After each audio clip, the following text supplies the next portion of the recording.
Ngabanga sekhoyo abakuhlulwa nabangonywayo wena ilizwe lethu isala kanidinga ngoNelson Mandela kanidinga ngo-Oliver Tambo isala bekwini nkosi isala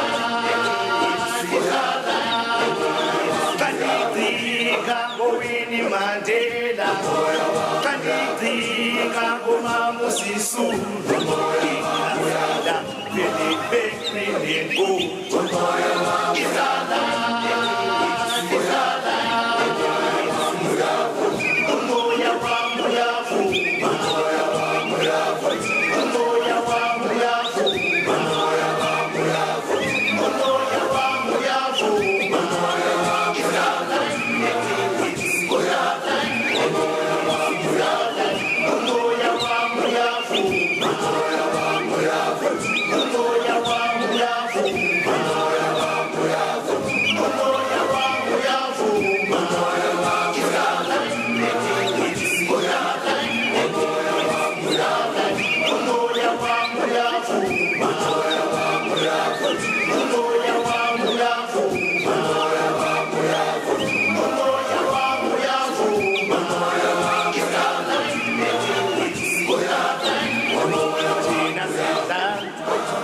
ANC, umoya bethu le-ANC, i-oxygen le-ANC, uyavuma,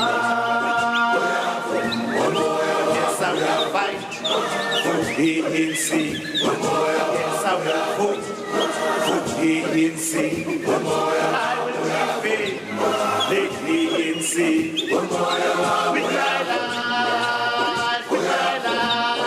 yes I will fight for ANC, yes I will vote for ANC, I will defend the ANC, with my life, with my life.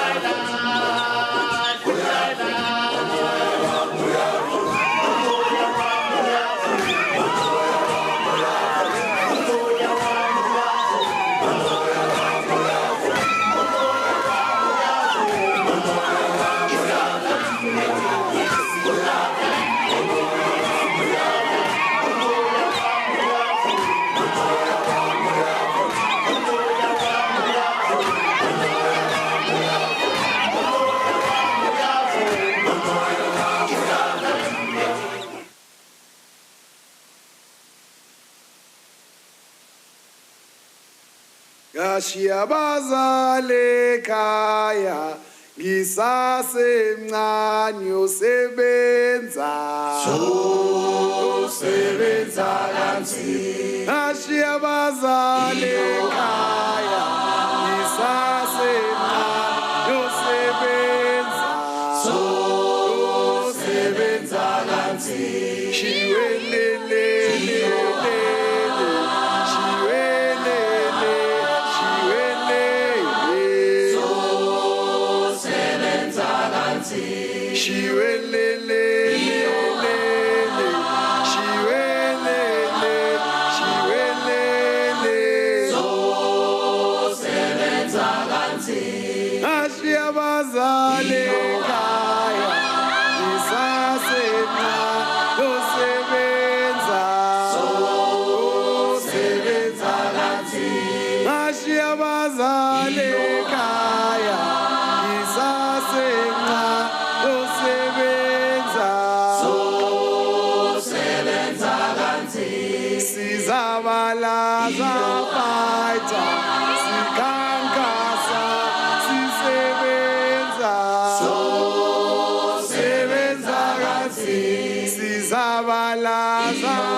Azia bazale babu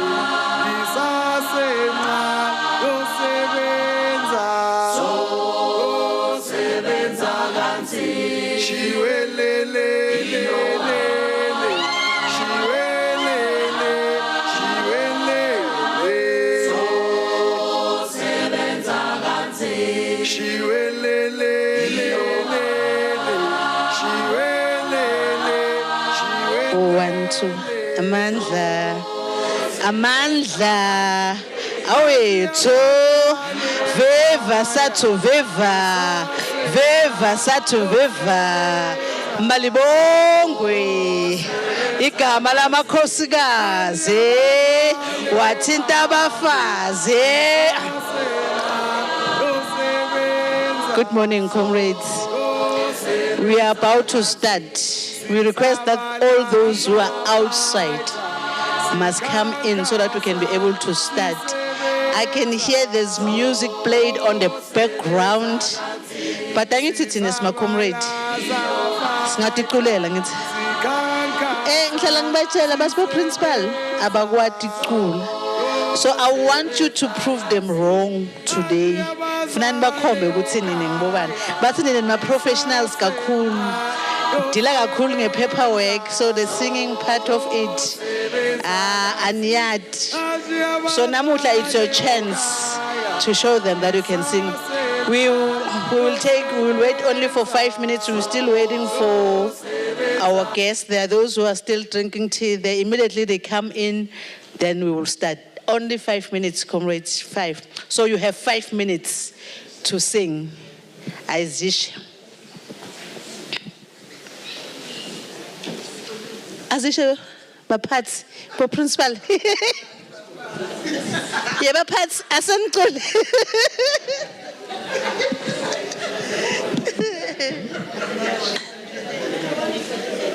Hawu phela seniyangidlisa. Ngathi to proveka lenzaba yokuthi vele nina niculi. Basa nisalungisa ingoma vele to vele tilandzelani. Ku right.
Isathule abayaziyo abazangibayo. Isathule abayaziyo abazangibayo. Abazangibayibona. Abazangibayibona. Abazangibayibona. Abazangibayibona. Isathule abayaziyo. Isathule abayaziyo abazangibayibona. Hey, abazangibayibona. Ay, abazangibayibona. Yena abazangibayibona. Isathule abayaziyo. Isathulena.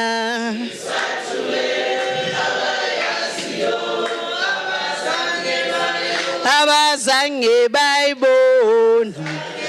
Hey abazange bayibona. Ay abazange bayibona. Ye babazange bayibona. Saying lapho kini phela. The mic is on the floor.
Hits the back from the choir.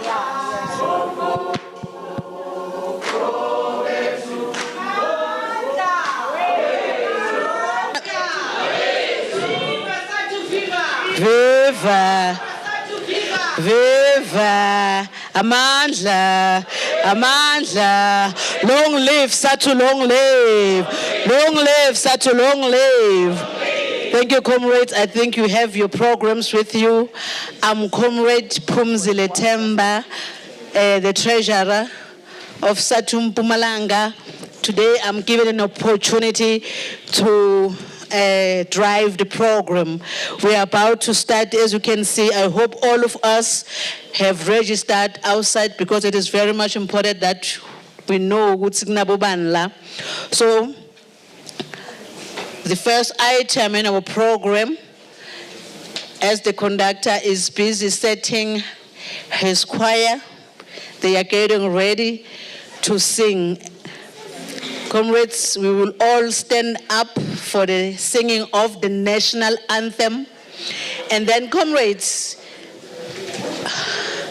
all male comrades must remove their hats.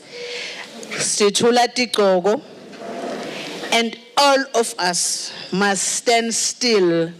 There must be no movement when we sing the national anthem. Noma ngabe so uyabona, mangabe ufuna ukuthatha tithombe, you want to take pictures, rather come forward now. Once we start singing the national anthem, no one is allowed to move. Whether you are seated in these front tables or you are at the back, all of us must stand still. As I speak, I can still see movement. That's why I want everyone to stand still before the choir can be able to start to sing. Let's all respect now. Choir master, we are ready. Thank you.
Amandla, the choir must stand still. Those who do not know, this is the choir that went national to represent Mpumalanga in music. They became the champions. So we are very proud of the school. This is Witbank High School, and this is the choir for Witbank High. Let's give them a big round of applause. I want the choir master to bless us because the national anthem is too formal. I want them to bless us with a song that will make all of us move, all of us dance. The stage is yours, choir master. You're welcome. Comrades, those who want to sit, you all can sit down. If you feel like standing and dancing, then you can stand up and dance. You're welcome. The choir, just I'll bring it back when we're done.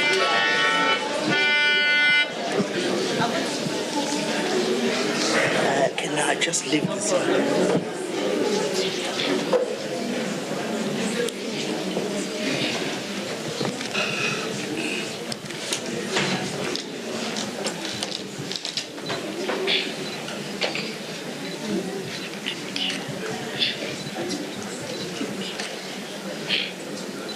Moleni,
We give them a big round of applause as they leave the stage.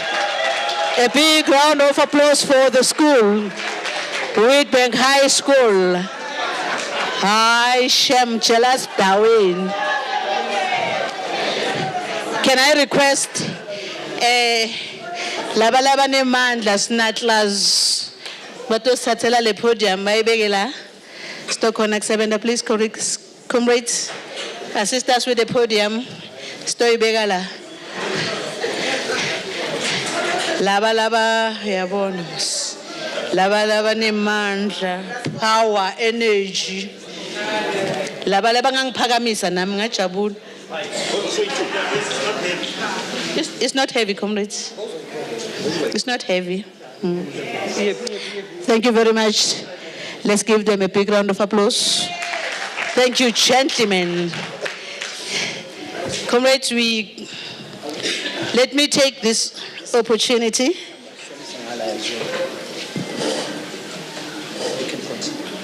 Okay, comrades. Let me take this opportunity to welcome you formally, La Good Teachers or Principals Seminar. As I look around, I can see it's principals, deputy principals, departmental heads. So we fall under one umbrella. That is the seminar.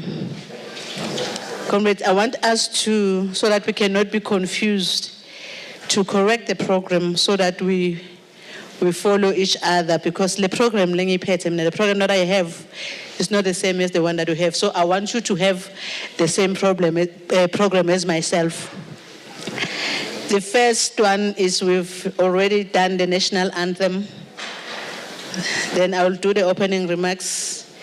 Then the purpose, before the purpose of the seminar, there will be the introduction of guests. Maybe you can see that that item is not there. So after opening remarks, there will be introduction of guests. Then we continue with the purpose of the seminar. We go to the address by the deputy chairperson, or comrade Donald Nhlapo. So that's what I'm correcting. We continue that one, building different, building efficient and effective SMTs. It stands there. Then we go to that long one. I'm only going to correct there where it says the activity. It is written there, DBE Chief Director Tlhagedi. I asengam promote comrade. Usaseng director, let's remove chief lapha. Ngoba hey chief angabona le program le. Hey chief angeke avane naye comrade ovela thawo so ngidla dithenze ngiyakuthuma wena so ufika le so utenda mina. So let's remove chief. There is Director Tlhagedi. On the same item, Director Tlhagedi is not going to be presenting, but Director David, ndangixolela nangibita le tibongo tesuthu ngimswati mina ngahle ngadibiti kade, pardon me. David Klo khuluma comrade David, angifuni ukubita inhlamba la thuke bantu. David Kloman Klwane. Okay. So that's the one that is going to present that item. And then after that item, there will be another item which is not in the program, wherein we say introduce the book written by the principal of the school. I'll speak as I make my remarks. It is going to be presented by Dr. Stole. Then from there downwards, everything. Iyohamba njengoba injalo. There are no changes. The changes are those that are effected on top of them. You are welcome, comrades. This is your session. This is where you're going to be developed. And this is where you also going to be developing us. We have invited presenters. We are expecting that you interact with the presenter when given the opportunity to do so. We're not going to allow that you raise your hand while the presenter is still on the podium. There's a session given or there's space given where you'll be asking questions. So we want you to understand that if you have any question whilst they are presenting, please write it down so that you can be able to ask that question when the time comes. I want also to take this opportunity to apologize on behalf of the PWC members that you don't see here. That is, number one, the apology for the chairperson. Kune program esikoleni sakhe eRanza Shikolo Shawena. They are launching it at his school, so he's there. Then the secretary and then the deputies and the deputy secretary, they're still attending to other matters of the union. If time allows, they'll be joining us later, including the sports convener, that is Comrade Busi. So, banathi ngemoya ngithi thina bazalwane sisho njalo. For sure bayasithandazela kusile program ihambe kahle la bakhona khona. Comrades, the restrooms, I'm sure some of you have already seen them. The restrooms, when you go out of that door, they are on the right-hand side. Siyenza onye kodwa iminyango ihlukile. They are on the right-hand side, so you can go there. Before lunch. Okay. For history, what?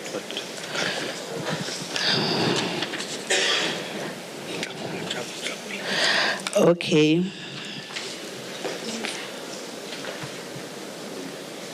So I'm adding, comrades, where it says questions and discussions. Before the questions and discussions, we will have Comrade Tlakula from DBE. There's an item that he's going to be presenting in connection with the history. So I was saying, comrades, restrooms are on the other side. We have given you water. We don't have enough, but I think I still have few bottles for laba natha kakhulu. Yabo kuna laba very laba natha bo 4-5, but I cannot be able to assist them. But I still have more if you think or if you feel you're thirsty, you want to still quench your thirst. Comrades, it's a formal session, but we want this session to be semi-formal. When speakers are called, when they are done or when they are finished, asituleni phela singatolala niyabona ngithi in between the speakers singacula so that sinikete i-chancellor ukuthi ayohlala phasi lo munye asonzele. Comrades, let me take this opportunity and call upon Comrade Ato introduce Comrade Mildred, that is the gender convener of the province, to come and introduce all our guests.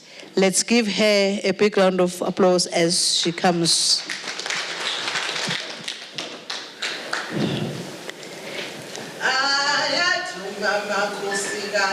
Okay.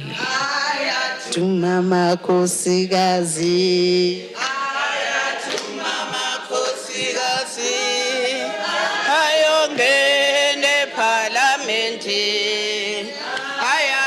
Mama Kosigazi, Hayatu Mama Kosigazi, Hayatu Mama Kosigazi, Hayongene Parlamenti Amandla. Thank you, Program Director, and greetings to our principals, our deputy, our managers, and everyone who's amongst us.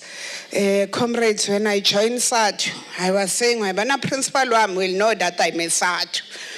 Nowadays, now Sadtu is equipping principals. Hey, can we upload that one? Yeah, so we really appreciate for this turnover, really, that things are happening. Everyone belongs to Sadtu. I don't know that now saying a kombaban with my Sadtu. Thank you, comrades. My work is very, very simple: to introduce our guests who have agreed to come and join us, believing that when we move out of here, we'll be a change people altogether, change managers that are going to take Sadtu and make sure that it's taking Mpumalanga as number one when the final results are coming. Comrades, allow me to introduce the following. Hlakula 80 from DBE, the director of QLTC.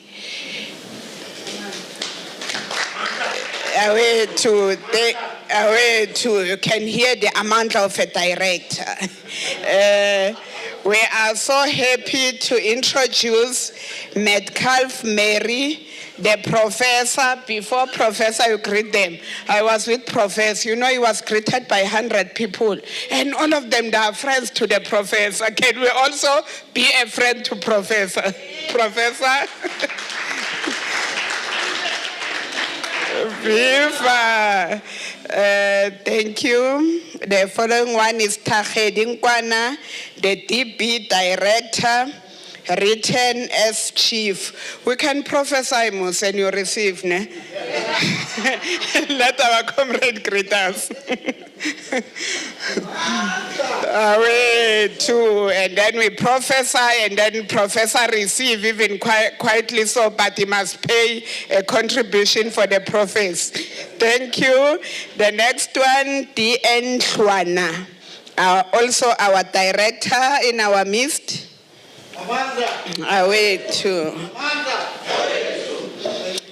Thank you, director. The next one, advocate, meaning when we move out of here, we'll be quoting act according to the act section, what. In our midst, we have got advocate P. Masekela Baloi, meaning that journal a law in our pockets. Viva. Thank you, advocate. And then we have got our motivator, Tembu Zanele. When we were with Zanele, I'm a gossip. Wherever I am, I take notes and I transfer them. He was saying he was a retired chief, and we said, someone asked, why did you leave? He said, of old age. I said, the ID was a mistake. Viva Sadtu, viva! Thank you, program director. Let's applaud her.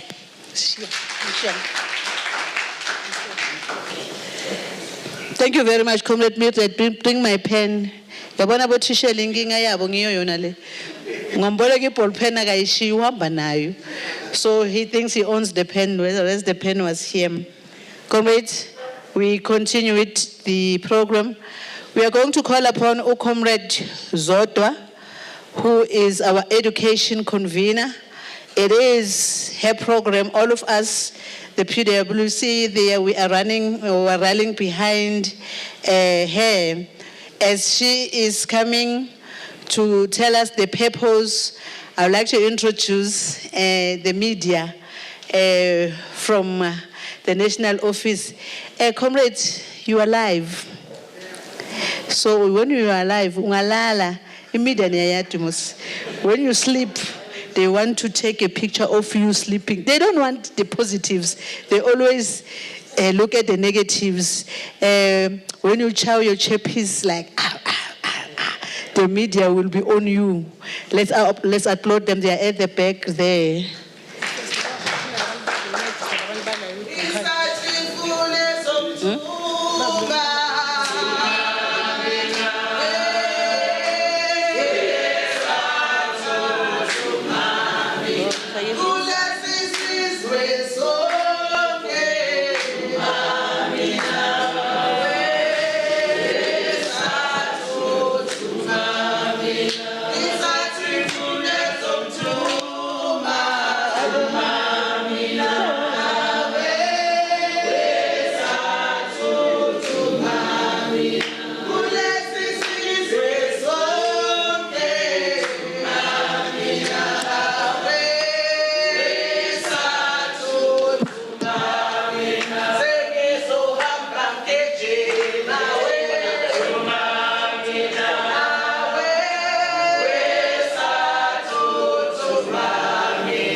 Amandla.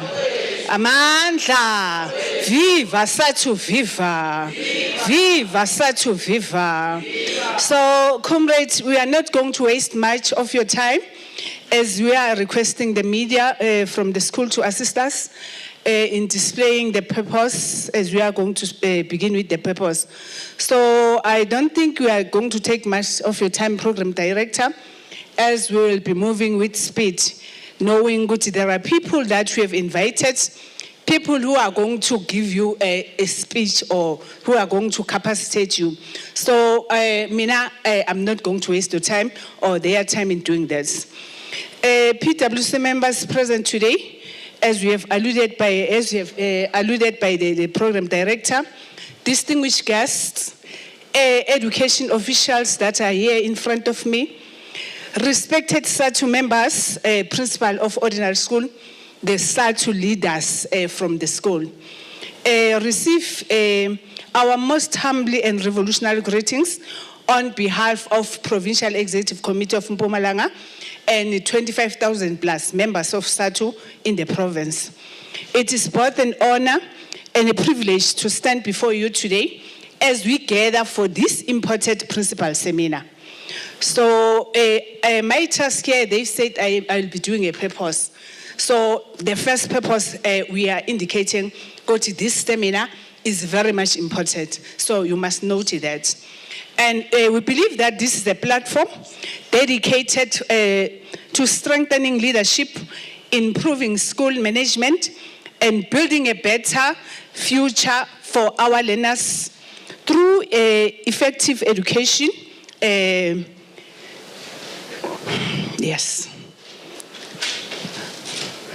Through effective educational leadership in our ordinary schools.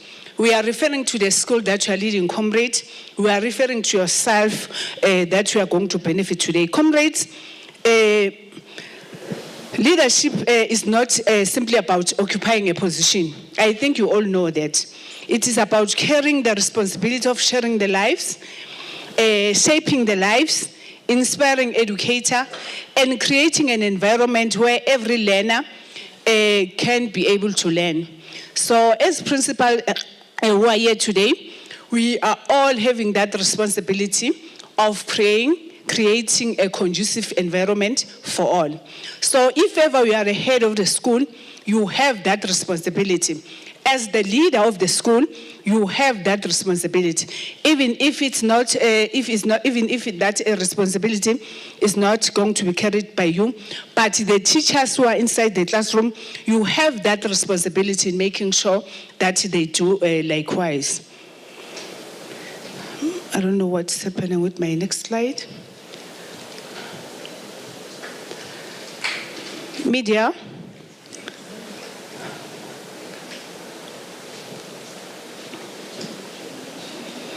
So, comrades, we have organized this session today to make sure that we capacitate our Sadtu leaders, we capacitate our principals to enable them to lead effectively. Yes. So we have stats that we have collected that indicate some of the misconducts that are happening in our different schools. That include sexual misconduct, that includes inappropriate relationship with learners, assault and harassment involving learners, financial mismanagement. These are the things that are happening in our schools, wherein we experience e-procurement irregularities, theft of school funds, and unilateral control of accounts without SGB, administrative malpractices, falsifying documents, nepotism, and victimization of staff members. This is what is happening in our schools, but not in the schools that are led by Sadtu. So we're just highlighting this so that you can be able to know this is what is happening.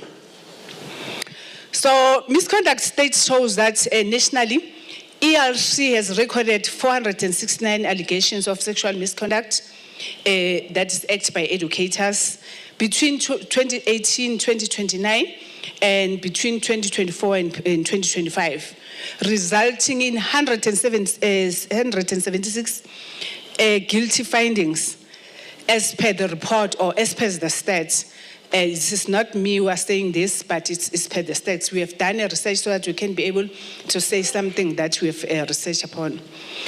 There have been a sexual high profile dismissal of principals for inappropriate relationship with learners in such areas here in Mpumalanga.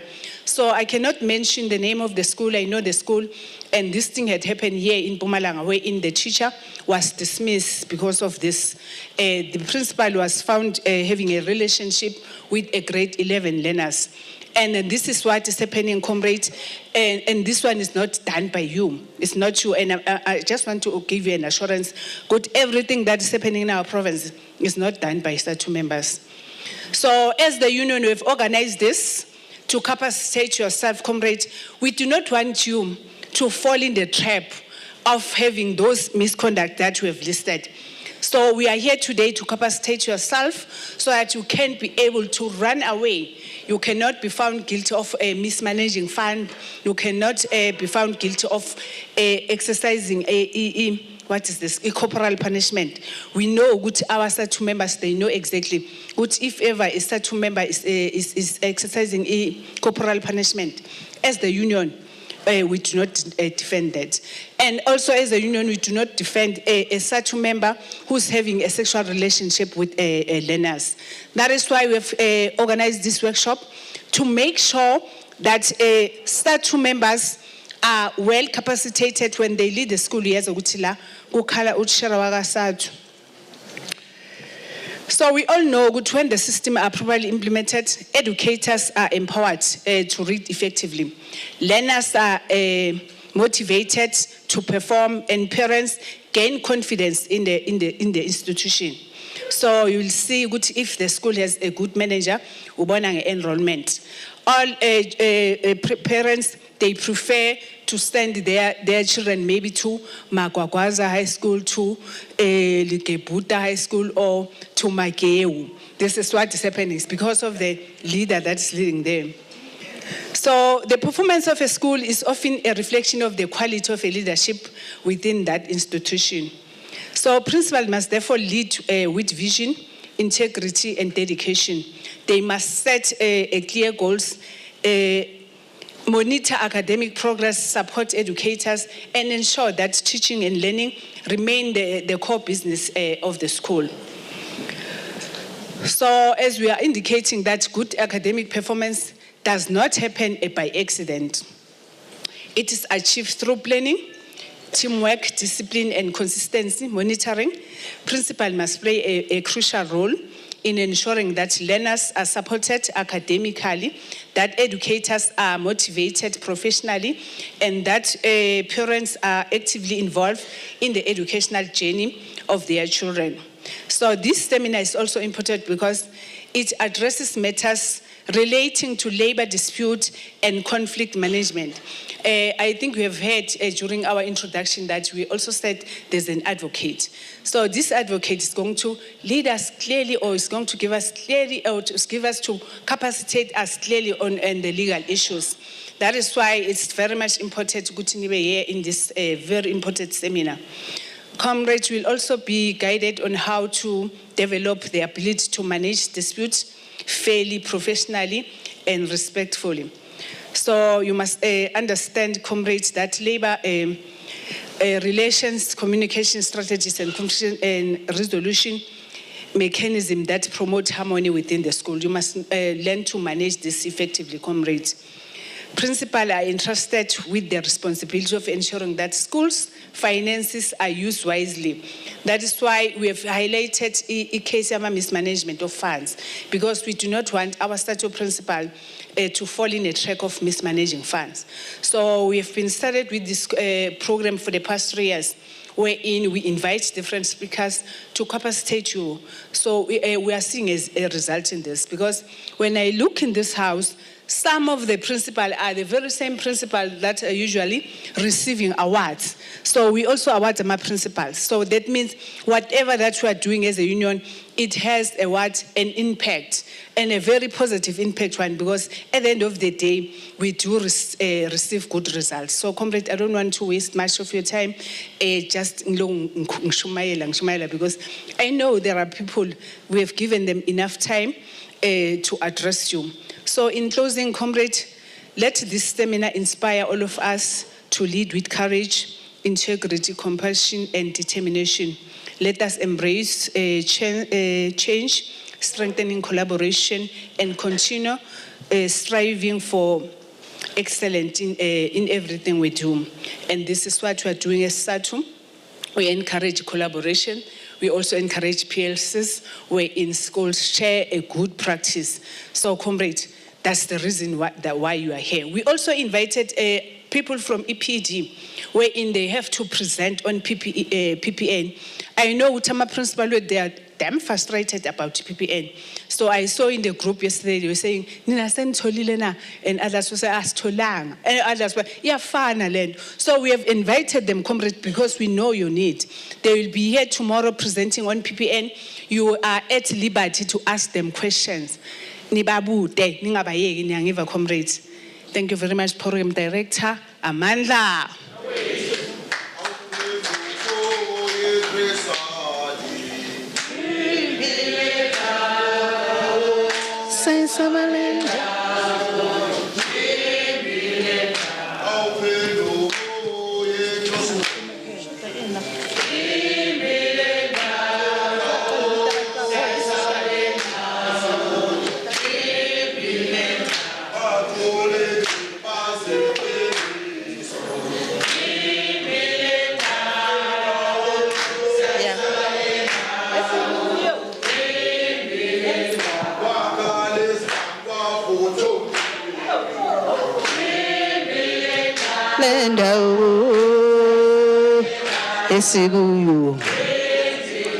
Comrades, nimile njalo.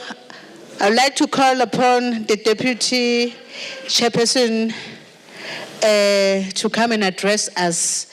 Comrade Donald Nhlabu. Bathule nje baziqiniso. Lendawo.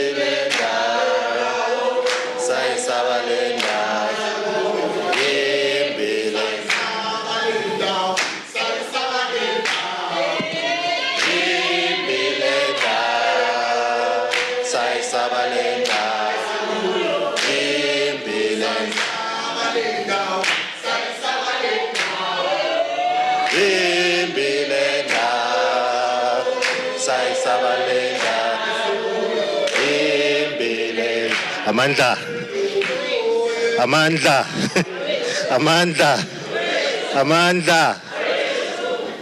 Ngifuna kuniva bo principal. Amandla, Amandla, awethu. Yeah, now I can feel ukuthi ngikhuluma namaqabane manje.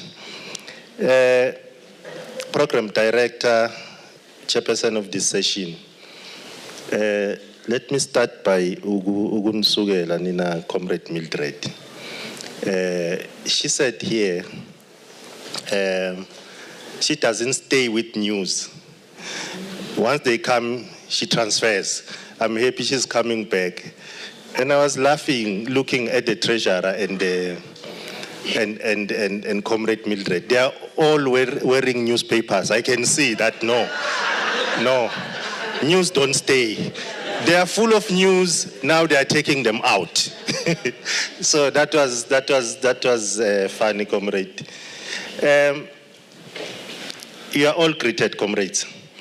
As it has been said that I'm the deputy chairperson of this province, Donald Nhlapo. The chairperson is busy with other activities. But nonetheless, I think the task that he has said to me I must do, I'm going to give today. Comrades, I'll call you all comrades, and you are greeted because you are already introduced, all of you, and all protocol observed.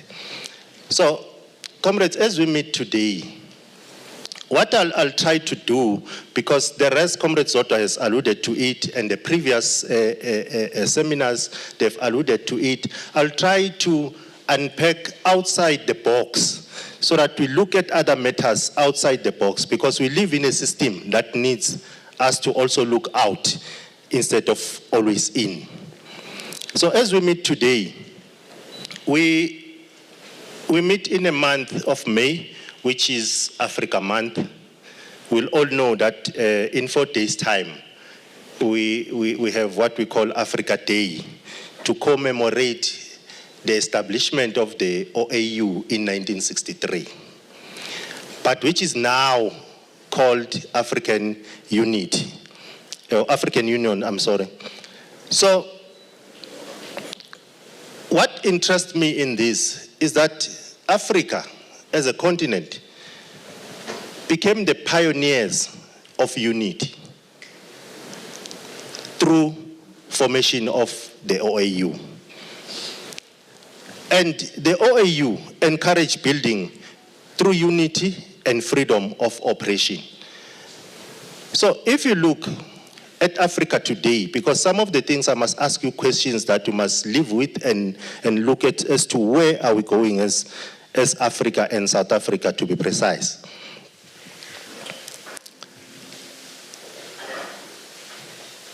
This day, or this month, seeks to make Africa to increase the appreciation and demand for arts and culture, goods and services, and to stimulate competitive trade. Then that's where, as schools, we come in. That for all of this to happen, it all starts from what we teach from schools. Because if you can trade, trading does not come on its own. It is land. It's a trade on its own. Whatever we're trading in as Africa and the intercontinental relationship that is there, we need to understand that it all starts from the classroom.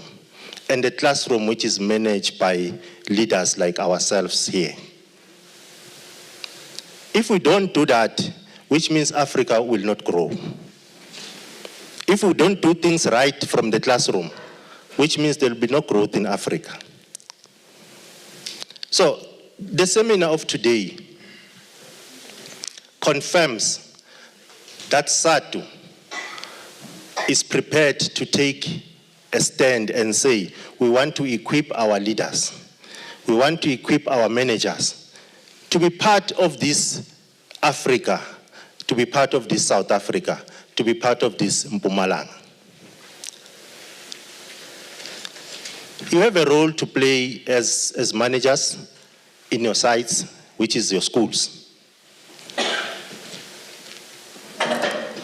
That role, it becomes easier if we train you.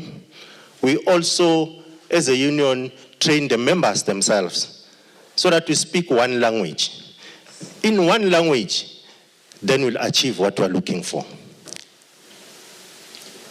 So this seminar will also seek to sharpen us as managers.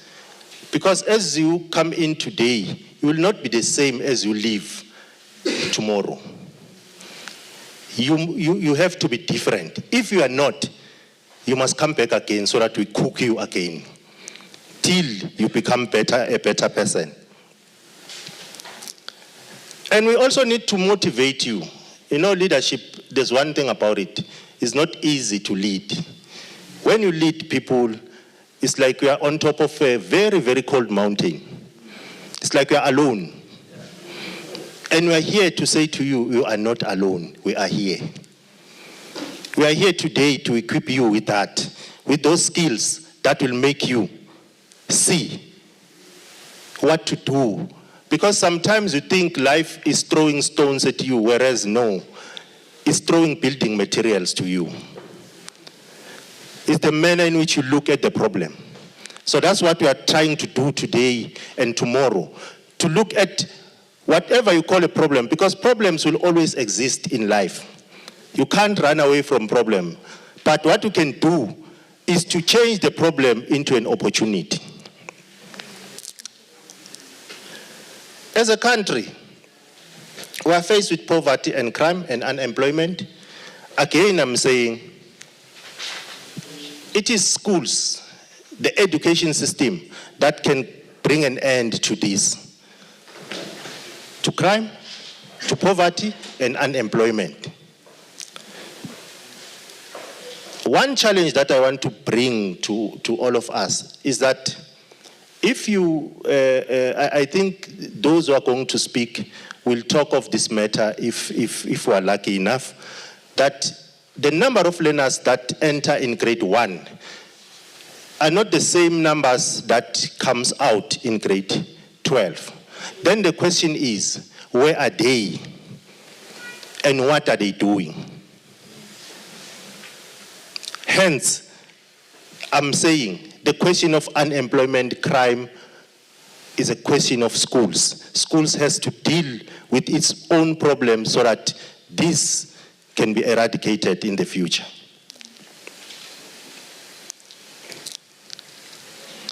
Skills-based education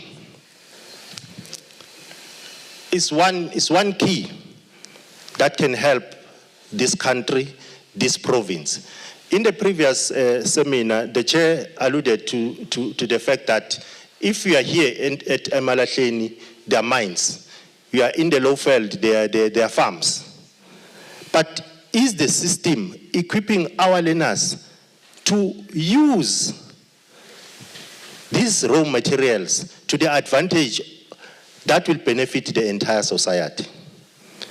Are we equipping them to that? Or we are producing them to stay in the street? That's the question that we need to ask ourselves. We also need to, as leaders and managers, look into the fourth industrial revolution, what it is doing, and what are the expectations of it. Comrades, in one sitting, I asked comrades that were with me in one meeting. I said, you know, when things are happening, sometimes you don't see them happening. I said to them, look, comrades, have you noticed that most cars that are built today no longer need the normal mechanic, and they no longer need the normal filling station? Then the next question is, what is going to happen to those who are fixing cars today and those who are working in the filling stations? Same applies to the question of retail sector. If you look at the retail sector, anything new, we embrace it. But are we preparing those that we are teaching and guiding to be fit, to be competitive in the world that they are going into? Because those who are cashiers today at macro or hyperstores or wherever it is will be gone in 5 years or 10 years' time. Because now we're doing online shopping. Some shops, you just get in, you pick whatever you pick, you pay, you leave. There's no one servicing you. Hotel is the same. Is the system of education that we have assisting us towards that? Are our learners ready to face that kind of life?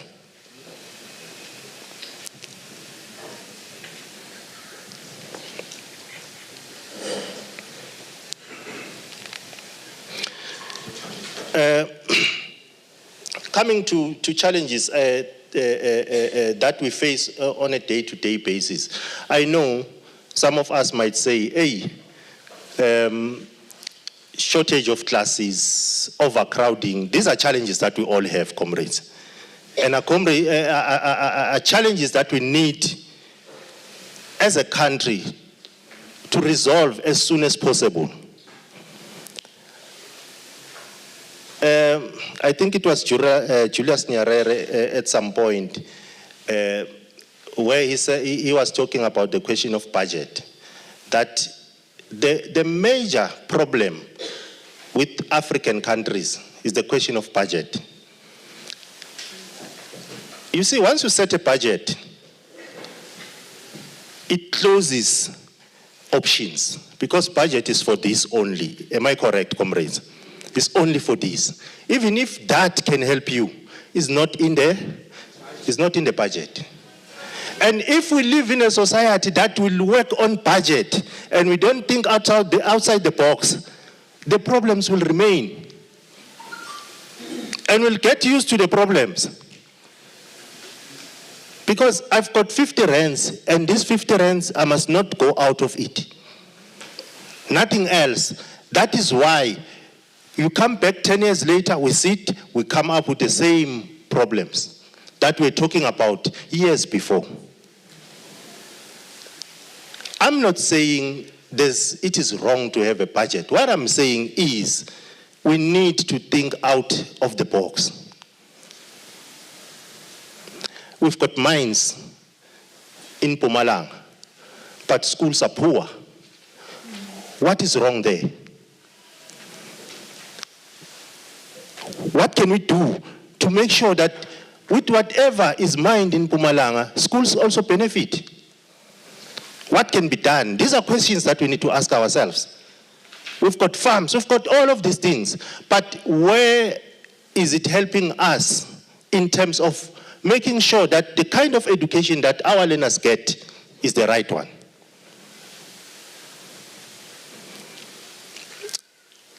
I like the quote from Che Guevara where he said, "The best form of saying is doing." The best form of saying is doing. As much as we can talk, comrades, if we don't do, nothing will be solved. So in other words, let's gear ourselves to also assist and be assisted. This cannot be done by principals. It cannot be done by the Department of Education alone. It's all of us combined. Looking at options and alternatives. Otherwise, we leave the same schools with the same problems. Another one comes, another one dies, and there will be no solutions to these problems.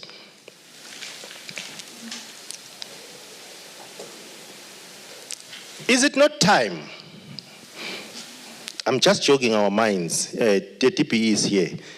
Is it not time to also look into the system itself? That when we intervene, we look at whether the current system is assisting, because if we say there are challenges here and there, mostly they're about finances, isn't it, comrades? They're all about finances. Building of libraries, schools, whatever it is. But if I build a library of 1 million or 2 million, whereas it is possible to build for 200,000, I'm making an example. Why don't we look into that? One school for 60 million, whereas it is possible to build 3 schools at 20 million each. These are questions that I'm throwing so that when we lead, when we make decisions, wherever we influence, we try to look into what is it that is letting us down as a country.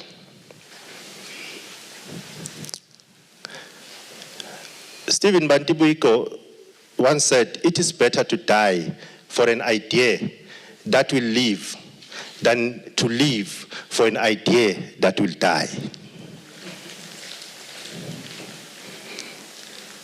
When we go back tomorrow, comrades, take this from Ronald Reagan. He said, "The greatest leader is not the one who does the greatest things.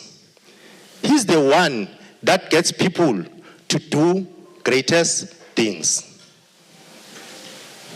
The greatest leader is not the one who does greatest things. He's the one that gets people to get things, to do greatest things. Comrades, with these few words, I declare this seminar open. Amandla.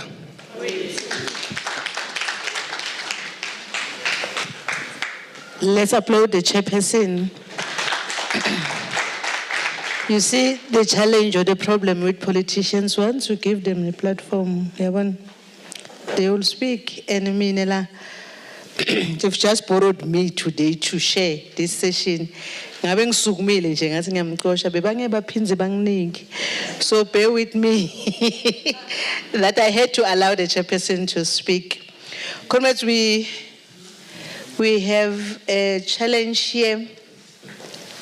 We request comrades who are here, who are not registered, to go see the administrators outside, Comrade George and Comrade Lerato.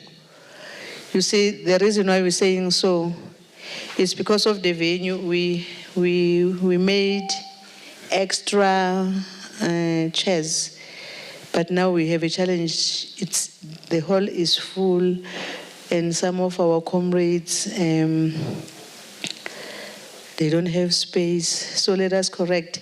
So siyacela the leadership, the host principal, and the secretary of this region, Wilma Taylor, to come and occupy the front seats, and also all leaders who are at the back there, so that they can open space for the comrades who are here for the seminar.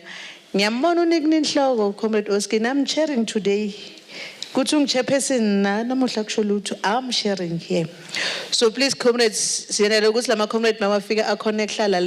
because here we've got more than, we have 5 chairs,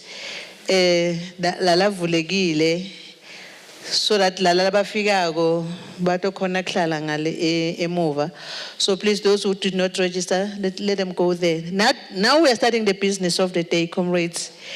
Now we are starting the business of the day.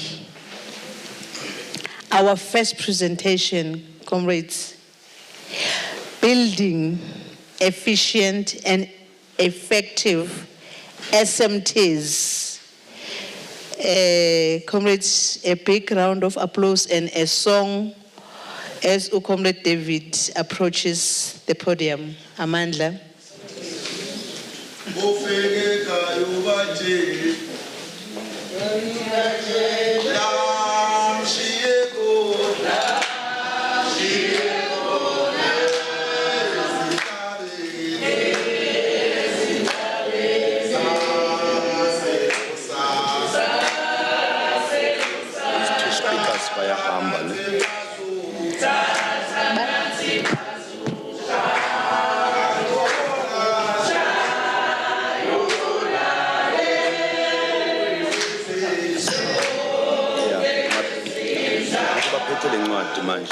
Oh.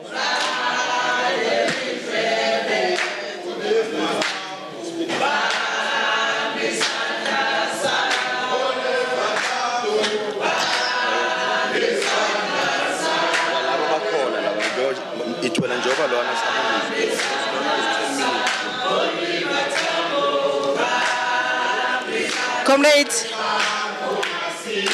comrades, comrades, comrades. I say conference, let's take to phones, appel. No one is sneaky chance of food and tell a gloomy salam. Tell a gloomy salam. Comrade David now is going to give us the principles as the Jehovah professional challenge. Gongo lo bakubhalela pha labor issues ne. Ngicabanga ukuthi angithi besiqongisile loya uya lapha eTulu loya uya lapha phasi. And then we will have to give a chance to others, but now let's start the class. Siyaqala siyafunza nyalo comrade. I'm not sure whether it's No. gonna fit. I'm not sure. They always call Media. media come and assist. Masego, come and assist. No. It's not going to be. No, this one is not compatible. So We'd need your laptop, Comrade Zodo. Yeah, but thank you very much. Let me not waste time. My name is David Mtwana. I come from, that is okay. I come from the Department of Basic Education, Branch T. We're responsible for educators. And in the directorate called Education, Labor Relations and Conditions of Service of Educators. So I really appreciate the opportunity to be here. And maybe I need to greet the chairperson, the leadership, comrades who are here. In absentia, Comrade P, the provincial secretary, if I'm not mistaken, Comrade Tlaise. I worked with Comrade Tlaise here in Mpumalanga, Moretele district, so he has been my leader for quite some time. So hence, when he sent me a letter, I could not say no. I had to leave other commitments to be here. Comrade Donald, the questions that you raised in terms of the dropouts, I think the prof will be able to deal with such matters. She's because I deal with issues of discipline. And on other matters like agreeing on, because we have got a financial muscles buying power, I think I agree with you. I remember the Director General, Mr. Mweli, talking about that, to say that why do you allow service providers, to tell us that one seat of a toilet is 75,000 when actually we can buy it by approximately 35,000. So because we do have a financial muscle, I think that we need to make sure that we exercise that that power that we have. We were requested to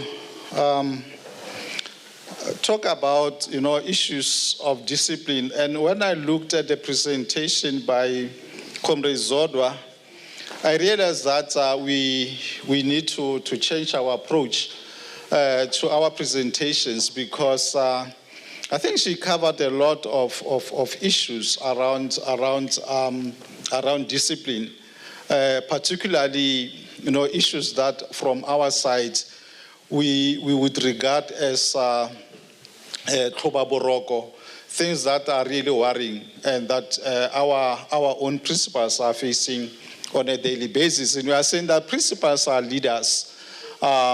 You are leaders as you are seated here. You are managers.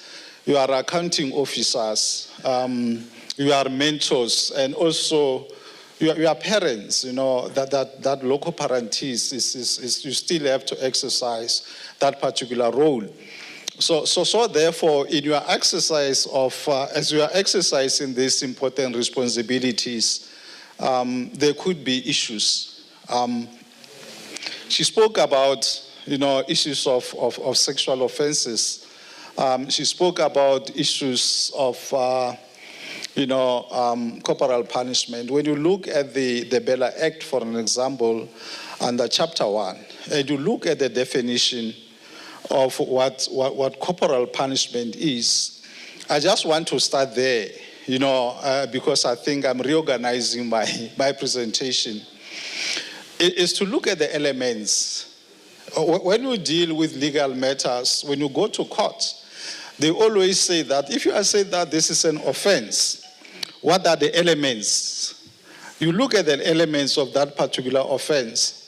And let us look at the elements of corporal punishment. And you are saying this because the learners will approach you as a school principal and say, I've been assaulted by educator A. I've been assaulted by learner B. What are you going to do? Are you going to say that, no, I don't see any blood, there's nothing wrong here? You can't say that. What was Section 1 of the Bella Act is saying in terms of the elements of corporal punishment, it says that in summary, Any deliberate act against a child, deliberate, it is not a mistake, it is deliberate. And it further says that inflicts pain or physical discomfort, however light. Now, to punish a child, however light. So as I look at you as principals, and when colleagues, when I think the DPSA started with early retirement, principals, some of them were saying that we are leaving. And I said, but why are you leaving? They said, it is tough here, it is difficult. And we say that, but if you look at the definition of corporal punishment, it means that everything is corporal punishment. Therefore, we'll be in trouble. We have to leave before we are dismissed. We have to leave before we are dismissed. And I can't say they are wrong or right. It's not for me to say that. But what I'm saying is that as managers, as leaders of institutions, you have to understand this, because we'll have to deal with these particular issues as they confront you. Now, you see, this definition includes things like, the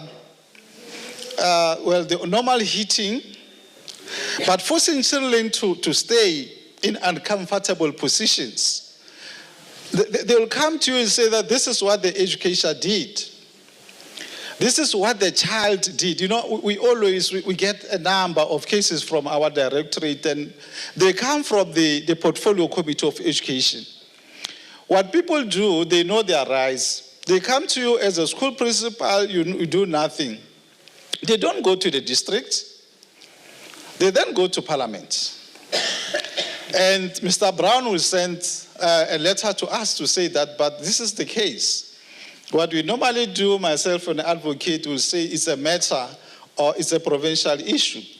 And we say that the Employment of Educators Act, Section 3 says that the head of department is responsible for educators employed at provincial level. But we are expected, because of concurrent functions, to make sure that we follow up. So these are the issues, because they complain about principals. No, the principal did nothing about it. Now, when you look at this, I'll quote one case. The principal of Waterkloof High School in Gauteng is, I think, principal of Waterkloof versus Department of Education in Gauteng. The matter there is that this principal hugged a female learner. For one reason or another, I don't know, the principal was like appreciating this learner for good work or something, I don't know. But the learner, when she approaches, the Department of Education, Gauteng, she said that I've been sexually harassed by the principal of the school. Is it deputy or principal of the school? I don't remember. But the deputy principal or that particular leader was then precautionally suspended for a while. I remember we went to Parliament to deal with this particular matters, and we were asked about this particular case to say that the principal is back to school because of the clock is ticking. I think Pungi will deal with that matter, if I'm not mistaken, in terms of the 60 days.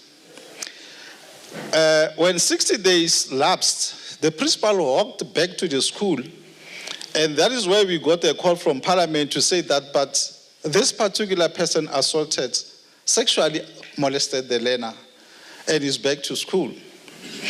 Now we have this particular perception because the case is not yet finalized. The principal has got the rights here, and we have got the public opinion. And the public opinion is saying that, hey, sexual harassment is a problem in South Africa. It is a problem. Now, this particular learner has been molested, and you are telling us that you are still investigating. But the problem with us as labor relations practitioners, equally lawyers, we say that we can't go to courts if we don't have evidence. We have to satisfy ourselves that when we go there, we'll be able to satisfy the elements of a crime, the elements of an offense. So we then said to Department of Gauteng, please, actually we phoned the General Secretary to say, GS of ELRC, can you kindly, assist, because they are saying that the matter is at the ELRC. Remember, issues of the sexual offenses, we're not dealing with them at school level or at provincial level. They'll do your preliminary investigation at provincial level, and then we'll deal with the matter in terms of Resolution 3 of 2018. That is inquiry by arbitrator. And the educator will then bring a lawyer, and because it's arbitration, lawyers or legal practitioners are allowed. And the lawyer will say that, but I need more time. I need to consult with the client. But the clock is ticking. The 60 days is ticking. That is the problems that you are facing every day at school level as principals, because you have to deal with these matters. Now, when you look at the roles of principals, my laptop has got this tendency of not wanting to. I must just touch it. If I don't touch it, it'll do what it did now. Now, your roles. You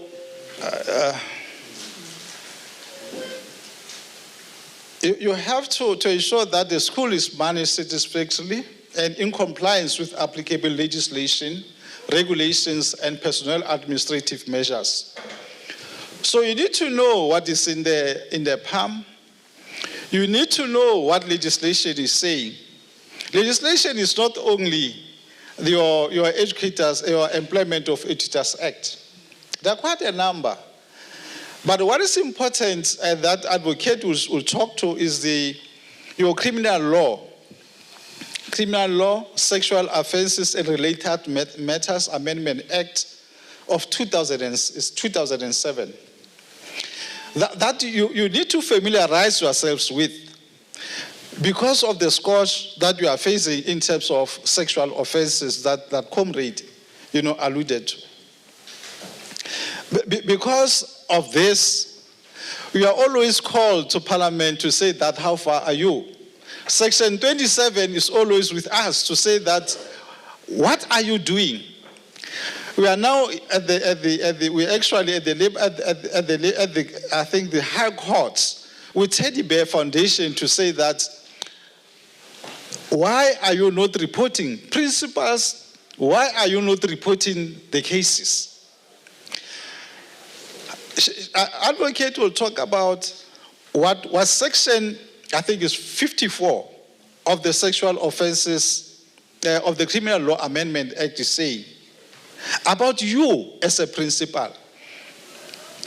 And if you fail to comply what that particular act is saying, I'm going to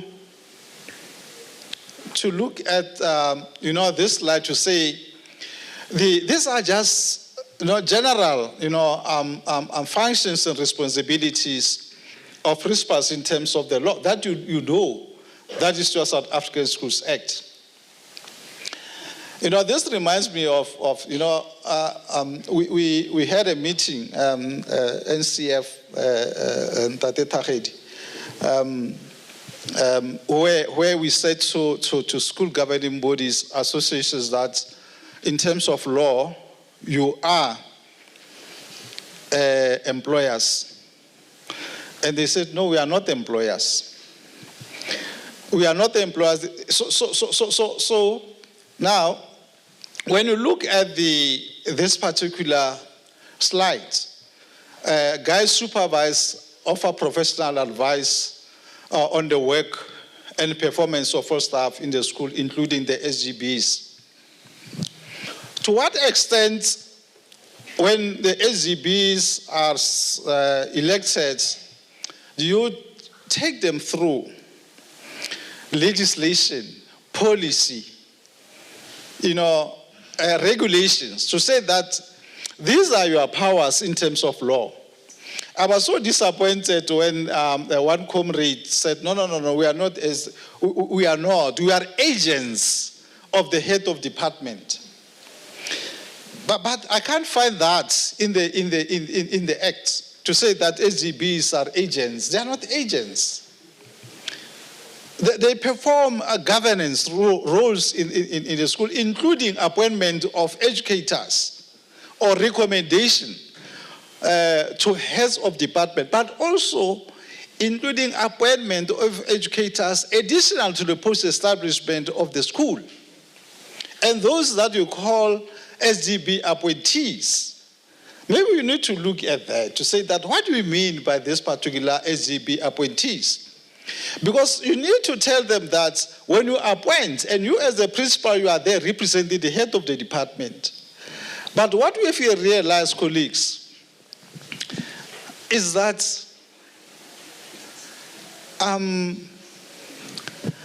when you look at this, is that you have to implement policies to make sure that you are not found wanting.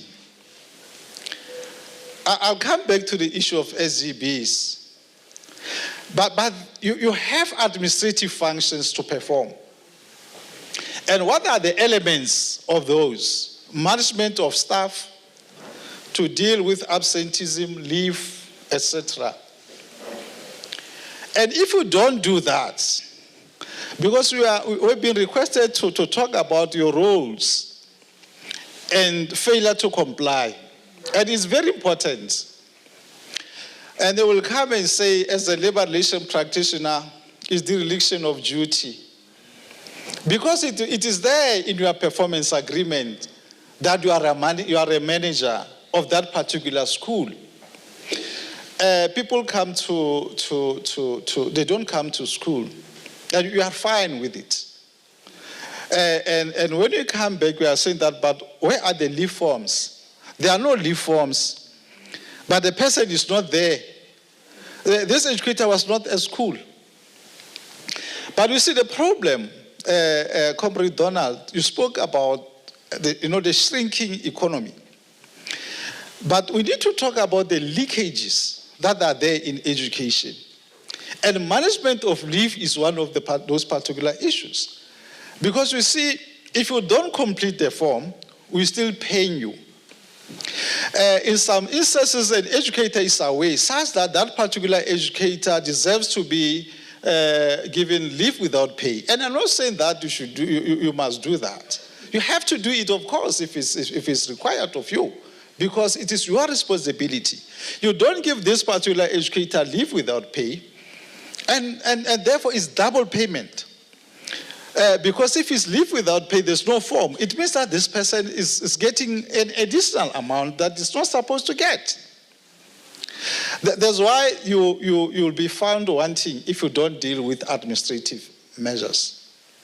Ensure that scripts are marked, the schedules are submitted, and reports are issued.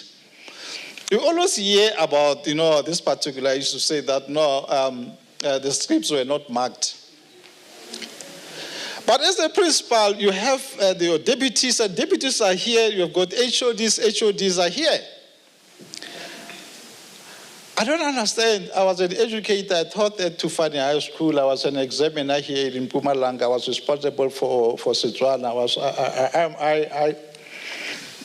I said a lot of question papers before I left. And we mark scripts. I mark scripts. You have to make sure, even at college, Marapiano College, I was there, I marked scripts. I really don't understand why teachers cannot mark the scripts. And the whole department is quiet. You get a schedule with the marks. You did not even look at the authenticity of this through moderation.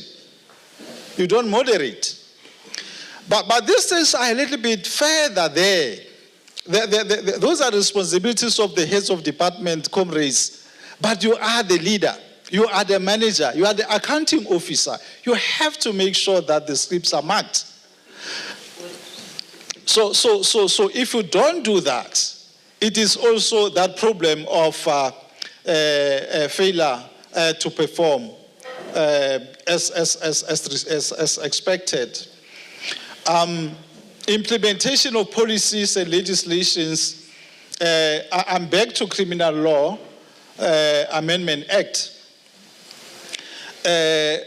Failure to report. I said that I'll come to this matter now.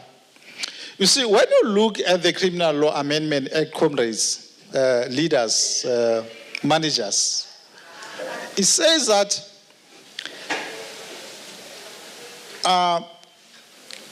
failure to report, number one, knowledge. You are quite aware, you are fine, you are quite aware that there is a relationship between teacher X and learner B. They told you, you have knowledge of that. But maybe you don't know. The Act further says suspicion. You suspect but there's something wrong here. And you keep quiet about it. And it further says you believe. You believe. There's a belief.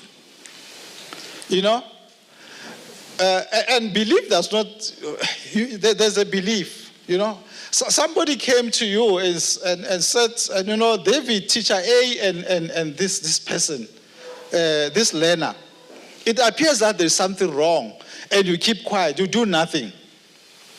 This learner comes to you and said that, yesterday, this is what happened to me. This teacher B touched me on is it the breast or whatever, don't know. They report these particular cases. We dealt with one matter, I think it's here in Mpumalanga. When I checked, they said that, but no, I think it's which province? And the teacher said, no, the learner had a pen here, and I wanted that particular pen. But the hands went, over. I don't know how. And they approached the school principal to say that, principal, I've been sexually harassed. So these are the issues, comrades. And if you don't deal with these particular issues, you are going to be found wanting. The issue of vetting of newly appointed educators. Now, that is where the SGBs, we went to the SGB, the committee of Ntate to say that national is NCF, to say, look, you have to vet your own. And the principal must be there, he must lead. When you appoint a new educator, comrades, make sure that that particular person is vetted. And I understand that comrades will say that, but the interest of the learner is of paramount. Then we must make sure that when this particular educator is on leave, we must find a substitute. And that particular process of vetting takes time. But in an event that you have appointed somebody with a criminal case, especially in terms of the sexual, your Criminal Law Amendment Act, then you are in trouble as a school principal.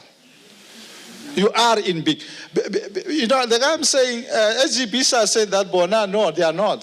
They are not employers. But today you are saying that, but as a principal, you are representing the head of the department. I think I don't want to waste a lot of time. Comrades, I'm not sure how many of you, if you were to raise hands and be honest with me, I'm not going to charge you.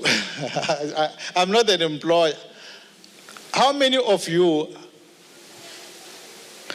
have been assessed for QMS by the district office because you are principals for pay progression? That that you got or that you are about to get for this fight, how many of you? Let's be honest. It's not your problem. Remember, I'm not saying you. I'm saying how many were assessed. Now, you see, that's the problem. And I said to my DDG that this thing is not happening. And my DD said that you don't have proof. You don't have proof. But I have proof now.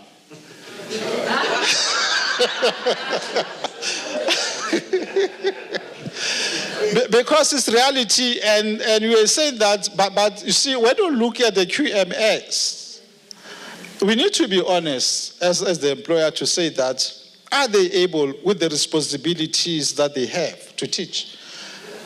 Can we then change, perhaps, our own policies to say that they are unable to do so? They said, no, but they are curriculum specialists. I said, but the reality is that some of them, they do have big schools.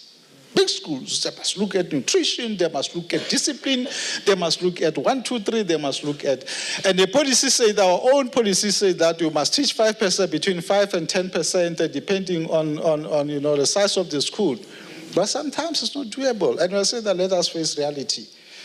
But why I'm bringing this, colleagues, is that at the end of the day, you complete your QMS, you send it to the district office, you get 1.5%, you have never been assessed. But you think that is fraud?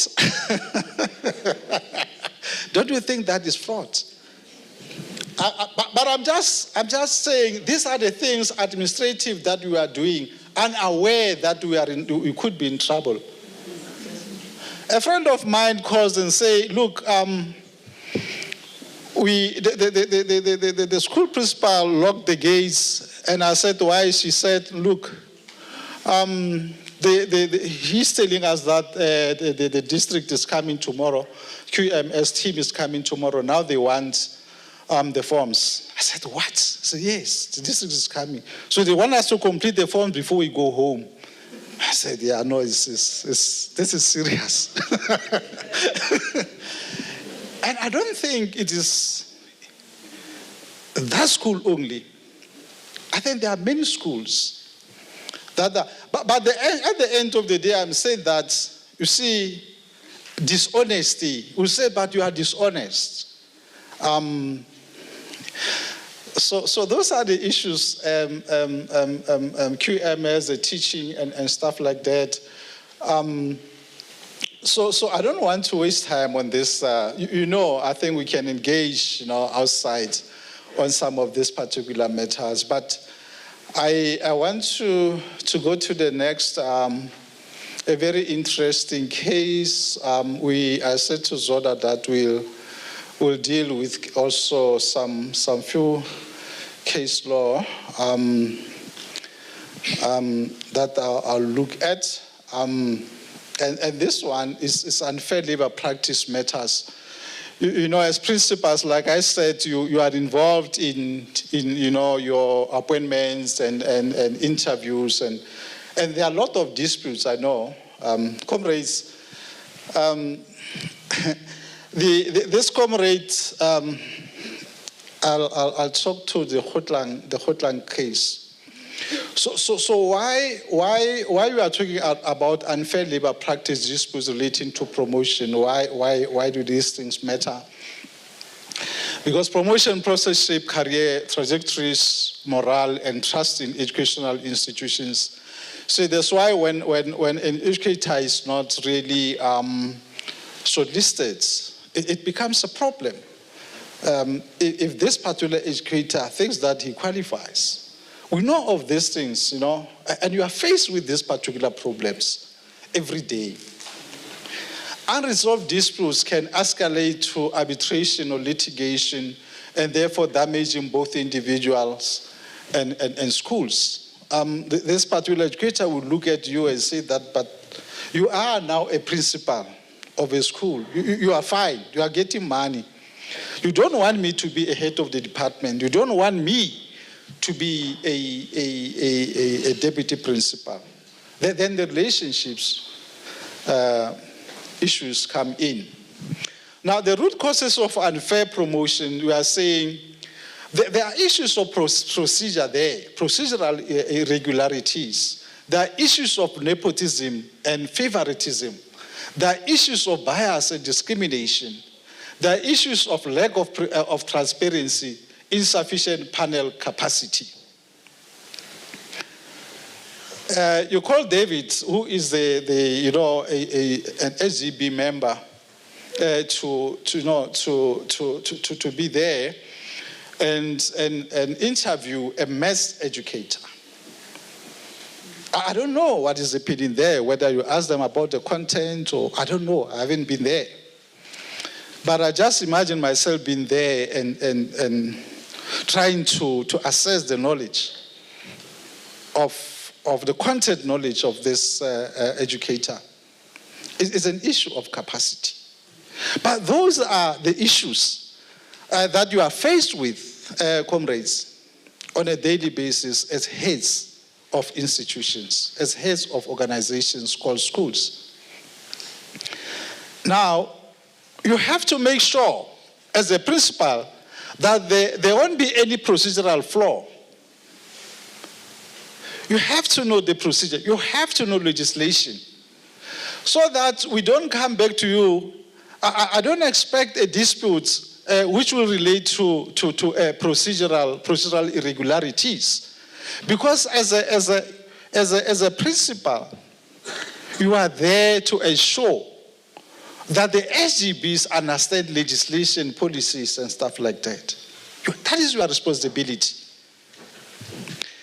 The son of the soil, I haven't heard of the daughter of the soil. They're all sons of the soil. And therefore, we need to consider the son of the soil. Really, don't you think that is nepotism and discrimination? We are discriminating against other people. I don't know what is happening there, but these are the issues that you are getting every day. You know, bias. So therefore, the impact of that is on educators, decline in motivation, erosion of professional trust, attrition of talent, legal and emotional costs. Now, in this particular case, I think here is the issue of jurisdiction to say that LRC has jurisdiction to deal with those particular matters. LRC. So people sometimes they go to, they've got money, some of them, they say, no, I'll take you to court. We'll go and they go to CCMA. They are hoping, they are going to all this particular fora. But here the court said that, look, when you deal with matters of unfair labor practice, you must go to the LRC. The LRC has got jurisdiction to deal with those particular matters. And it's important to advise. Because your role is to advise educators to say that, but if you are not happy, you have to follow this particular process. Lodge a grievance, and if it's not resolved, don't go to the labor court. You are going to waste your money, but go to the ELRC, because that is the relevant counsel. And the labor court here said that ELRC has got jurisdiction to deal with these particular matters of unfair labor practice. And this is an LAC, Labor Appeals Court, which confirmed that. DOE Northern Cape Province versus Ruben Forbes. An arbitration may determine any ULP dispute in terms, the arbitrator in terms of his the way he deems it reasonable, including reinstatement, re-employment, or so ULP, which is unfair labor practice. Usually, you see, the arbitrator may say you are reinstated, you are re-employed, but compensation may be ordered. It is the responsibility, and you can't say no. I don't want this. But it is the responsibility of the arbitrator. The arbitration process will determine. Looking at the facts before the arbitrator to say that the trust, is the trust relationship still there? Can I still order reinstatement when these people is fighting with educators? Can I order re-employment when the relationships are like this? Or I can just order a compensation. Compensations from 1 to 12 months, but they usually give 6 months. NAPTOSA, on behalf of Sharita Pillay versus Department of Education, an interview panel needs to be able to justify why a highly experienced candidate is not shortlisted. Serious inconsistencies in scoring, not acceptable. Circumstances indicate personal bias. This is what the court said. I don't have a full citation here. I tried to look. I think it's an unreported case. But it says that, you see, you have to have motivation. But remember, you have got EEA, Employment Equity Act, which may address some of these particular issues. But the court says that you have to provide the reasons. So you are the principal, you are there, and they say, no, you must take number 2. We want number 2, we want number 3. Because it's the son of the soil. But you can't write there because it's the son of the soil. You can't. Because your reasoning must be based on legislation. You must be able to say that it's affirmative action. You must be able to say, no, it's employment, it's the EEA. Not the Employment of Workers Act, but you are dealing with disadvantaged whatever. Employment Equity Act. You have to look at those particular things. Because if you don't do that, you can see in NAPTOSA versus Pillay, on behalf of Pillay, that there were problems there. And the court says, no, you have to provide the reasons. So we are saying this, colleagues, because on a daily basis, you are sitting in those particular interviews. Be it interviews for your EAs, your EAs. EAs, the ones that yeah. But those are interviews. Why not Ntwana's daughter, but your daughter, your uncle's daughter? Provide the reasons why you are doing that. Now, on behalf of Simelani P versus the Department of Education in KwaZulu-Natal. Here, the case, the factual case, the SGB requested the department to take over the selection process. You are there as a principal. How do you allow that? Remember, there was a case, I think, when I did education law, I dealt with one of the cases, Mpumalanga here, Emelo, where the head of the department by then decided to take over the whole thing. So we are replacing the SGB. And I'm appointing one to David. And you can't do that. But you are there. People, colleagues, comrades, you have to know this. I remember the DG in that time we were saying that, but we at least have, as managers and administrators, we must do administration law, at least one. Even if you don't do LB, just administration, law of administration number 1, so that you know these particular things. Now, Section 6.3 of the EA gives the SGB exclusive authority to recommend candidates. Now, if you are taking this, it's a problem. HODs acted without proper jurisdiction by accepting the delegated power and appointing a principal without lawful SGB recommendation. The appointment was declared invalid. And therefore, the department was ordered to restart the process. Because SGB cannot delegate its appointment duties. Can't. It can't. Because it's there in legislation. It is there. So you are there and you allow these things as a school principal. You can't. You have to know this to say that, but comrades, not comrades, SGB members, you can't do that. You have to know that. This is your case in Mpumalanga. The it's a Katsenga case. Zimbabwean. You see, our law is very clear. It says that even if the contract is tacit, it's not written, as long as you come to my house and work and I give you R1 or I pay you with a plate of food, it means that there is a contract somewhere. There's an agreement. As long as you are happy with what I'm giving, food on a daily or on a monthly, you say that I'm going to buy this, you 1, 2, 3, 4 clothes, or there is.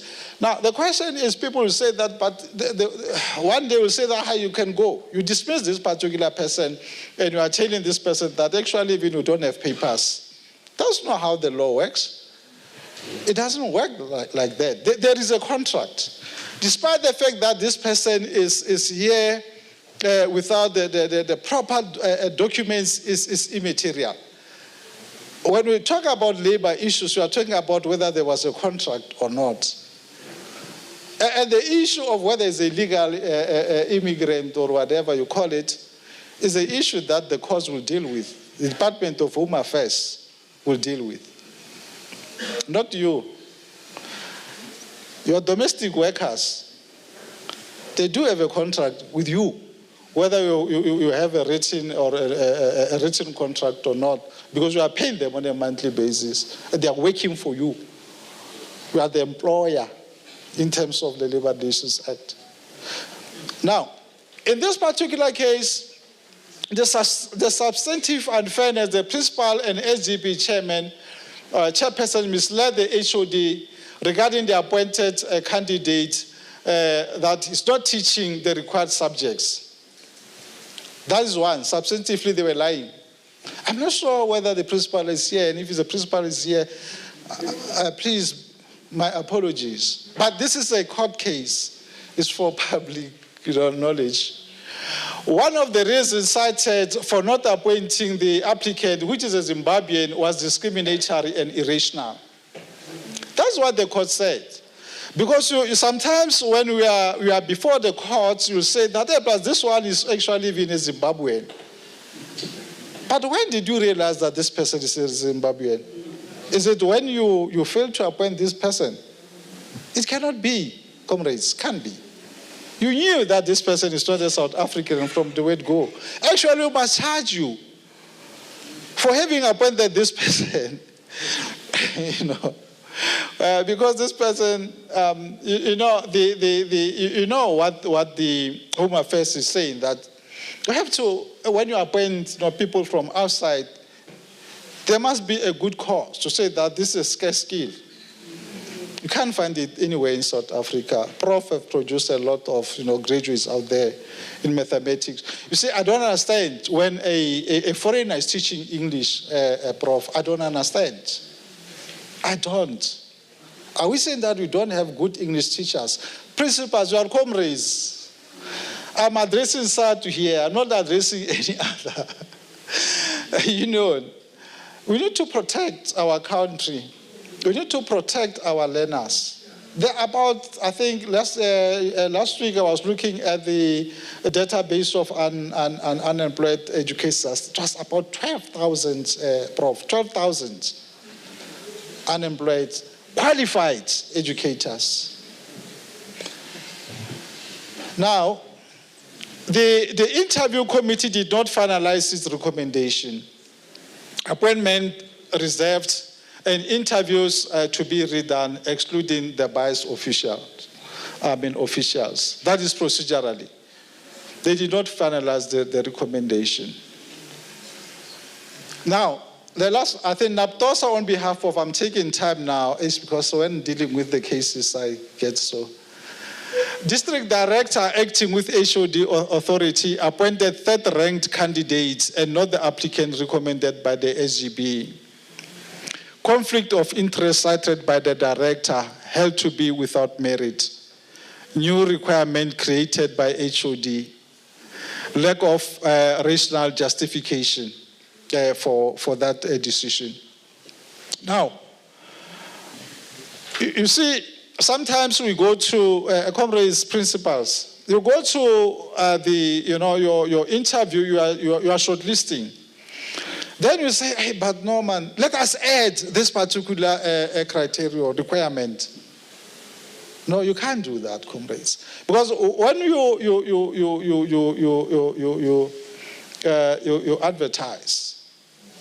when you advertise, people respond to the advertisement based on what they see.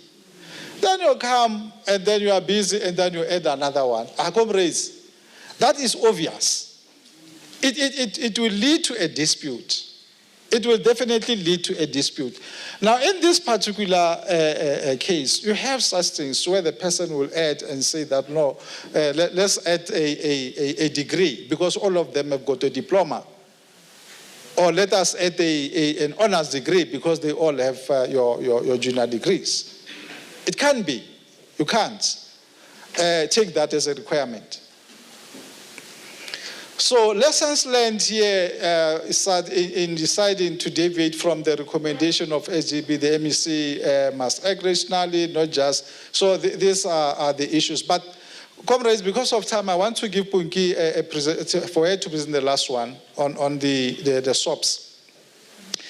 This particular case, we know, is an old case where it's in 2004, but it deals with why I like it is because it deals with the rights. It's a constitutional right. You see, if is it Section 30 Punki or Section 15, I'm not sure in terms of your belief. You know. Now the Pillay daughter at Durban Girls High School returned holiday wearing a nose stud here. As part of her South Indian Tamil Hindu culture. And the principal, the school said, no. In terms of our code of conduct, we don't want this. We don't want this. I'm raising this because of, Liko, my friend, will always make presentations around, the TWASA and stuff like that. Don't allow that as principles because of culture. This is what the case is saying. I'm not going to go through the facts of the case as they are. But you see, there's a school prohibited her from wearing it, citing a code of conduct that disallowed jewelry. But then what was before the court? Did the schools refuse to allow a Pillay to wear a nose stud constitute unfair discrimination on the grounds of religion and culture? And the answer to that was a yes. The answer to that was a yes. So therefore, as you prepare, as you draft your code of conduct, colleagues, you must make sure that you do have a constitution before you, so that you understand whatever that you put there, it must be constitutional. It must be constitutional.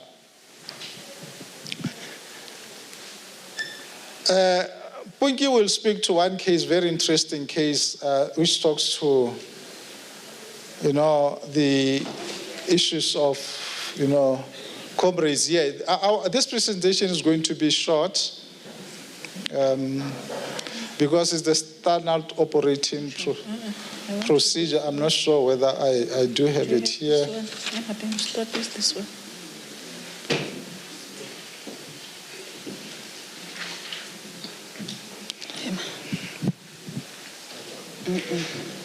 I want to continue with your case management. This one? This one? Let me do now. We need assistance, yeah. As the assisting, Sizoda, how many minutes are we left with? 5 or 20? Yeah? The chair. So maybe Pungi may not deal with the hotline case that I always want to talk to, because it speaks to comrades here. Oh, you're ready? Okay. Presentation mode. Okay, thank you very much, Presentation mode. comrades.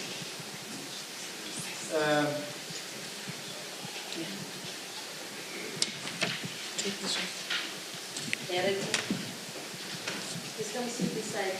Am I going to get questions?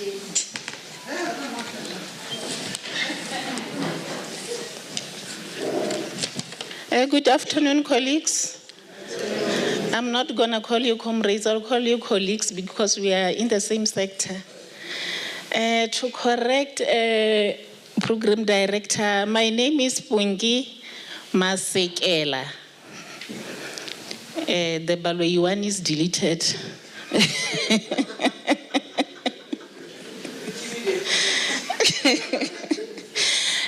Colleagues, I'm going to continue from where Mr. Ndlwana left. I'll talk about 3 case laws that are relevant to you. The first one is about a time off for shop stewards, and then the other one talks about the delay. It's about the delay in disciplinary proceedings, and then the third one is about parental leave. I'm not gonna go through the background and whatever. So the first case is AMCU versus, AMCU on behalf of Khotlang versus the CCMA and others. In this case, Mr. Tsepeng Khotlang, a part-time shop steward and branch secretary of the AMCU at Bakatla Platinum Mine, was dismissed after refusing to obey instructions from his supervisors to report underground for duty. Remember, when you are a shop steward, you are still an employee of the organization. There is a position given to you to say, you are working as an educator. You can't say, because I'm the chairperson of this union, I'm not gonna teach, so I'm responsible for only shop steward duties. Fortunate enough, in our sector, we have the personal administrative measures that deals with time off. So he was also charged for cloaking fraud, because he was getting paid for the job that he was appointed to do. So he claimed that there was an informal gentleman's agreement that exempted shop stewards from performing underground work. Sorry. And he denied knowledge of formal workplace rules. So the CCMA rejected Khotlang's defense as improbable, and the Labour Court upheld the dismissal. So the Labour Appeal Court dismissed Mr. Khotlang's appeal, finding the arbitrator's decision reasonable.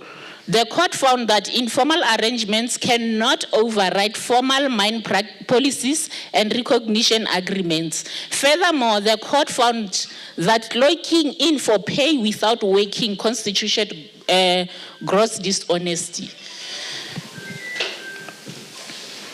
The second one is Stokwe versus the MEC of Education Eastern Cape. Mr. Stokwe was charged with misconduct in July 2010 for irregularly awarding a scholar transport contract to her spouse. She was dismissed in August 2011 and she appealed and remained working. So the department took nearly 2 years to communicate his dismissal of her appeal, eventually enforcing her dismissal in February 2014. From 2011, enforcing the dismissal in 2014. So she challenged the process of the ELRC, the Labour Court, and the Labour Appeal Court, all of which initially upheld her dismissal. She then approached the Constitutional Court. The Constitutional Court ruled in favor of Ms. Stokwe, identifying the following key principles regarding workplace discipline. Duty duty to be prompt. Employers have a legal obligation to institute and finalize disciplinary processes without unreasonable delay. Procedural fairness. Lengthy, unexplained delays in the disciplinary and appeals processes undermine the fairness of a dismissal, even if the substantive reason for the dismissal is valid. And the last one is prejudice to the employee. The court noted that inordinate delays cause significant prejudice, distress, and uncertainty for the employee. I think this one is relevant to those who are dealing with disciplinary processes, especially the principals, as it is said in your responsibility that you will assist and represent the HOD in disciplinary processes in the schools. So, to avoid delays in disciplinary hearings, so the following must be adhered to. Initiate investigation as soon as you become aware or discovering misconduct. Adhere to strict internal timelines. That is, familiarize yourself with your department disciplinary code and procedures and stick to the stipulated time frame. Prevent postponements by requesting formal documented justifications for any delays. If a precautionary suspension is necessary, ensure it is not indefinite or punitive. Keep it as short as possible. The last one is the recent case. I think you are all aware of it, of parental leave. Remember, we have a collective agreement that deals with types of leave, the PSCBC collective agreement. And then we also have the Basic Conditions of Employment Act that deals with different types of leaves. So in this case, the Van Wyk family, a married couple, were blessed with their first child in 2022. And then the wife was a businesswoman. So she was supposed to return to work as soon as possible so that she can manage her businesses. So the husband was working in a company. So the husband, Mr. Weber, was employed as a full-time, requested 4 months of paternity leave to support his wife and bond with their newborn. His employer denied the request, citing the Basic Conditions of Employment Act, 10 days limit for fathers. We are all aware of that one. To say paternity leave. Yeah. So left with no choice, Mr. Weber took 6 months of unpaid leave. The financial strain was immediate and severe. So joined by advocacy groups and the Human Rights Commission, the family approached the Constitutional Court to challenge the parental leave. So the High Court declared subsection 25, 25A, 25B, and 25C of the BCEA, governing the types of leave, as unconstitutional. And the corresponding UIF provisions also as unconstitutional. Remember, in private companies, when you take maternity leave, you claim from the UIF. So this is not a public service servant. So the court suspended its order for 3 years. So the High Court held that it is unfair for the mother to be deemed the primary caregiver when the burden of child care should be equally shared within the father, considering that parenting is unique in nature. This one I leave it with you. As the principals, you're going to face this challenge. Fathers will apply for leave, and you are requested to approve that leave.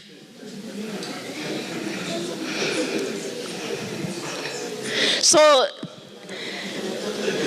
The interim relief in this case, the current allowance of 4 months for biological mothers should be retained. Leave should not be restricted to mothers, but should extend to fathers as well.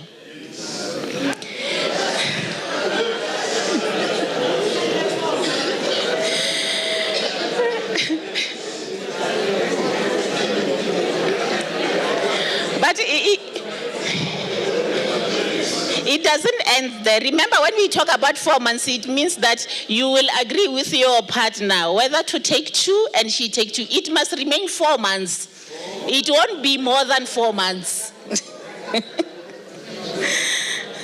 Where only one of the parents is employed, such parent should be entitled to the full parental leave. In the case of a biological birth, the mother must have preference in respect of the time currently allocated as preparation for and recovery from birth. Subject to this qualification, the parents should be entitled to share the available days as they choose. In the event of disagreement, the leave contemplated in the relevant section shall be apportioned between the parents in such a way that each parent's total parental leave is as close as possible to half of 4 months and 10 days. Remember, we are still keeping that 10 days parental leave. So meaning that now is 4 months, 10 days. There should be requirement that a father who wishes to avail himself for paternity leave qualifies as one who has assumed parental rights and responsibilities over the child as contemplated in the Children's Act. The additional 10 days contemplated in Section 25A should also be allowed, giving a total of 4 months and 10 days leave to be shared between the parents. The declarations of constitutional invalidity and suspended for a period of 36 months from the date of this order to afford Parliament an opportunity to remedy the constitutional defects giving rise to the constitutional invalidity. So the interim measures in the public service are as follows. The DPSA has formally requested a legal opinion from the Chief State Law Advisor to guide the appropriate response and implementation approach within the public service. The DPSA issued Circular 2 of 2026 as an interim measure. So I think you all have this circular because it was circulated to all the departments. If not, if there's a printer somewhere, we can print it and share with you. Paragraph 5 and 6 of the circular provides as follows.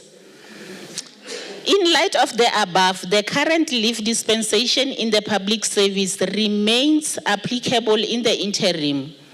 Department must therefore continue to administer leave in accordance with the existing leave policy and determinations. Paragraph 6, it says employees who wish to access parental leave in line with the Constitutional Court judgment. Where I am now? I'm lost. Okay. Let me read the last one. Okay, employees who wish to access parental leave in line with the Constitutional Court judgment are in liberty to do so. However, remuneration during such leave will be limited to full pay only where such payment is provided for in terms of the existing public service leave policy. No additional or extended paid leave beyond the current policy provision may be granted at this stage. The recommendation is for noting. That's the presentation on case law that is relevant to you, colleagues. So I'm going to go to the SOP, the standard operating procedure. I'll take maybe, how much do I have? I don't know if whether you want me to proceed with the presentation for the standard operating procedure.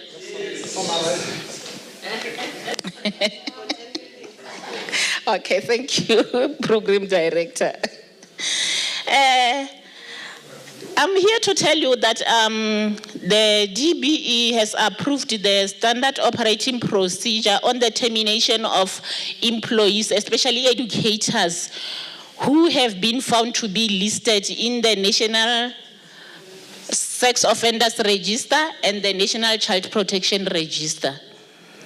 Remember the two registers, one managed by the Department of Social Development and the other managed by the Department of Justice. They prohibit the employment of persons who have been found unfit to work with children. Those are those that have been found to have committed sexual misconduct on children and people with disability. So, firstly, I'll say that in Children's Act, we have two registers, two parts in one register. We have Part A and Part B. So on sexual misconduct, we will concentrate on Part B because Part A is for other neglect by parents. And then Section 41 of the 41(1)(b) and 2 of the Criminal Law Amendment Act. I'll call it Criminal Law Amendment Act. I'm not going to go through the sexual offenses and related matters. It provides that a person who has convicted of the commission of a sexual offense or is alleged to have committed a sexual offense and has been dealt with in terms of Section 77(6) or 78(6) of the Criminal Procedure Act, whether committed before or after the commencement of this chapter, whether committed in or outside the country, and shows particulars that have been included in the register, may not be employed to work with persons who are vulnerable or persons who are mentally disabled. Remember Section 67 and 78, it deals with those who have been found mentally unfit to stand a trial. So whether you were found mentally unfit to stand a trial by that time of the commission of the offense, and then now you are okay, but you want to work as a teacher, you cannot be employed as a teacher. And then this act, remember this act, it applies retrospectively. It doesn't say it applies after the signing of this Amendment Act. No, even if you have committed this offense, maybe in 1940 something back then, it still applies to you. Unlike the Children's Act, it says 5 years before the enactment of the Act. So Section 45, subsection 1, it obliged employers to vet their employees. Whether it's a teacher, it's a student assistant or whatever, you have to vet. So if you can't vet and then you employ someone who has been found to be listed in the register, so you are guilty and you'll be fined by the court. It's either imprisonment or fine. So as the principals, you are dealing with educators who are employed by the SGBs. Please encourage the SGBs to vet. As we are in this process, the DB is in process of vetting all educators that we have in the system. And then the Act also gives the employer the right to terminate any person that is in the employment now. They find that person in one of these registers. So the employer can terminate. And then in Section 11 of the EEA, it allows us to do that. We discharge you. So I'll go to the procedure. We have the procedures to be followed when terminating these people. Or the employer should immediately precautionary suspend the employee if you have been found in one of these registers. Before I continue, I want to say to you that in terms of the National Register for Sex Offenders, you must be found guilty and convicted of committing the sexual offense, that's when you go in the register. Then with the Children's Act, Part B of the Children's Act, you must be found unfit by one of the institutions that we have as educators. We have ELRC, we have SACE. Those are responsible to list your name in the National Child Protection Register. So the employer must request the employee to make, after suspension, the employer must request the employee to make written representations within 3 working days on why his or her contract of employment must not be terminated. Once a response is received and considered by the employer, the outcome should be communicated to the employee in writing. Then SACE must be informed, and the educator's registration might be revoked, but it must be, because it is a sexual offense, it must be revoked by SACE. So the employer must ensure that a block is placed on personnel for that person not to be employed in another school or in another provinces. As you know that we have that problem. Termination is effective immediately. No notice period is applicable.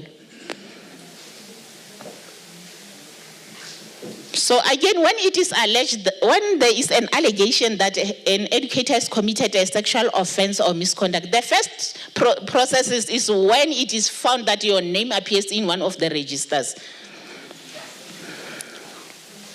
So Section 45, subsection 2C of the Criminal Law Amendment Act provides that the employer must transfer a person against whom an allegation has been made on sexual offenses, must transfer to another place or workplace where he will not be in contact with children. The employer must immediately precautionary suspend the employee while alternative employment is sought, depending on the type of offense or misconduct. After the investigation, the case must be referred to the ELRC, that's Collective Agreement 3 of 2018. The outcome is communicated to the employee in writing. If found guilty, the same process of informing SACE and blocking the personnel continue. If the suspension period has lapsed before the case could be finalized, the employer should temporarily transfer the employee to another post. If not found guilty in an arbitration, and the employer is satisfied that the safety of the vulnerable people is guaranteed, the employee should return to his or her post and then continue with the services. That are the procedures of the department, and they have been signed by our DG in August last year. So on these procedures, I know you're going to ask me about the public service employees, the support staff in schools. So as the department, we have written to the Minister of DPSA to make a determination and come up with the standard operating procedure on how to terminate other employees who are not educators, because we cannot determine on behalf of the DPSA. I thank you, colleagues.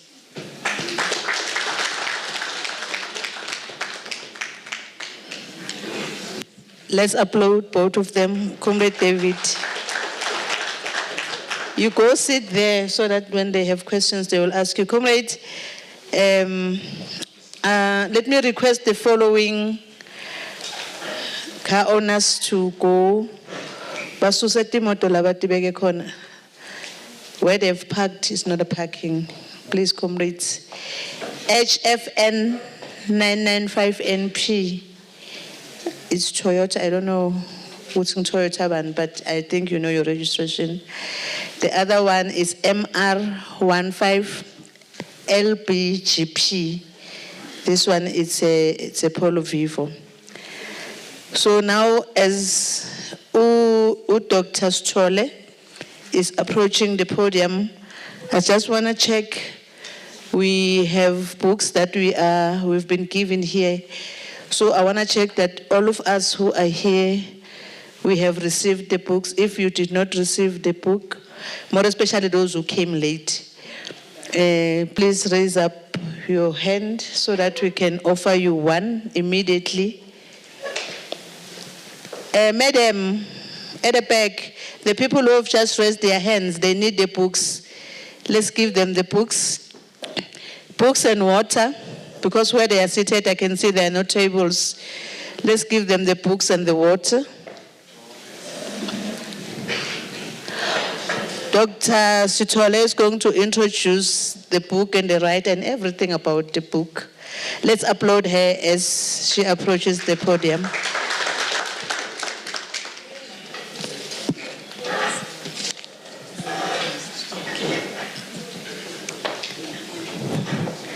Good afternoon, everyone. The makers of greatness. That's how I view the principals, the makers of greatness, because as we grow up and we are called names and titles, it is because we have been shaped and molded and twisted by yourselves as teachers and principals. So we thank you. I suppose you are probably never thanked enough, but we do thank you. It is almost lunchtime, so I'm battling between empty stomachs, concentration, information overload, case studies. Hey, even I am, I'm not an educator, but I'm like, oh wow, that 4 months paternity, I would have loved it. My husband would have helped me a lot after 5 children. I wouldn't have mind to share the load. So my name is Lerato Sithole. I am here to just quickly introduce something that I think is very exciting. As they said, I must use this, so I hope I'll use it. So I'm from Pretoria, but originally I'm born in Malahleni. So as we start moving with our careers, I ended up in Pretoria. I'm accompanied by Ujobe, Ukona Lapemova, standing right there at the back as my long-standing friend and husband. So I think you've got the books, right? So we're going to talk about Zero Fight Leader. I've got 10 minutes, 15 minutes. 15, yeah, lunch. This book, I was here when the book was being launched, and I was really taken by the content of what's in the book, or the content of the leader that wrote the book. So I then came out with a project. So the reason why I'm able to have the project, maybe I'll introduce myself a little bit. I am a founder of an organization called Think and Grow Rich Africa, directly coming from the book Think and Grow Rich by Napoleon Hill. So I'm certified by the Napoleon Hill Foundation to do a Think and Grow Rich version, an African version. So I take it that I'm talking to the principals, right? So, yes. Oh, thank you. So I can see everybody that's making noise. As it is the protocol of being a teacher. Yes, let me see. I expect noise keeping to be contained, order to be contained, because this is like, good morning class kind of a thing. So my background is I've been working in corporate for more than 33 years. I retired 2024 to get into the work of Think and Grow Rich, which is a coaching organization. I've worked for organizations. So when I retired, I was a senior partner at Deloitte. I've been a partner at EY. I've worked for Accenture. So the Dr. Mary Metcalf were people that we wanted to fight for and have audience with so that we can talk about strategies and all sorts of things. And today she's here, still very respected for the contribution she has had in the industry. So that's how we have seen that. And I think we can applaud her. So I then, I mean, corporate is tough. It's a lot of things to remain there as a woman, as a black woman. It's just a whole lot of things. But then now I'm running a coaching organization. And one of the things that I do is I am an executive producer of a company called Uriti. Uriti is a film production company. And what then came out as I listened and I read the book and I was in the book launch, I thought we could make a movie out of this story. So yes, we are in the process of creating a movie. Why am I interested in a movie? And the movie's name is called Higher Ground, because all of you are standing on higher ground to make big things and to create greatness. Is it okay, class?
We're going to tell the stories. We're going to tell the stories and what's in the book. And also, not only what's in the book, I have done a 4-episode podcast with the comrade Usinga. So we've done it.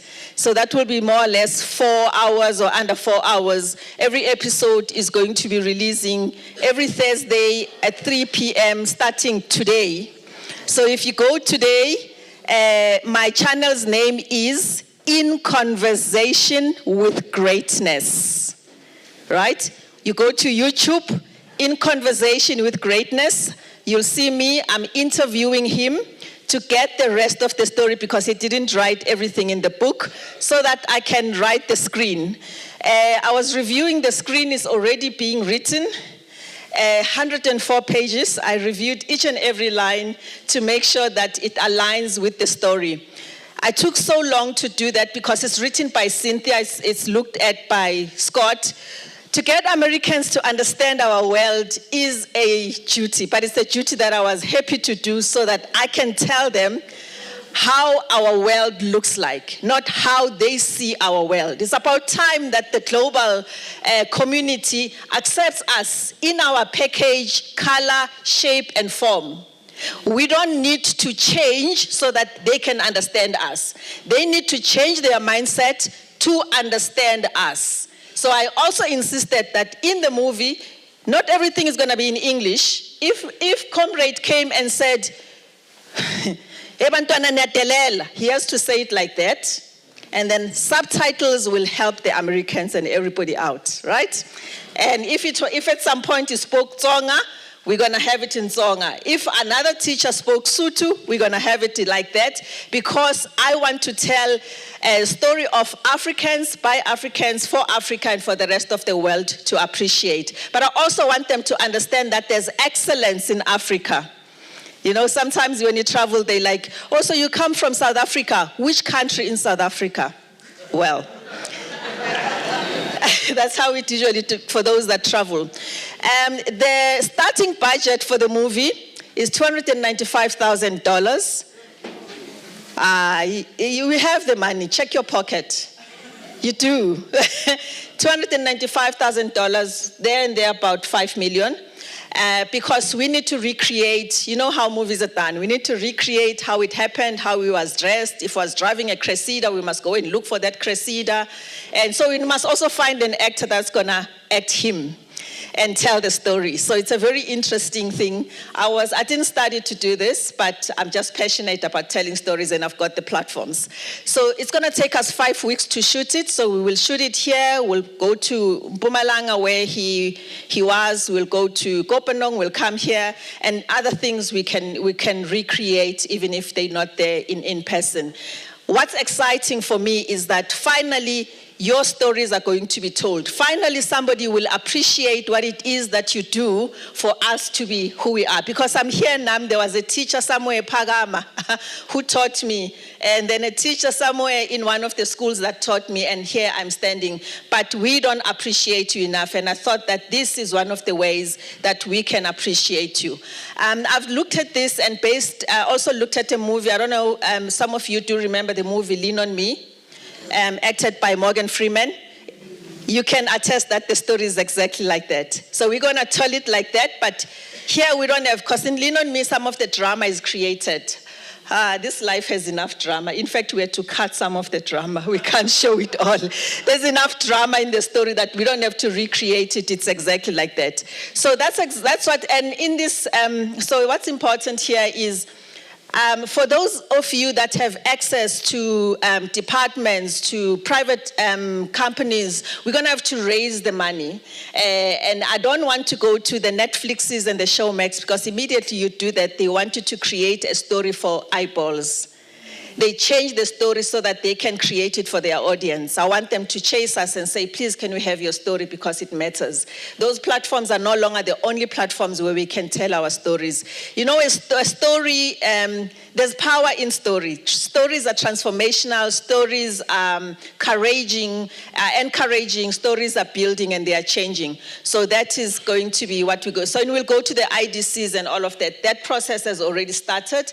But also, if I take 5 million and I say, how many 5 million do I need to get? How many South Africans do I need to make a 5 million at how much? I did a simple math. I come from Deloitte, so we calculate these things. So I said, I need 25,000 Africans or South Africans that can give me 200 rands each, and that becomes 5 million. So we will send you that link so you can give us your 200 rands, and I thank you in advance. Okay, so this is a legacy, a story is a legacy, and that's what we are pushing forward. But it's a legacy, yes, it shows in the life of Mr. Usinga, but it is your legacy too. And listen, if you think your story needs to be told the same way that this one is told, I'm here to tell stories, I'm here to write movies, here to do all those kind of things.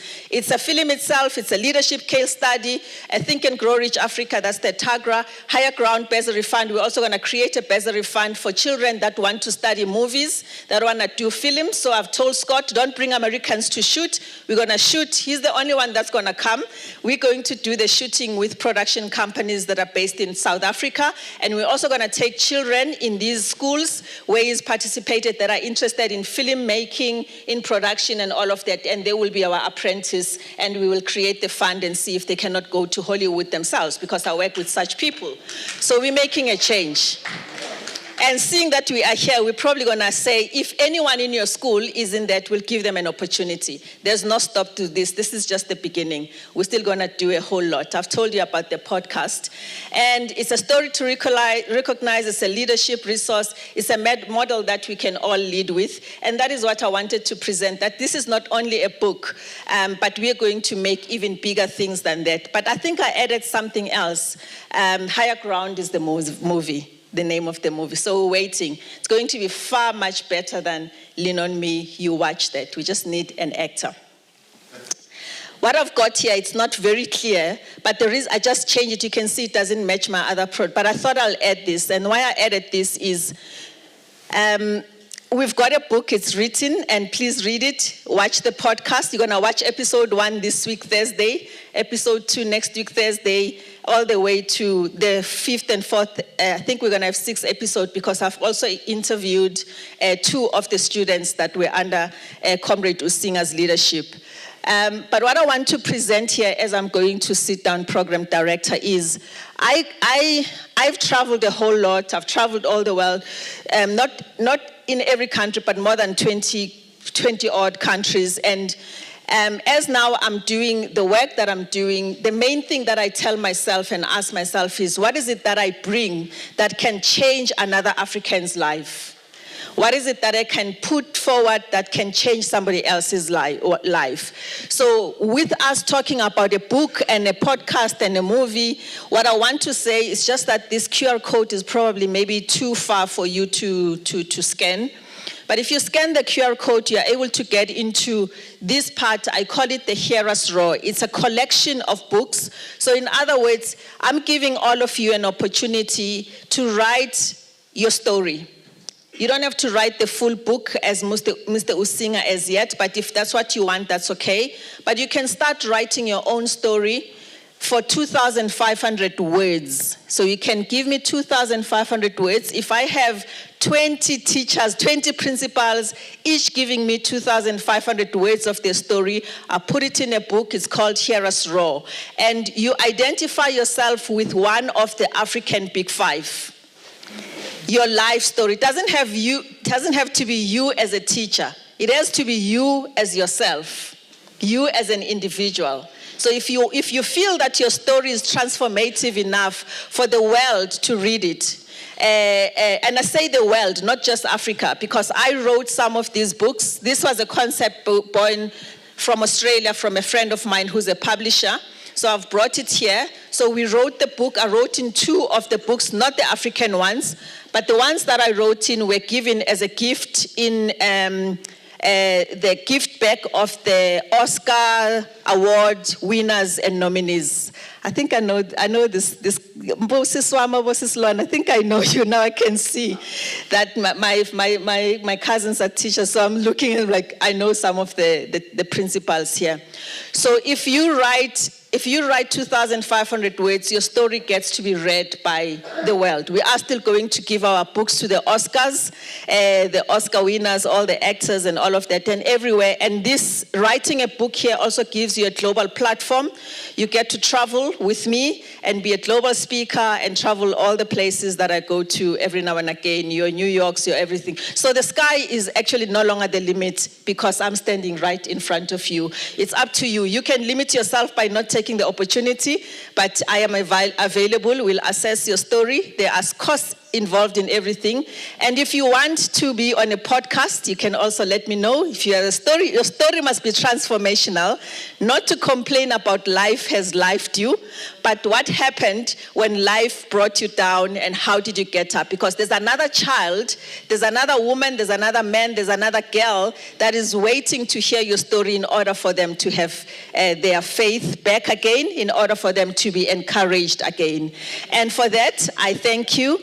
And I present to you Higher Ground. It's going to take us 5 months, but 24 months, close to 24 months to produce the movie because it takes a lot of time to do the production, post-production, and all sorts of things that we need to get. So watch the space. We are standing on higher ground. I thank you. Thank you very much, Doctor. Comrades, I want to check with you. All of you who are here, you're supposed to, your names must be in the group so that as we download the presentations, you are able to receive them. And then we'll request all the presenters as they sit here to make sure that they've given Ukomrod Zodwa their presentations so that we can be able to comrades, forgive us. We have started 30 minutes late, so we will add 30 minutes. I hope you're not going to die. Now we are going to be calling our motivational speaker. We are, you know, most motivational speakers, they must go around. They need to motivate a lot of people. So we're taking him now, our motivational speaker. Comrade, Comrade Linda Ntuli. Applaud him as he approaches the podium. Thank you so much, comrade. There it is.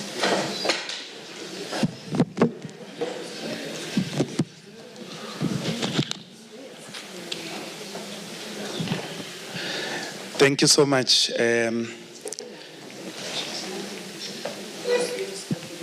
Greeting, comrades. I greet you, Ngitamandla.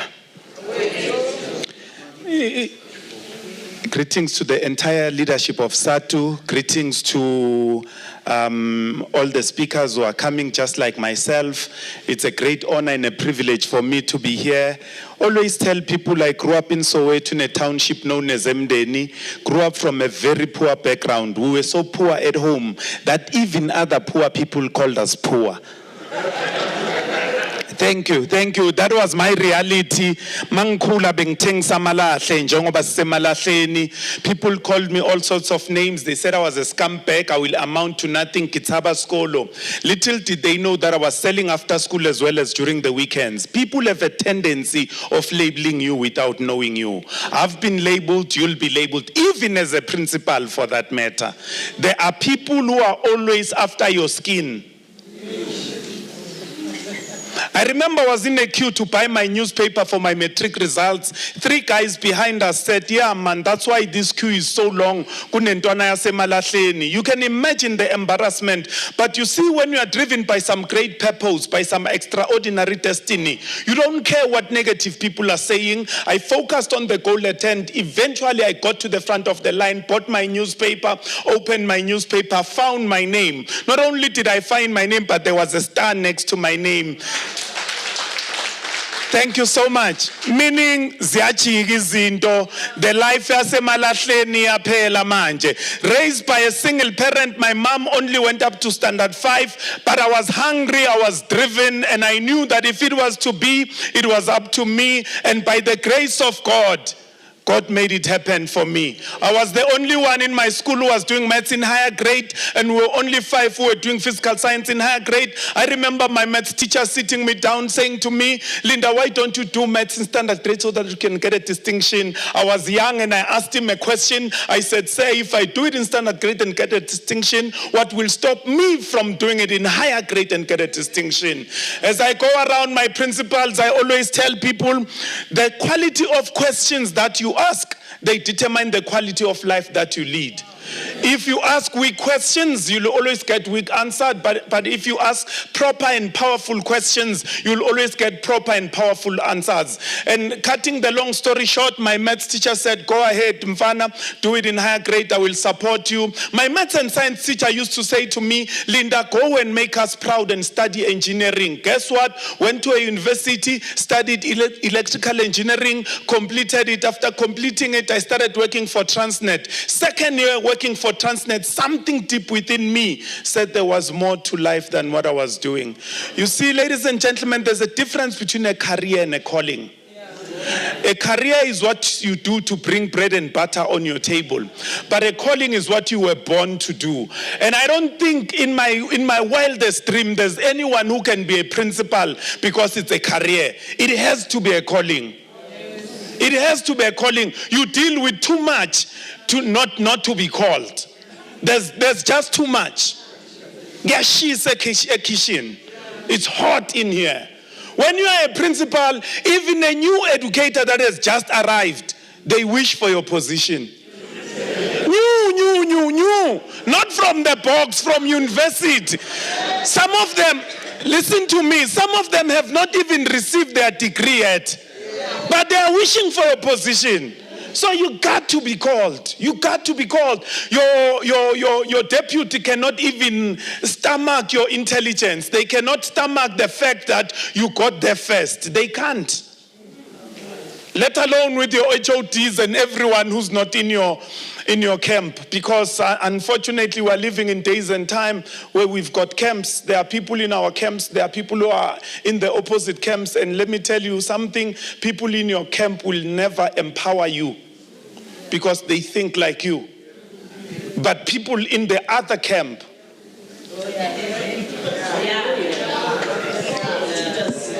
can I have some water? Is it okay? Angithi ngishilo ngikhulele emalahleni. Thank you so much. So I'm here to challenge us. I then studied sales and marketing management because I knew that I needed to deal with people rather than machines at Transnet. I knew that I was not born to be in the 14 e-locomotives at Central Rand. I was born for more. And I made a decision, let me go to sales and marketing management. Cutting the long story short, I had 4 offers on my table, and the offer that I chose gave me 2 times what I was earning at Transnet. It gave me a car allowance, it gave me a petrol card to Hoi Petrol as well as service the car, gave me a card with the limit of 6,000 every month to entertain clients because I was now in sales. Left Transnet, joined Rotec Engineering, was with them for about 4 years, left them, joined another organization as a business development manager, left that one, joined another one as a sales manager, left that one, joined another one as a sales manager. 1.5 years working for this one, I was promoted into key accounts management. As a key accounts manager, I was managing a target of 186 million rands per annum. Poor background, raised by a single parent, but I knew that it was possible. And as I go around, I always tell people, don't let the pain of your past punish your present and paralyze your progress. It's not how you start, it's how you finish. Let me repeat it for my other principals who are still like, you know, you can tell when someone heard you but they didn't hear you. So let me repeat it. Don't let the pain of your past punish your present and paralyze your progress. It's not how you start, it's how you finish. I was with that organization for 5 years, 2 months, and I left, but leaving them, I was not leaving them to join another organization. organization in the corporate world. I left them to run my own business, Rise Up and Do It Business Enterprise. So all I do, I speak and I inspire people in the process. I always tell people, aspire to inspire before you expire. You will expire one day, but please, inspire while you are at it. And today I'm coming here. I've written 7 books, and congratulations to my leadership, Ubabu Usinga, for the great work that he has done. Can we please give him a round of applause? I said to sorry. I'm really invited. Your round of applause ngati inequal. Bengcela simnike izandla. Thank you. I always tell people that Kwal is very dangerous because no one succeeds because of Kwal. So if you want to succeed, better get into the shoes of the ones who are doing it and learn how they've done it. Ladies and gentlemen, this is the subject I'm coming to quickly treat. It says building a culture of excellence.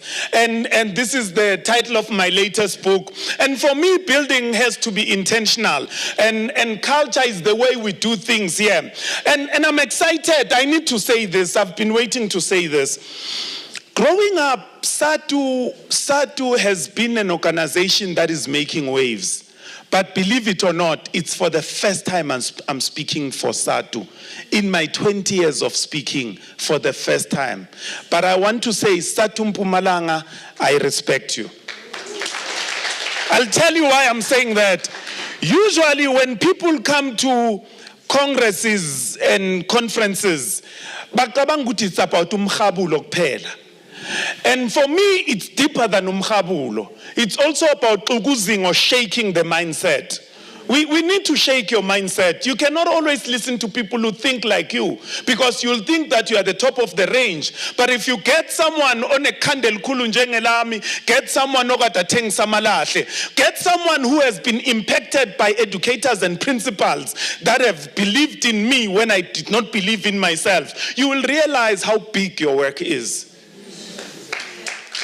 I know that in your industry, it's an industry that is full of haters, and you eventually wear glasses that says everyone is a hater. I'm not coming as a hater this afternoon. I'm coming as a lover of the work that you are doing. If you hear me skipping some tense or missing some tenses, you must know that it could have been worse if it were not for you.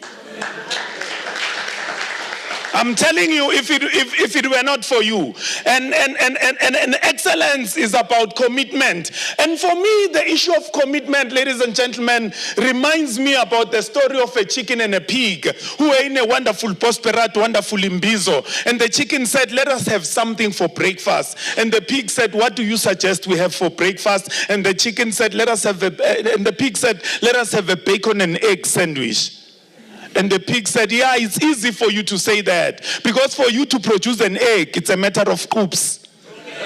But for me to produce a bacon, it's a matter of death. Ladies and gentlemen, in the recipe of bacon and egg, the chicken is involved, but the pig is committed. Can I break it down even further? Some of you are working with people, sometimes even your deputies, they are just involved. They come to meetings. You give them schedules, they look at the schedules, you give them strategies how to do things. They act like they are there because they are just involved. And they are hoping that you fail. But guess what? What you put on the ground is what you'll get up on the tree. And let me give you even a further twin. If you go an extra mile to help someone, you are actually assisting yourself by developing people who will see how you are doing this thing called leadership, and they will be modeled by how you are doing it. Let me move. Can I move, please? I'm just moving because of time. One person speaks about time and says, I've got only a minute, only 60 seconds in it. Forced upon me, can't refuse it. I must suffer if I lose it, give account if I abuse it. It's a tiny little minute, but eternity lies in it. Your time is important as a principal. There are things that you should not be babysitting as a principal. But unfortunately, some of us are babysitting things because we have not built relationships. Can I please explain this? I want to go to relationships quickly. Can we just do the relationships quickly? Can we do it? Yes. Please, can we stand? Thank you. Thank you for saying yes. Please, can we stand? Can you please do this with me? Okay. Ungakali. Just please tell me, can I go on for the next 30 minutes with your arm stretched like that? What's the problem? I'm the one who's going and you are just listening. The problem is you'll be tired, correct? And when you are tired, your concentration gets depleted, all right? Okay, please hold your arm next to someone who's next to you. Please stand, ma'am, so that he can hold his arm next to you. Thank you, Prof. Imagine, I'm making the Prof to stand. Please hold your arm nicely, be comfortable. You guys are not doing it right. I don't know whether, please, hold, yes, hold it like that. Thank you. Can you see? Can I now go on? Why? It's easier now. But even besides it being easy, you've got support right now. Now, let me tell you the biggest problem we have. We've got principals who are doing very well, but they don't have support. Now, can I ask a question? Before you hold your arm, did you check if the person next to you has used everything that they need to use in the morning? No, you did not, right? All you needed was what? Support. Did you check what M plus do they have? Do they have M plus 4, M plus 5, M plus 7 like you, or they've got M plus 8? You did not even check that. Ne? All you needed was support. But let's talk about your teachers. Let's talk about your deputies. Let's talk about your SMT. Can you say just now that the fact that you are not at school, are they giving you the same support that you are giving next to the person next to you? Or you always look at your WhatsApps because there may be a message that says, "Kuyafiwa, kuyabhutshwa, kuraf, kurotin, awukho principal." Can you say that about your people who are left at school? You're not talking to me. Please talk to me. I told you I'm coming to inspire. Please talk to me. Do you trust the people you've left at home? So do you realize the problems that we have? Thank you so much. Please take your seats. Please take your seats.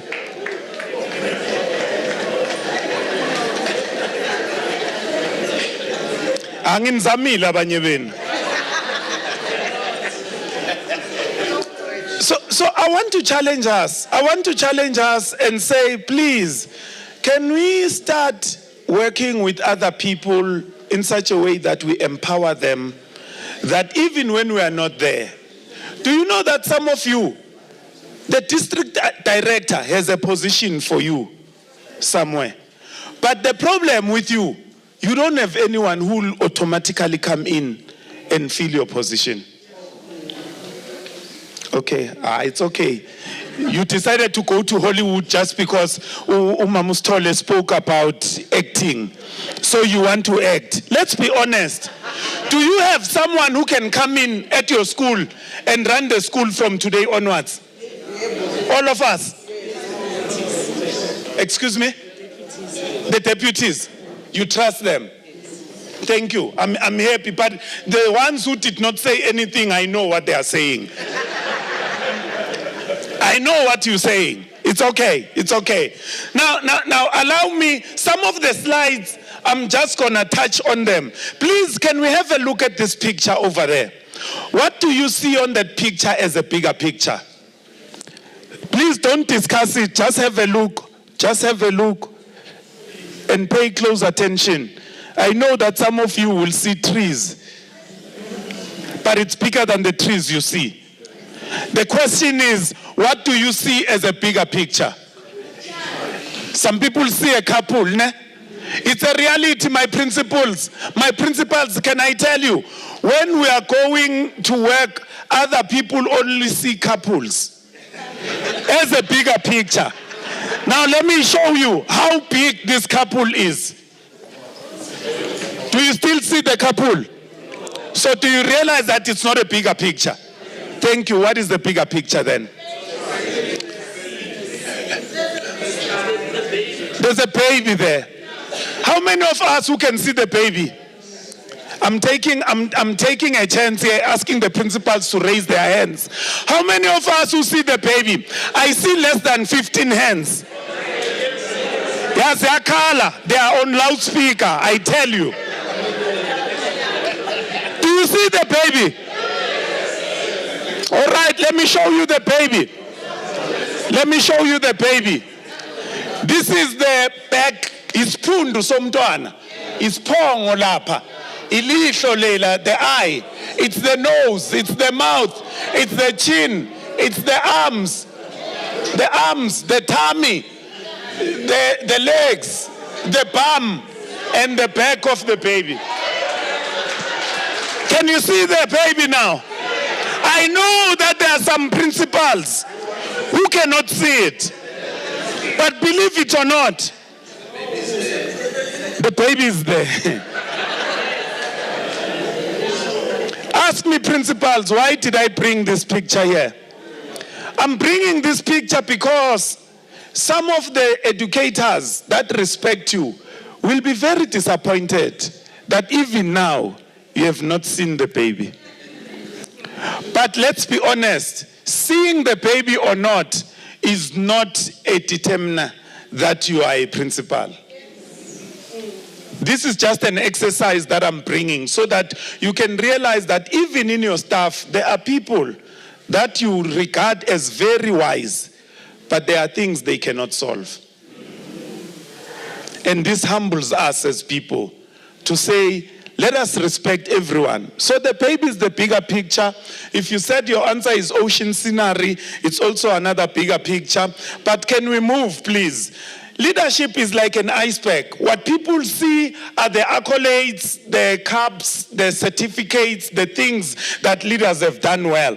But what people do not see are issues like sacrifice, staying healthy, focus, disappointments, growth mindset, persistence, issues of meeting targets, issues of expenses, time management, determination, tears, sleepless nights, and rejections.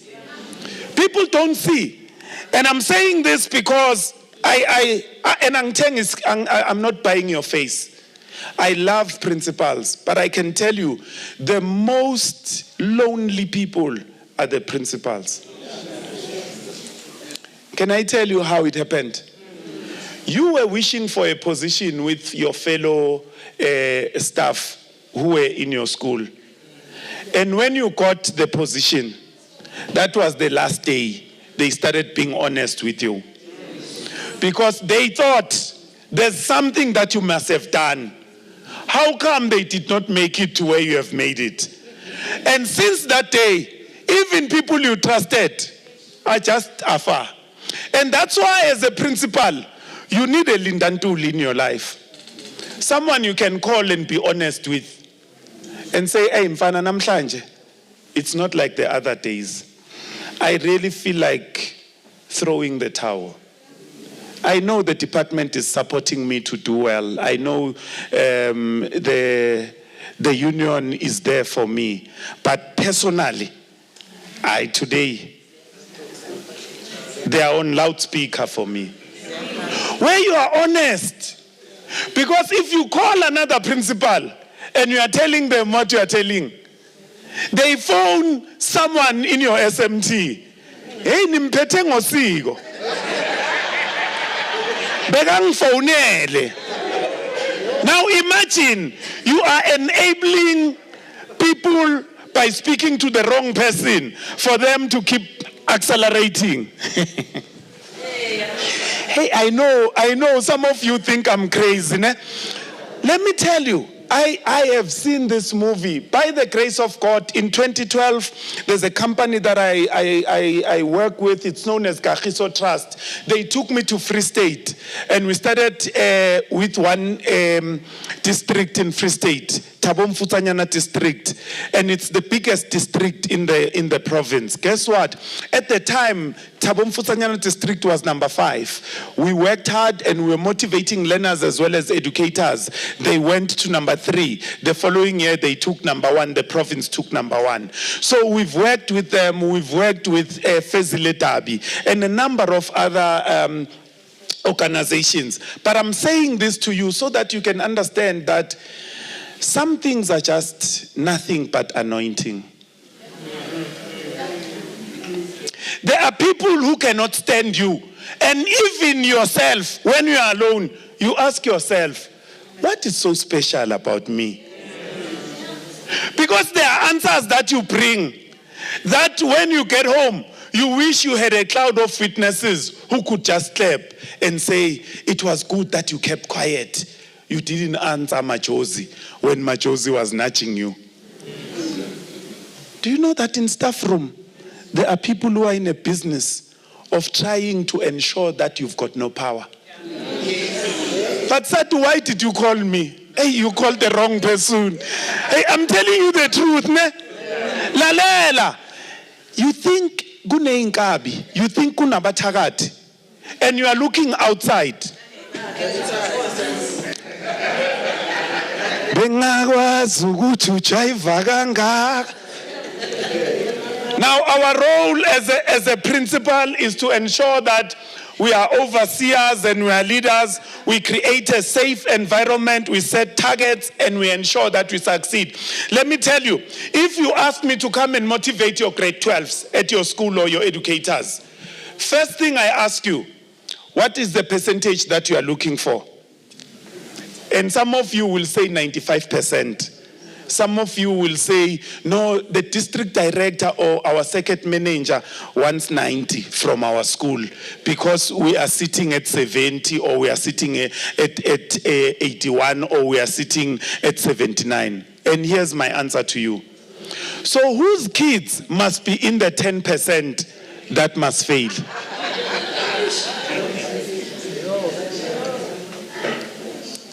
Ukrende? Ngiyakubona nlethes zakho lungishanga phakathi. So that's the question, my principals. Whose kids must be in the 10% that must fail? So today I'm here to give you an unlearning message to say, please, let us target 100% every year.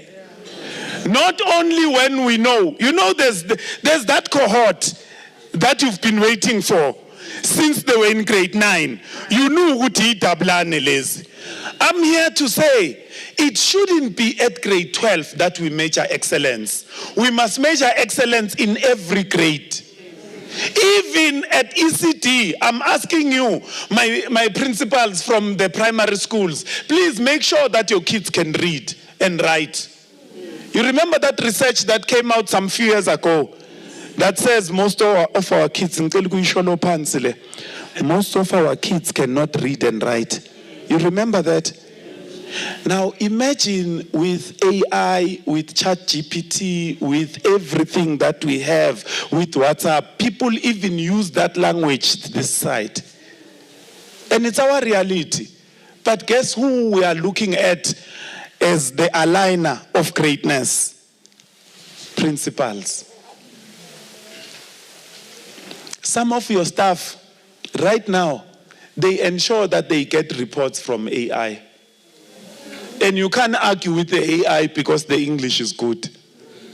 Do you get what I'm saying? And sometimes they come with plans that are not realistic to a particular school. Some even lie and say, we'll take our kids to the lab. And you say, hi, Wenaman, Mkize, which lab? We don't have a lab in our school. Do you get what I'm saying? But it's in the plans. I'm just saying. Can we move, please, because of time? We are builders at all levels. We keep educators on track. We ensure that we get a buy-in from our parents. We inspire learners for them to say, help us to help you. And then we look at ourselves in the mirror and we look at them and say, help us to help you. How can we help you? We build strong relationships with everyone. Relationships are important and very, very, very important. We encourage everyone to take care of our infrastructure. Ladies and gentlemen, I went to a school where I was a learner. And I went to motivate their grade 12s. I came back, my heart was sore. I get paid, by the way, to motivate. But I said, I'm going back to my school. It's for me to give back. I said to my principal, I don't even need a cent. I will see myself there. I know my way. Sure. I wish I asked for a location because I felt like I was in the wrong school. I'm not talking about anything. I'm just talking about infrastructure. We had a beautiful hall like this one. Seriously beautiful. That stuff that you call supercalifragilisticexpialidocious. We had that type of a hall. Did you get what I'm saying? But when I went back to visit my school, I came back heartbroken. And I'm asking you to ask everyone who reports to you to say infrastructure is the only thing we can leave for the next generation. I grew up in a 4-room Soweto. Kupete kaya. But today, the way people don't take care of what their grandmothers and grandfathers left for them, including our very own schools. Tina, you would not see ukula in a school. Everything was spick and span. I don't know why did I get there, but I'm asking you, principals, can you please recharge? I know that when your phone is on 5%, you feel uneasy. But your life is at 5%, you are not feeling uneasy. Because you think you are okay. I wish we were somewhere. I would say, please touch your neighbor and say, I'm not okay. No, I would say that. No, I'm not saying it. I don't want you to judge one another. Because some of you are really not okay. You know? And let me tell you, most of your stress comes from work. Let's go, Linda, let's go. The reason why it's important for us to recharge, the quality of our work improves, our physical and our mental health improves, the way we focus and we make decisions improves, but there's also a shift from illness to wellness. Illness has got an I, but wellness has got a we. When we were doing that exercise, it's not about illness. Illness, you are alone. It's I. But wellness is we are together. Be well even when things are not well, until things become well. Focus on focus until the focus is on you. Wellness is important, ladies and gentlemen. Akudlalwa ku-wellness. Benefits of wellness, it brings about growth. You carry positive energy both at school as well as at home. There are some of you, at home when you arrive, shame. Zing, zing, zing, zing. This is it. You have a headache suddenly. You have all the other aches. And you forget that your wife and your husband, they need a partner. Someone who loves them. I mean someone who loves them. You know, someone who loves them, ladies and gentlemen.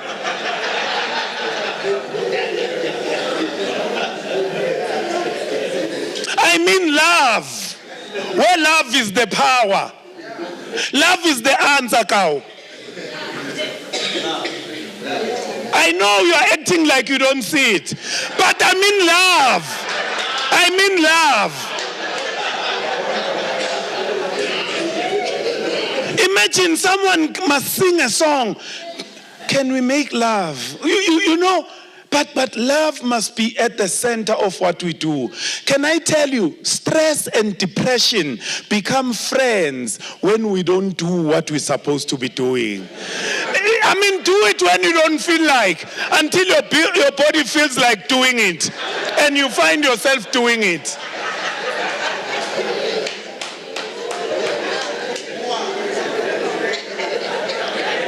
Hayi bo Sadtu, amandla manitha wethu asenze nishoke ukuthi amandla wethu.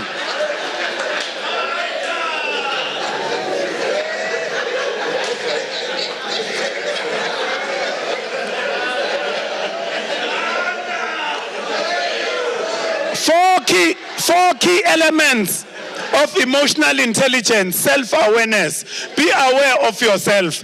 Do you know that some of us made it to the principal position, but in a true sense of the word, we still need a lot of pruning ourselves? We were good. We were getting 100% in our individual subjects, but we are not good at working with other people. Instead of delegating, we want to do it ourselves. Iyeke, deputy, I will do it. You will die. Self-awareness. Number 2, self-regulation. Please, akube naleyo nto. Number 3, empathy. Number 4, social skills. How we work with others. Oh my goodness. Please, let us ensure that EQ is in our way with doing business. I wish we had time. I would say, look at this sentence and tell me the number of F's in that sentence. And I know what your answer would be for most of you. Are you looking at it?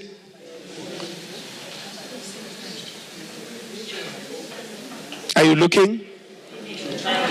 Please raise the number, ne? Raise the number. If your number is 1, just do this. If your number is 2, just do the cosified. If your number is 4, do that. If your number is 3, if your number is 6, just do sharp, I will understand. If your number is 5, raise the hand. Let me see. Yeah. I knew it, my principals. Laba bangaphakamisanga bona. Okay, the answer is 6. The answer is 6, I promise you. Finished is 1. Files is 2. Are the result of 3. Years of 4. Scientific 5. Study combined with experience of 6. Many years. No, please don't tell your educators you got 3. Don't tell them. But the aim of doing this was to show you that an F in an off is not an F for you.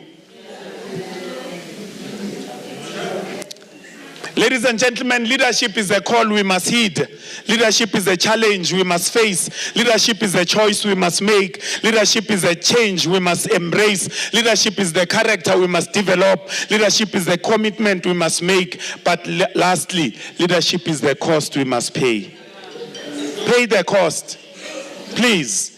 Don't prove yourself, improve yourself. Leadership is like a car. The wheels allow us to move. The engine provides the power. The fuel provides the energy. The steering wheel gives us direction, but the foot pedals allow us to brake as well as to accelerate. Please accelerate. I wish I had time to talk about conflict, but I won't. Let me just move. But I'm charging us, leaders, let us deal with conflict. Let us build trust in the workplace. When there's trust in our schools, people are consistent in getting results. People show appreciation. People, we encourage coaching, and we ensure that we empower our team by trusting them, but we solicit feedback. As a principal, please don't be afraid to ask, how is my style? How do you feel about my style? Where can I improve? You will see how you'll improve by doing that. Check in. And I know you are thinking about your haters only. No, there are people who will be honest with you. Besides the fact that they don't like the fact that you are sitting as the top of the range, as the CEO of the school. Team, it's about trust, it's about engagement, it's about accountability, it's about motivation. Relay runners, they build momentum. They run for one another. They watch out for their team members. They don't drop the baton because they'll be disqualified. They hold each other accountable. Ladies and gentlemen, it's not about how you run. It's also about how you pass the baton. I'm begging us, those of us who know that soon we'll be passing the baton, please make sure that you create leaders in everyone who's there at your school. Please. Please. I-system ezoba khakha, but when you've done your best. And don't be choosy. Don't choose only people who've got your ideology. Make sure that you share, because sharing is caring. Oh my goodness, if we had time. This is the statement that is in my first book. It says the only place where you can get free lunch is in jail, but you won't be free to enjoy it. Ladies and gentlemen, there's no free lunch. This is in my second book. My first book is this one. Your destiny is calling, make it happen. My second book is this one. I speak about these three things in page number 14, the carrots, the eggs, and the coffee beans. Let's talk about it quickly. When you take the carrots and you boil them in boiling water, what happens? They get soft, right? When you raise the temperature, they get even more softer. Ne? But when you take the eggs and you boil them in boiling water, what happens? They get hard. Ne? When you raise the temperature, they get even more harder. They start to crack. Ne? But when you take the coffee beans and you boil them in boiling water, what happens? It dissolves. Ne? It changes the water into coffee. When you raise the temperature, the coffee gets darker. And the smell of the coffee, come and get me. I'm here to say you are not like a carrot. You are not like an egg. You are like a coffee bean. It doesn't matter how boiling your situation may be. When you get inside your situation, you, my friend, you turn your situation around, because you are not a thermometer. A thermometer measures the room temperature, but you are a thermostat. A thermostat sets the room temperature. When people say it cannot be done, you say, I'll be the first one to do it. When people say this school is so bad, you say, I'm here. And you change the situation around. I'm here to say, Sadtu Amahle, I'm here to challenge us to say, even though we are a democratic teachers union, let us also be an excellent teachers union, where we demand 100% from our members. And we know that even when they get 95 and we say congratulations, but we are still waiting for your 100. We don't leave it at 95. Hey man, Linda, ladies and gentlemen, thank you so much. My other book is titled You Are Wired to Win. And in this book, I challenge you not to be a passenger, but be a driver driving your life to the next destination. And this is my Zulu book. It's titled Zinikele Ukuzudlondlobale. I believe that all of us ungayibukeli phansi phokophela phambili ungavumi ukwehluleka umnqobi. And this is my latest book, Building a Culture of Excellence. Ladies and gentlemen, my books will be available at the back. There's a speed point there, and I will definitely have a Sadtu discount before I hit back to Joburg. But I want to say to you, you've got an amazing, amazing, amazing way to turn your team around. And I pray that when you go back after tomorrow, when you get to work, let them see a re-energized you, because energy is everything. May God bless you, God keep you, and be the best that you were created to be. Thank you so much. My name is Linda Ntuli. That's my number over there. If you need us to come and speak to your staff, let's come. Let's speak to your matriculants. Let's speak to your school. Thank you so much. God bless you. Thank you, Program Director. Thank you very much, Comrade Linda. Thank you. Comrades, we are about to break for lunch. We were supposed to have questions and answers, but I will allow the guest to go and have lunch. And then when we come back, we'll have 10 minutes question and answers. Then we will have Comrade Mary McCarf. As we are motivated, let's see what our learner can do before we go there. That is lunch. Let me introduce to you Ominentle, Iminlentle, a wonderful day Sithole to give us a short poem. Before I start, allow me to quote, I believe real queens fix each other's crowns. Now with that, I greet you. My name is Minentle Sithole. Now today, I want to tell you a very interesting story about being your sister's keeper. You know, growing up, I used to be one of those girls that were bullied because of something that you cannot control. Now imagine being bullied because of a disease that made your legs stuck and pale. Wow, that was me. In primary school, there was that one girl who used to bully me. Her name was Nondumiso. Ew! Look who's here! The alien girl! What did I do to deserve this? Why do you have to bully me? I only came to school to learn, not to be bullied. Now, ladies and gentlemen, they used to call me names. Bull, alien, monster, cow. Yeah. That's what they called me. I even went to a point where I used to search for different types of skincare routines. I used to buy each and every product that had the name skin in it. That's not where it stopped. My grades dropped.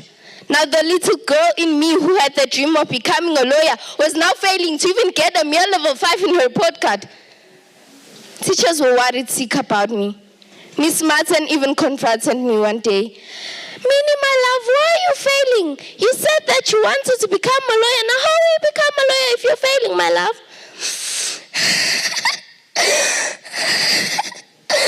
God, what have I done to deserve this?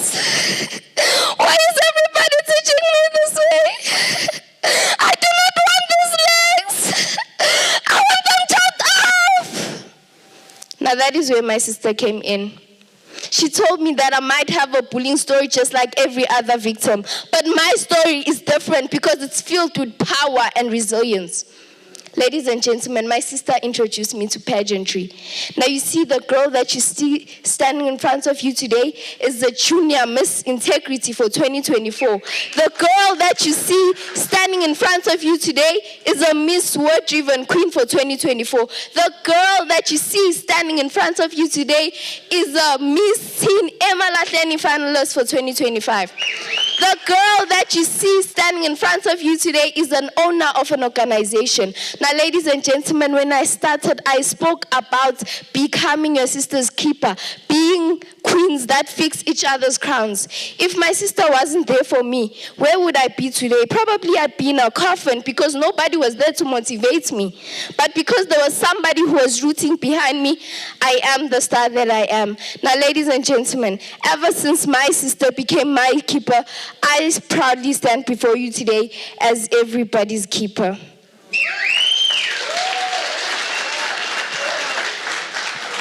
Thank you very much. Let's continue to give her a big round of applause. Continue to be a shining light. We wish you all the best, Minentle. We're going for lunch. Comrades, allow me to say I'm going to give you 10 minutes to be walking up there.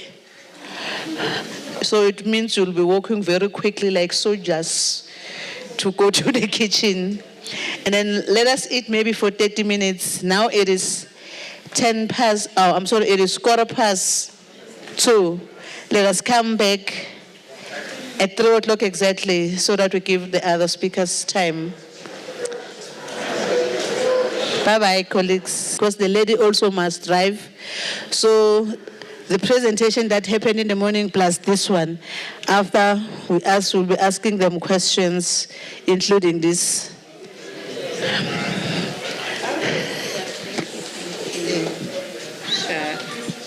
I'll just go and wait home.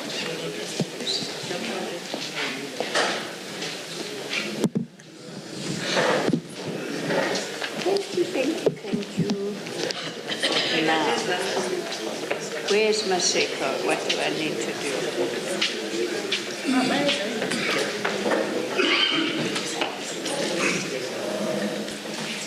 Hey. Afternoon, everybody. I'm so happy to be here with you. And I am just apologizing that I won't be able to stay with you for the whole of all of the time, but I loved the morning. It was fantastic. I can't promise to be as entertaining as some of our speakers, but there we go. Yeah, so this is the topic I was given. So we could spend 10 minutes trying to understand it. Do you understand it straight away?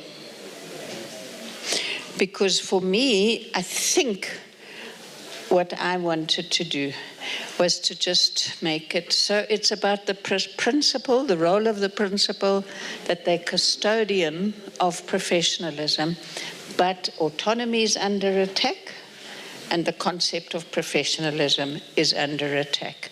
So what I decided to, I've gotten the wrong way. Yeah. I'm just calling it professional autonomy, and I'm looking at what's the situation in South Africa. And I know the chair says I've got an hour, so I thank the chair for that. But I'm going to try not to take the whole hour because there's other people that you also are looking forward to hearing from. So I'm calling it a conversation because, as you know, I am a teacher. I don't like standing and talking, you know. I prefer interaction. So if you were planning to sleep after lunch, forget it. You're going to be working. Okay, so it's a conversation. I hope you can read that. Sometimes with colors, maybe it's not so good. So this is what I want to argue and see what happened. Yeah, I want to argue this and see if you agree with me. Every time a teacher makes a decision, every time a principal makes a decision, they are acting as professionals. That's a hard thing to think about, hey?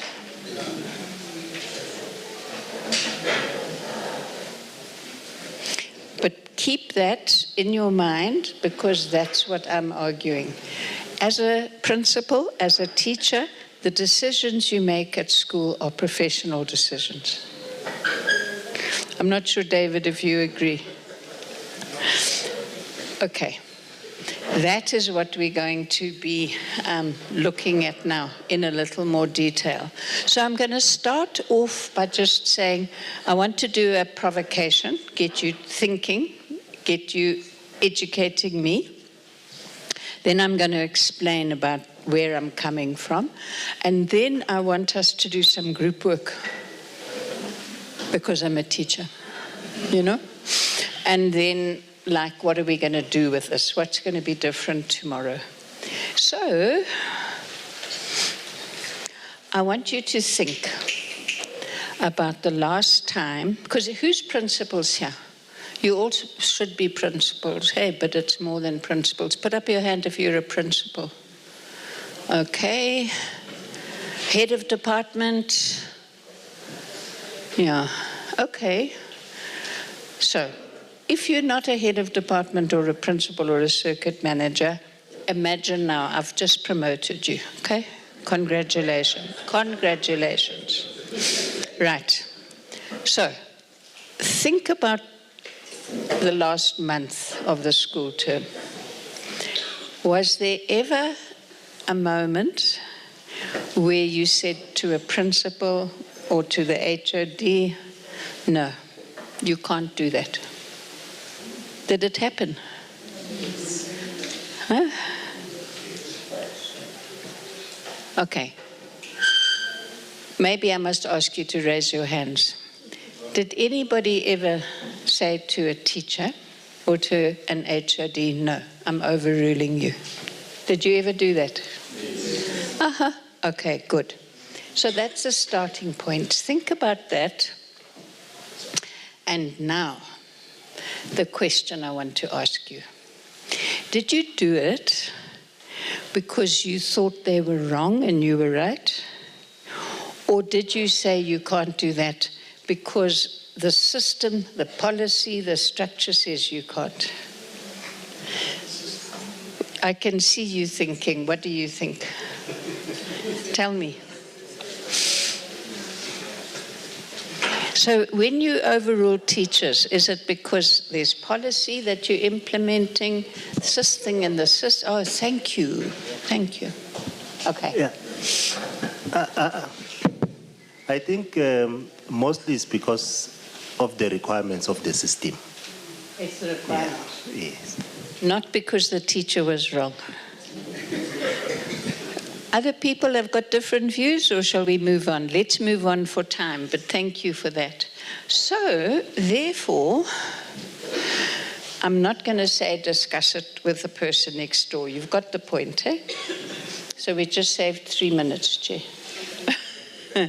So now, I want to look at the question of professionalism in South African education policy. And I know we've got real experts here, so you can disagree with me, no?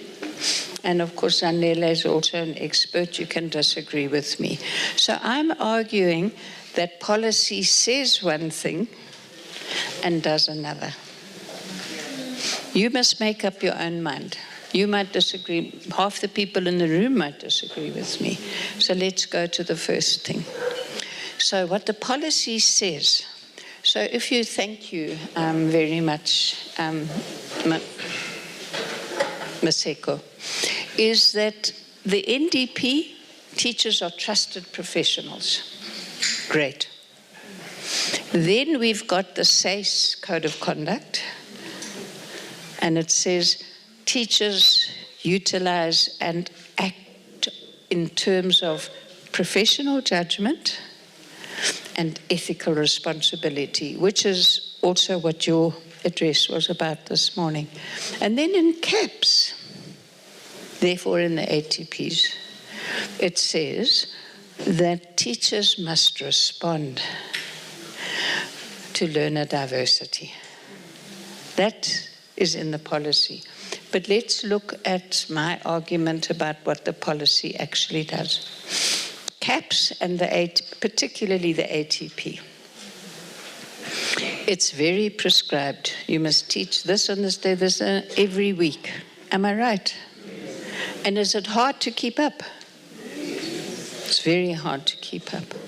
So you've got to follow the content, the sequencing, the assessment, and the formats. Okay? Now let's look at IQMS. Not everybody agrees with this.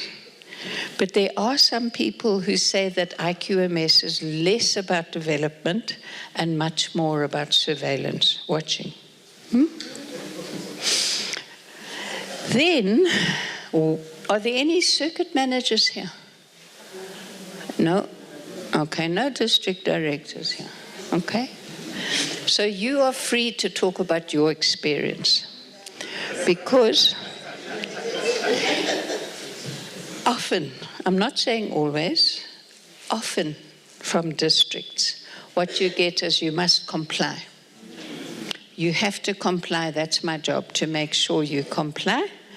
And your own professional judgment is not relevant. Who's agreeing?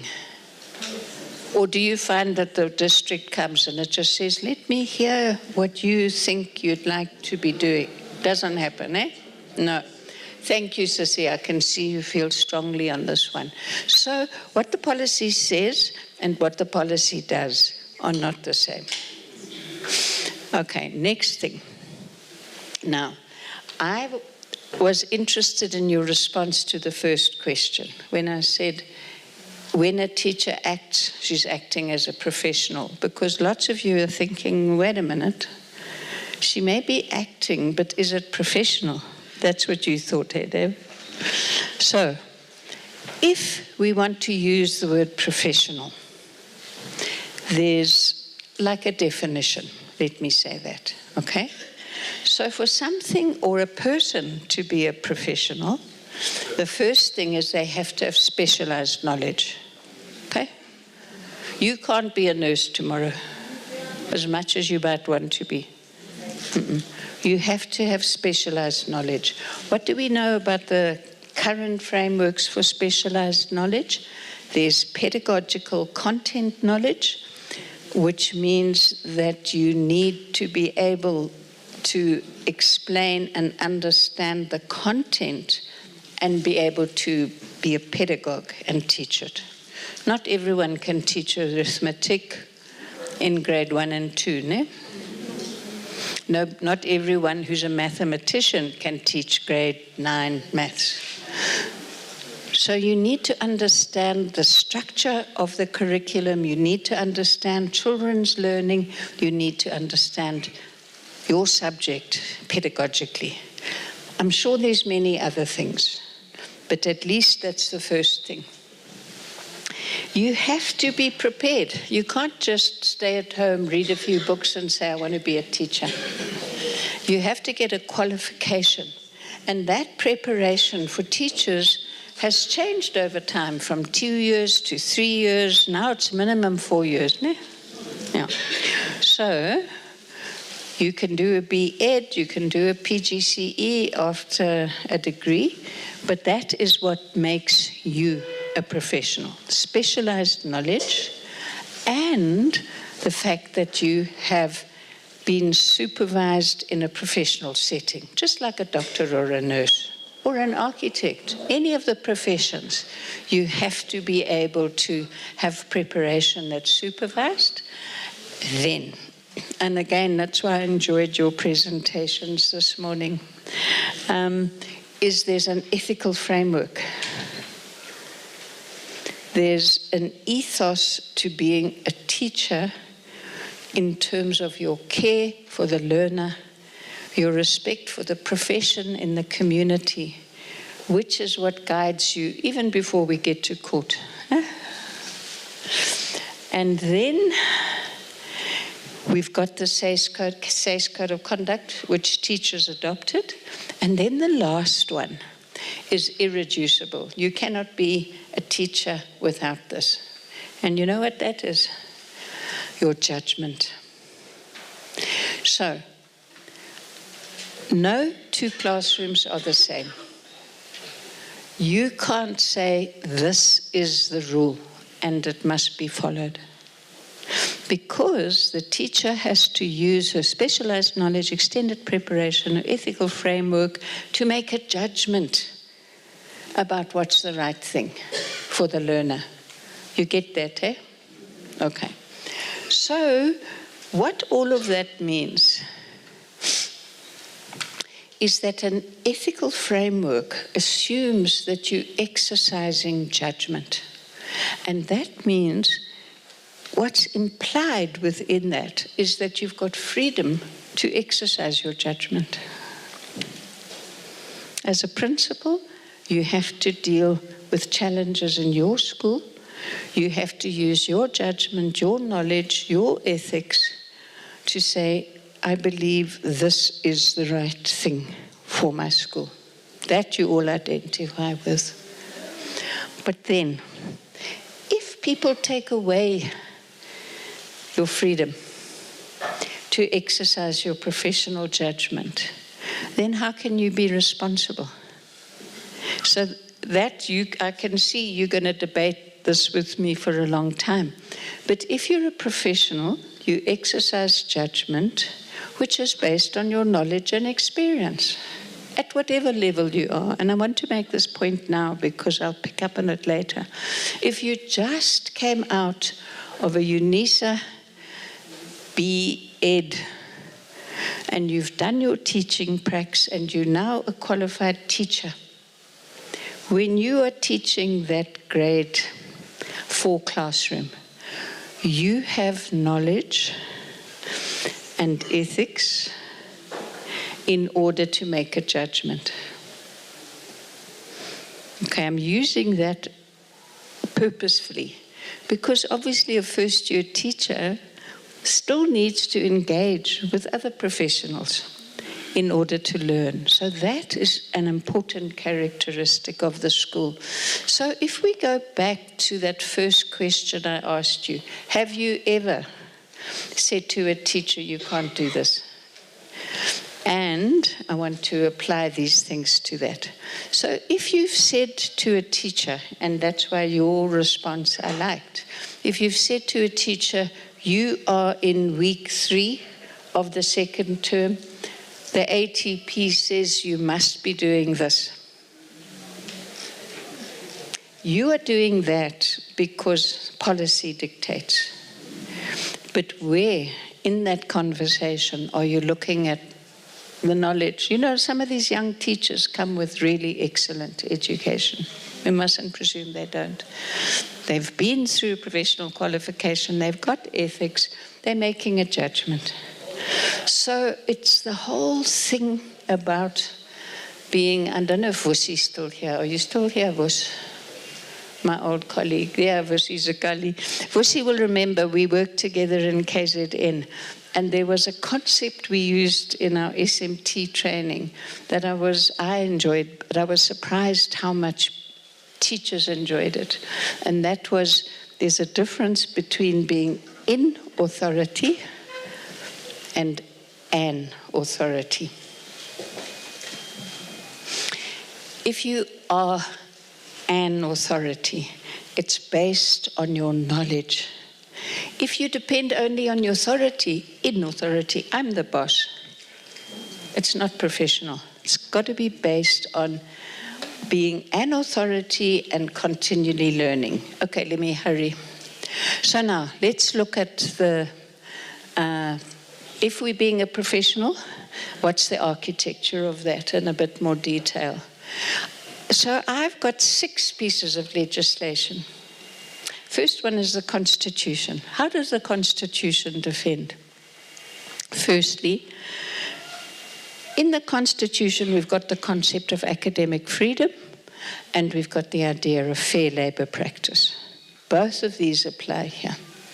The second one, you know, says, well, there's professional registration. You can lose your registration if you don't act ethically. I would say, David, that's the most important thing.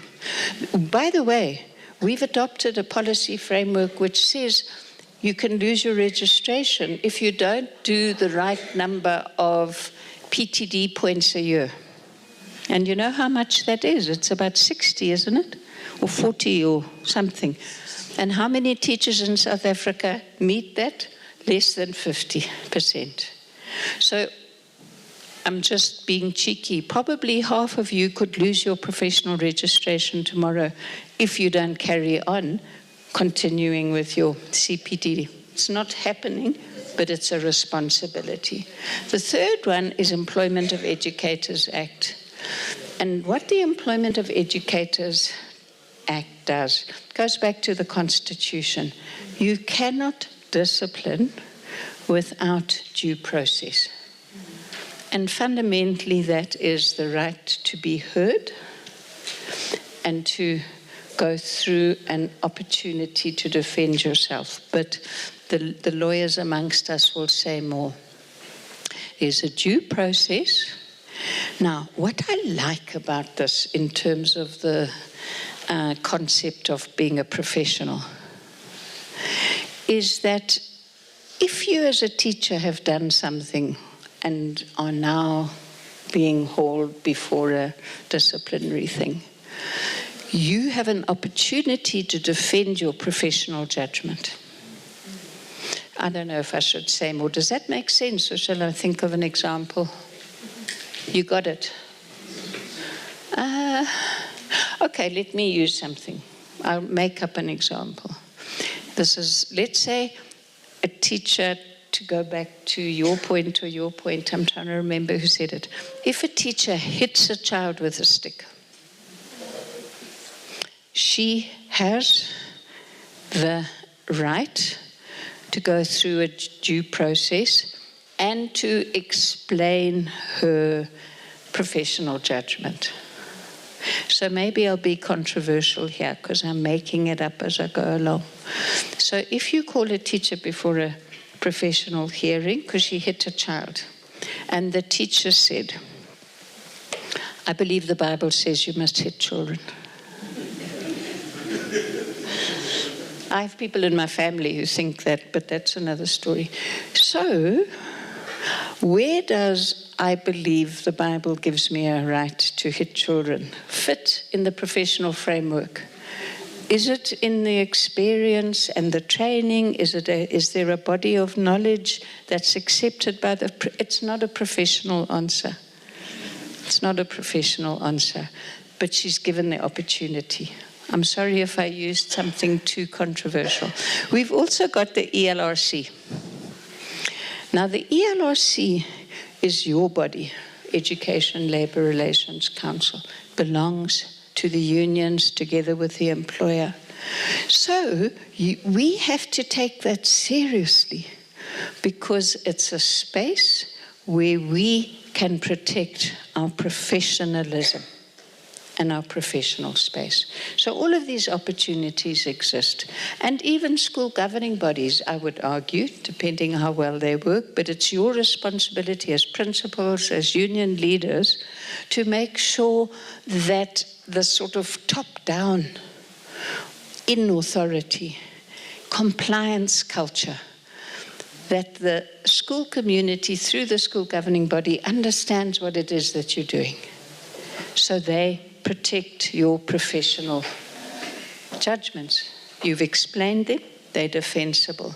And the last one is, of course, all of the unions. I think the unions are critical. So now,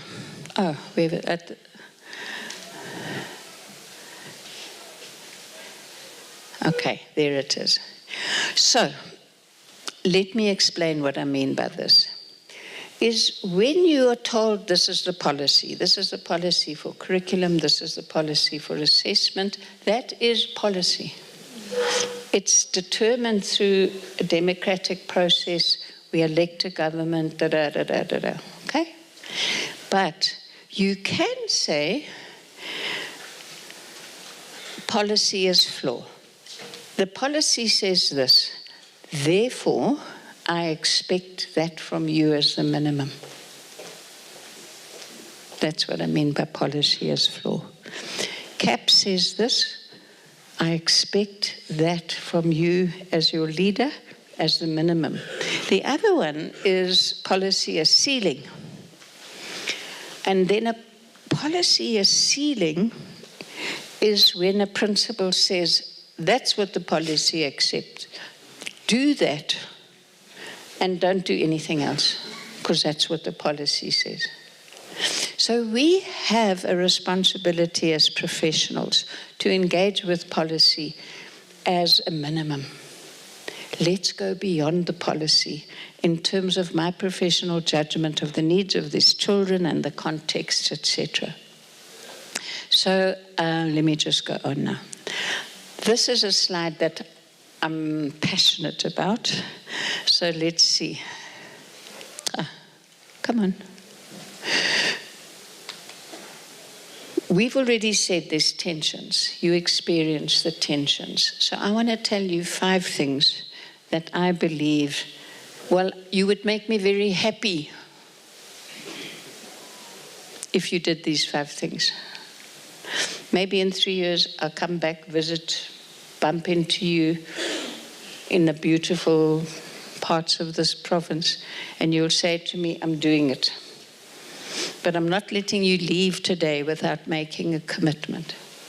So the first principle, and there's a book written by, Richard Elmore contributed it to it, but it's a fantastic book, and it talks about the procedures you should follow when you observe a teacher.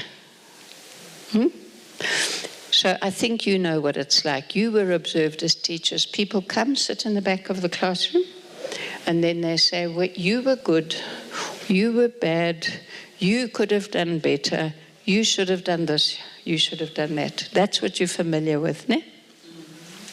But actually, if we're operating as a professional, it's not about wagging fingers and instructing. It's about a dialogue. So I'll give you one example. If, say, as a principal or as an HOD, you do go and observe a teacher, one thing you could start with as a question afterwards. What did you think of that? How did you feel? But it's a dialogue. It isn't just being polite and then you come with your criticisms. It's a dialogue. And in fact, what Richard Elmore argues, which I've always loved, is don't start with an assessment. You did well, you didn't do well. Start with, what did the children know at the end of the lesson that they didn't know before? And then you start focusing on the learner and the learner's work. And that is the way to start a professional conversation. So that's the first thing. Observation and interaction is a dialogue. It isn't one person in authority. The next one I love as well is you have to protect professional time. So the suggestion here is how many principals, you can put up your hand if you say, yes, I'm doing this, but I'll be surprised, so surprise me. How many principals have staff meetings where it's all about admin? Marks, time, next thing, what's happening with the bus, what's happening with school nutrition program? How many principals have any issues in the staff meeting that is about learning, pedagogy, as a conscious, intentional routine, or at least once a month, or at least once a term? Let's talk about this article. Let's talk about that workshop. Let's ask questions about how the children are doing. So because you're a principal doesn't mean you forget that you're a pedagogic leader. You're not just an administrator. So remember these, because I'm going to come back to them at the end. The third one is about distributed leadership. And instead of feeling I have to be the authority and I'm going to tell you, open the space through dialogue to invite teachers to be the authority in terms of knowing their classroom, having an opportunity to talk about their challenges, whether they're a third-year teacher or a 20-year teacher. They've got views, and their professional judgment as a principal, you should be building and supporting. Now, I think that this is more important than I even comprehend, because we come from an authoritarian culture. The higher up you go, the more authority you have. And that comes with the responsibility to tell people. It's actually quite liberating to say, let me see what this teacher thinks. She's a professional. She's got knowledge. She's got experience. Let me try and hear that, engage with it, maybe learn from it, instead of the expectation that because I'm the big man, the groot man, I must come in and tell. You're very quiet, I hope. All right, so it's also Richard Elmore who's written a lot about internal accountability and external accountability. What he means by external accountability, you see your school is responsible to the circuit manager, the district director, and all the accountability goes up. But what Richard Elmore argues is you can't actually have external accountability if you don't have internal accountability first. If you don't have processes within your school where people are able to be accountable to each other. So I summarize that simply like this. Instead of saying to a teacher, have you given the form? Where are your marks? You know, all of these compliance, administrative things which are important. I'm not saying you mustn't get the marks on time, but to change the nature of the accountability, so you're saying what matters to me is that pupils are learning. Are all the pupils learning? Which ones aren't learning? Where are the gaps? Those are the conversations that build internal accountability. And this is, I've been hinting at this already, but it's so important. We have to cultivate our professionalism by explicitly thinking about what is our professional judgment and why. That does not happen enough. When a young teacher who's been there for 2 years says, I think this, instead of saying, no, say why. What informs that? She might very well say, I went to these lectures and they were liberating. She might very well say, I read this article. She might say, I spoke to another teacher.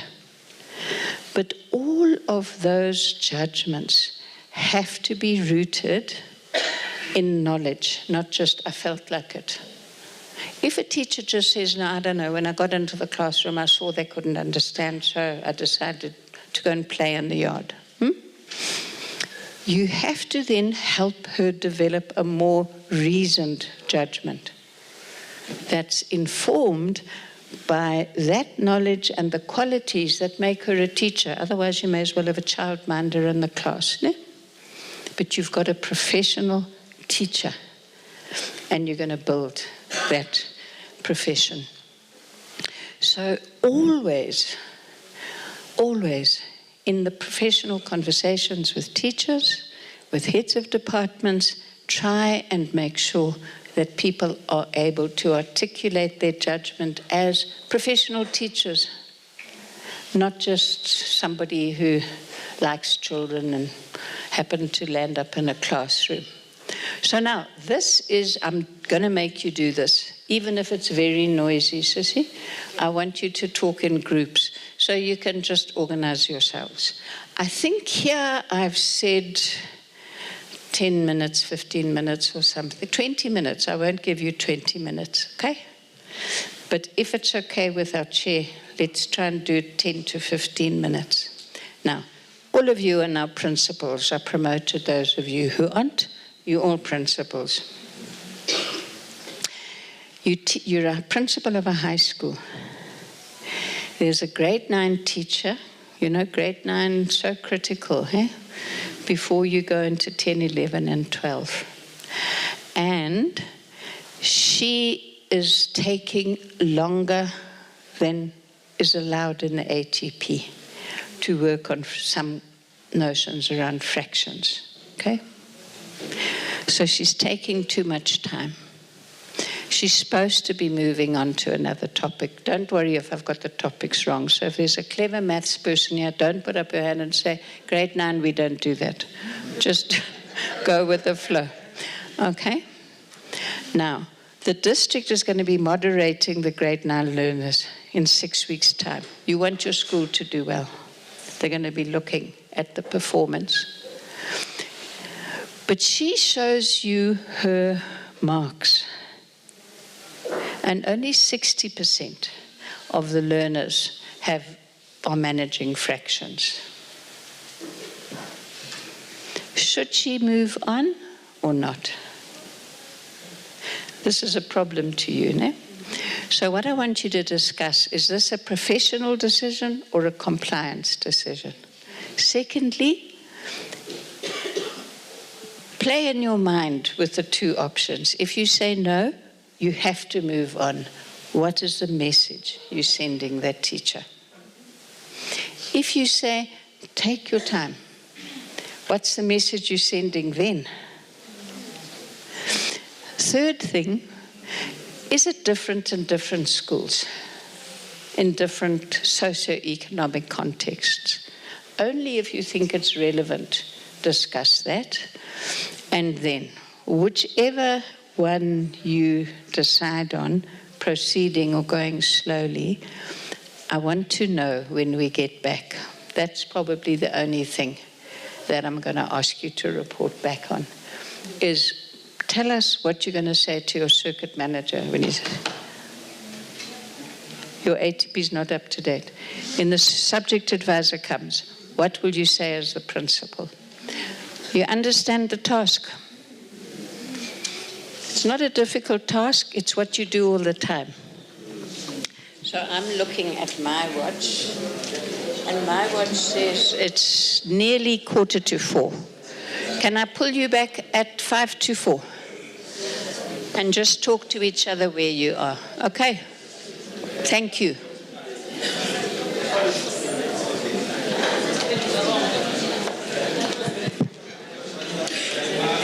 Yeah, it's okay. Comrades, ngicabanga ukuthi nandosuka kutoba nenkinga. Nandosuka. Ningaba igroup nje ngeline lenu. Ni discuss nje ngeline. I think what is very much key and very much important ngileti impendulo lesitifunako lesitokopisana tona. Timpendulo socala kutifuna ngala imove. Your time is up, comrades. Did you understand the question? Did you understand, comrades?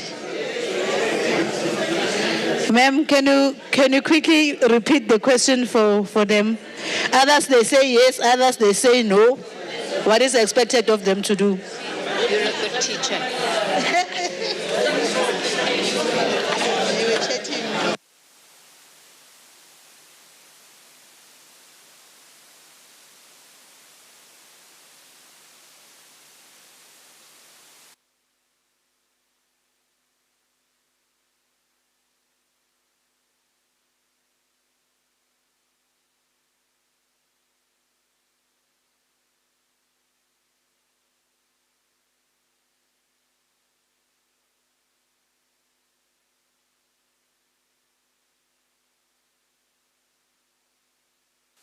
Kuyabonakala labanye abafike bahlala bangakhulumisana abatani nokwatana abasathi batoqala kuphi nyalo.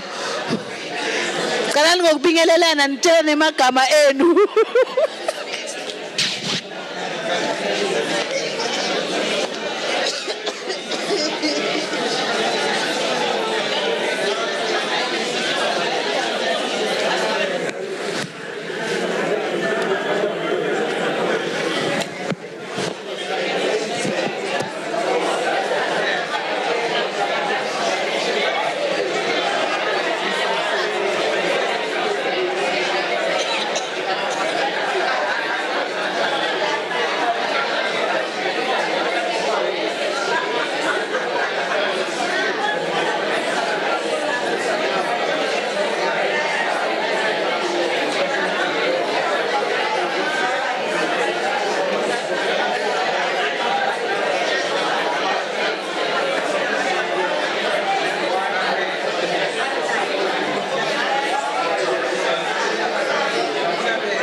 Hello.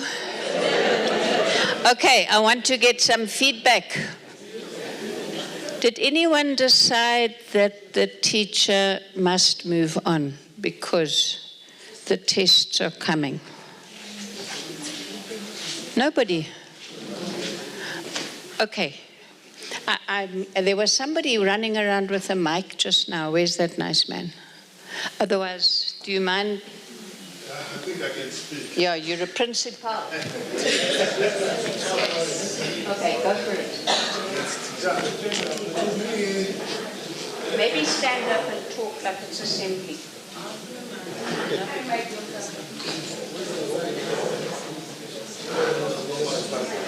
Okay, shh, everyone listen.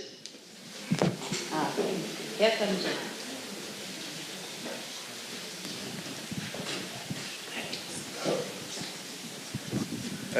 To me, okay, greetings to everyone. To me, I believe that, strongly believe that the coach of the school is learning not to finish the PSET.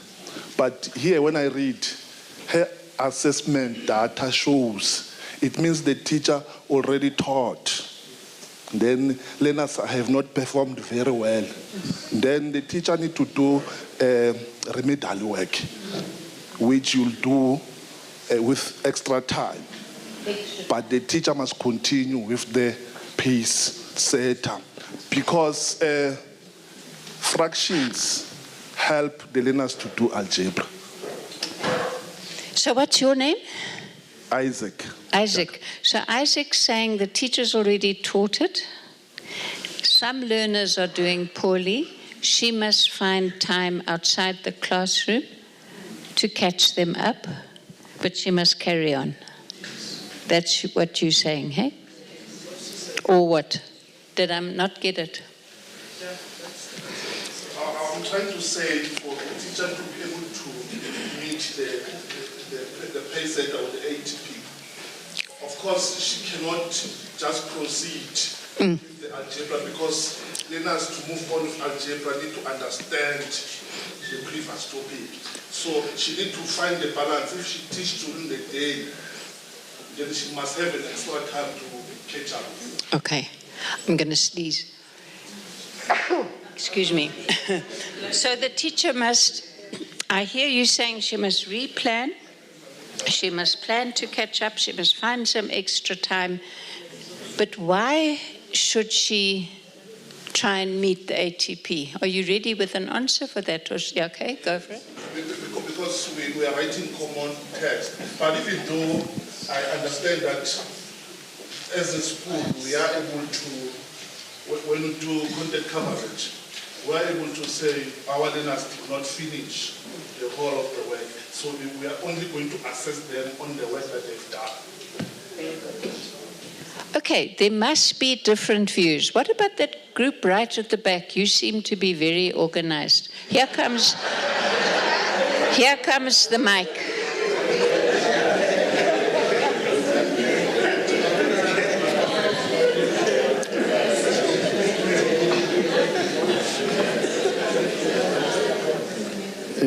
Colleagues, good afternoon. Yeah, in our group, we viewed the first question as follows. One, it talks of the professionalism in terms of making a decision versus the compliance in terms of your ATP. The understanding from the group is that the decision by the teacher to teach the 2 weeks, it's professional. It's professional in that we understand that when we teach learners, we teach them to understand whatever topic that we're teaching. But when we start talking about ATP, the finishing of the ATP, it's where we need to comply. That's compliance. And if we are to use e-compliance all the time, it will mean our learners will be left behind. Now, this teacher has realized that there's 60% of learners who are doing good, but this 40% also need to benefit from the very same topic that was taught. So as a principal, of course, we can come in and talk about what my brother Isaac is saying there, to say, look, we need to have extra time so that we're able to also cover for to cover the ATP part.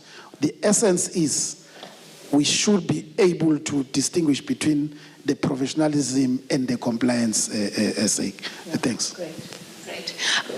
I'm anxious about time on your behalf, and I'm wondering if there's one more group that wants to speak. Yeah, Sissy. Okay, 1, 2. You go. Yes, it's almost the same. The decision that she has taken is a professional decision, whereby she has a tangible evidence that the learner that data is 60%. So he had to make sure that the 40% of learners cover. If he or she move faster, it means the 40 learners will be left behind. But it doesn't stay there. The teacher must come up with a recovery plan or a catch-up plan on how to cover especially the algebra, because at the same time the learner must also be assessed on algebra. And then lastly, before spending longer time on a topic, our ATP is also indicate each topic, how many marks does it carry? Because you can spend 3 weeks on the topic, maybe that only carries 3 marks. And whereas you left the topic that carries more marks, and then the learner will suffer because of the topic that has not been taught because of the 40%. Yes. Thank you very much, Sissy. Now, this is the last one, and then I want to ask you another question. Thank you. You want to talk? No, you do. Okay, you, and then I'll move on. We are in agreement with what our other colleagues have said, but then we wish to address number 2, which says, what does your response signal to the teacher about her professional status? This should be signaling to her that I am a very considerate person, because I would have taken into consideration what is leading her in not complying only, but then to say some of the learners have a content gap which should also be catered for. Like our other groups have said that they will create time for remedial. So she will regard me as a very considerate person. Thank you. Pass it down there and then, oh wait, what? You, and then I must stop next because you want to go to good afternoon, colleagues. Prof, I just want to say, I think the problem here is we've now moved to a stage where we are not teaching them to know, but we're teaching them so we can comply with that ATP document. Because I'm looking at a situation here, it is not only the fractions that are now behind. You see, that 2 weeks the teacher is behind with on fraction, it's now 2 weeks on the algebra, because the algebra should have been started to be taught 2 weeks earlier now. And then that 2 weeks on algebra, that which the teacher is behind with, is also behind by 2 weeks on the next topic after algebra. So now we need to consider complying instead of teaching them to know, so that whenever somebody comes from the district, then I'm able to produce that I taught, here is the evidence. But did they get it? Do they know? That's a question for another day. I think that's what I wanted to say. Last one. This is the last one. Okay. Thank you, Professor. Mine is only on 2 things. It simply I'm sharing the same sentiment with the rest, but it simply says professionalism is learner-centered, compliance teacher-centered. That is going to benefit at the end of the day. Thank you very much. Yeah, well done, well done. So what I enjoyed about all of that, all of it, is you were able to explain your decision based on your professional experience, knowledge, ethics, all of that. It all came out. So some of these things, there's no right answer, hey? It's difficult. But as a principle, number one, everybody who spoke was basing the advice of their group on the professional knowledge of the principal. And in all of the groups, as far as I could see, the principal was taking into account the professional knowledge of the teacher. It's a dialogue. My next question is, what happens when the circuit manager comes? Not all circuit managers know how to not act as if they are the authority. So you then need to be able to engage as a professional, giving your evidence. So if I use the scenario that I don't think anybody went for altogether, which was you say, these learners need to learn this content, and I'm therefore giving you permission to not follow the ATP. Nobody said that because you found solutions. But if you had done that, you would then need to have a professional conversation with the circuit manager. And in some of the work I've done in recent years, there's a phrase that we use, and you should write it down because I love it. You may not love it. But you have professional conversations, supportive conversations. So it's professional, supportive conversations based on evidence.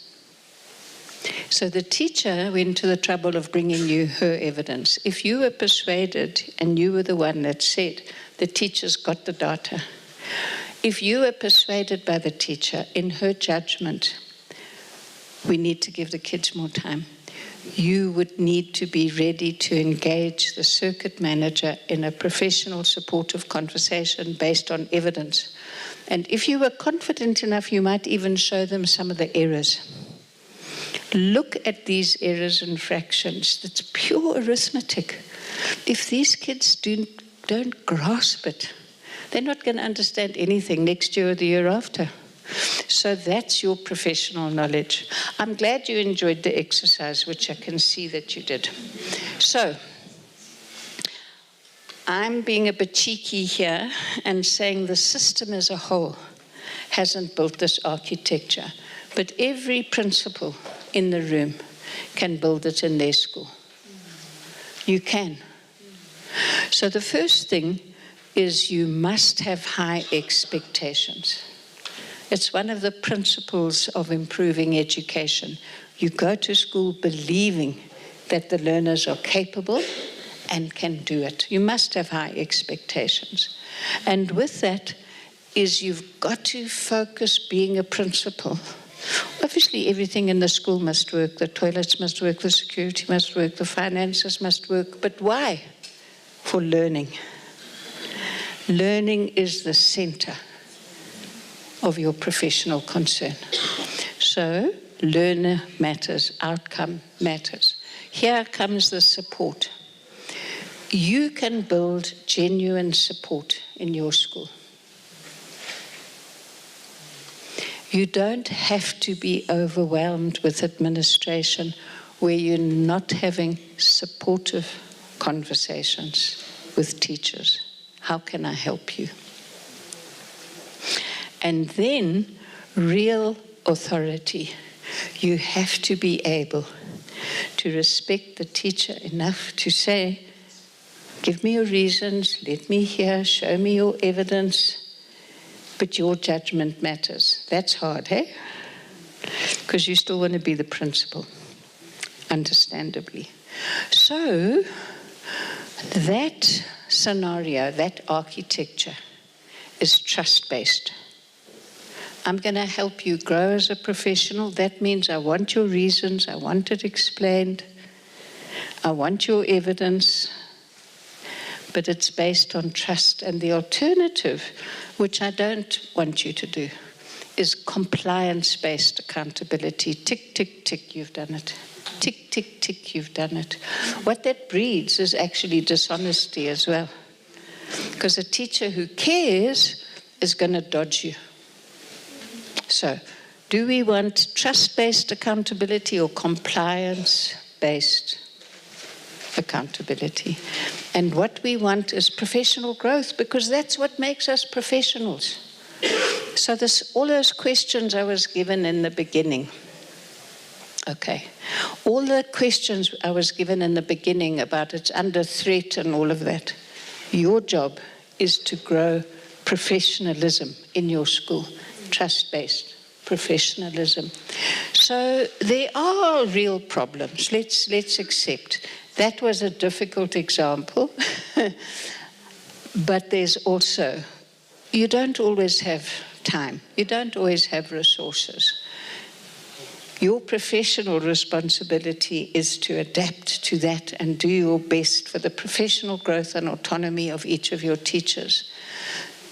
The principal can be a buffer, a cushion between teachers and the district. But you've got to operate in a way where you almost grow and expect from the district professional, supportive, evidence-based conversations. So if someone wags their finger and says it's not allowed, you have to be very calm. You have to say, can I just show you some of the marks or some of the learner books so that we can have a conversation about that for your advice? But what you're doing there is inviting them into a professional, supportive, evidence-based conversation. Okay? You get it. Right. SACE could do better.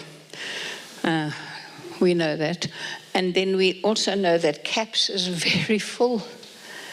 It's one of my big professional concerns myself. So I'm saying you can change your school. You can improve your school. You already may be excellent, but you can improve. So this, chairperson, is I want you to look at these commitments and decide on one. You can make up another one if you want. But when you go back to school next week, some ideas. How can I start conversations with my teachers that are about, tell me about your lesson, what you think the learners learned? Imagine, I think teachers would be surprised if a principal came and then afterwards said, can I watch? Now you tell me what you think the learners have learned and what your challenges are. Go in to learn, not to be the I know it all. Approach the conversations with teachers as if you've got something to learn. Can you imagine if you took one staff meeting for a professional discussion? Huh? Instead of squeezing it out. I love the next one. Can you think of one decision that you always make that actually belongs with the teachers?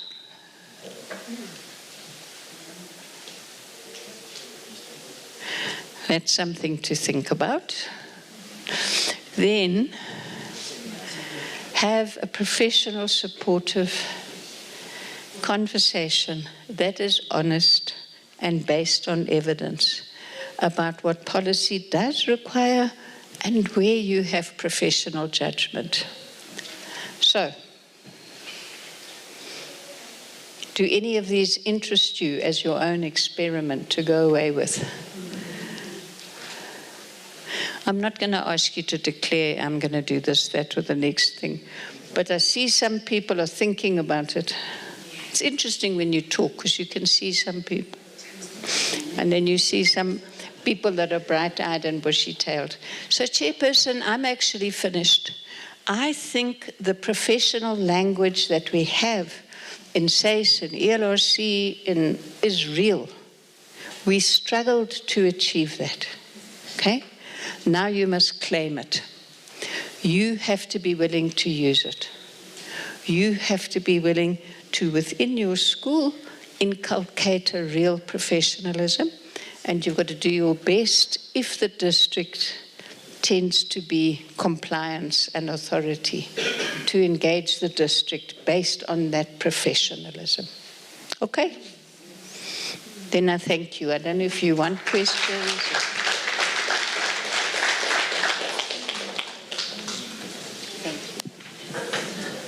Asemshayeleni futhi. Thank you very much, ma'am.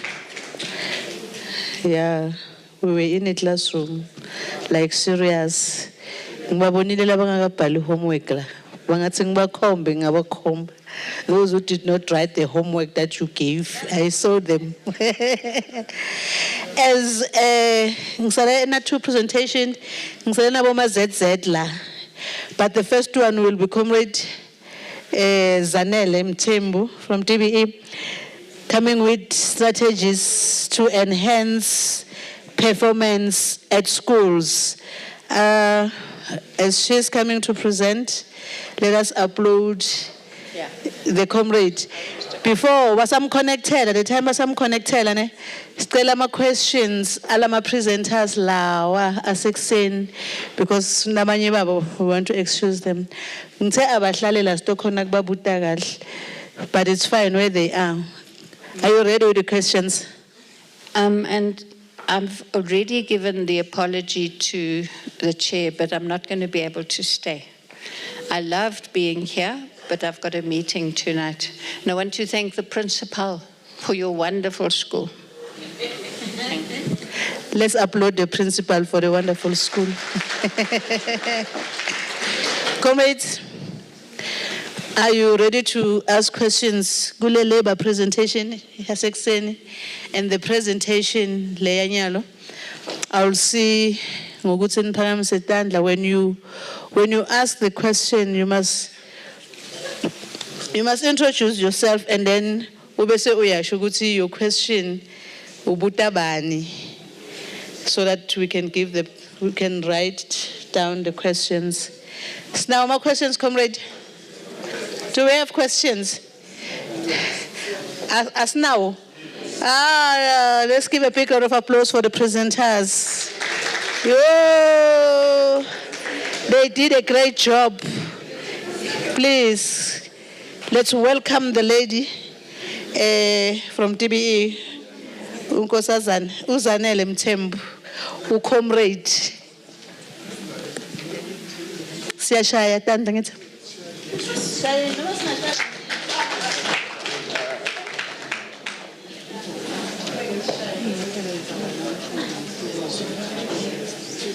Must go to the beginning.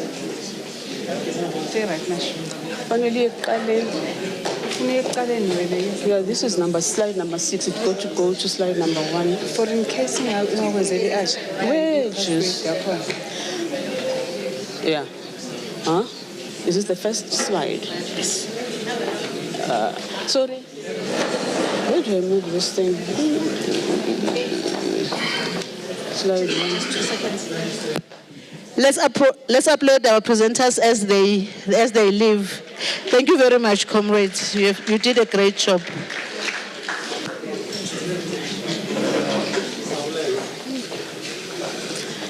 Thank you very much. Viva Sadtu, viva. Why do you invite me and give me the last slot when everybody is bored? Who's going to listen to me, Mara? Aye. Sanibonani makhom, sanibonani. Ngiyabonga. Uzanele Mthembu lo. Nginivakashele namhlanje ngibuya eAlberton. Bengizolalela ukuthi nenzani. I appreciate the invitation. I'm humbled by it.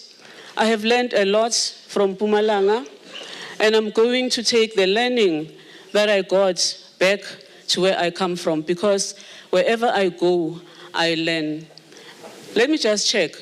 Are you ready to go back to school tomorrow to implement? Monday. Okay, that's fine. I'm going to try and ensure that I take you through what I was requested to do. But I want to indicate that this presentation takes note of the following. That what you're talking about takes place in overcrowded classrooms. that it also takes place in schools without proper infrastructure, that it sometimes takes place in a school without water where learners have to be dismissed before the end of the day, that it sometimes takes place where the deployment of the skills inside the school do not match the curriculum needs of that school, that sometimes the management structure that is there is not sufficient in terms of skills to support the educators in the content areas that are being debated here. So with each school that is here, there are unique challenges.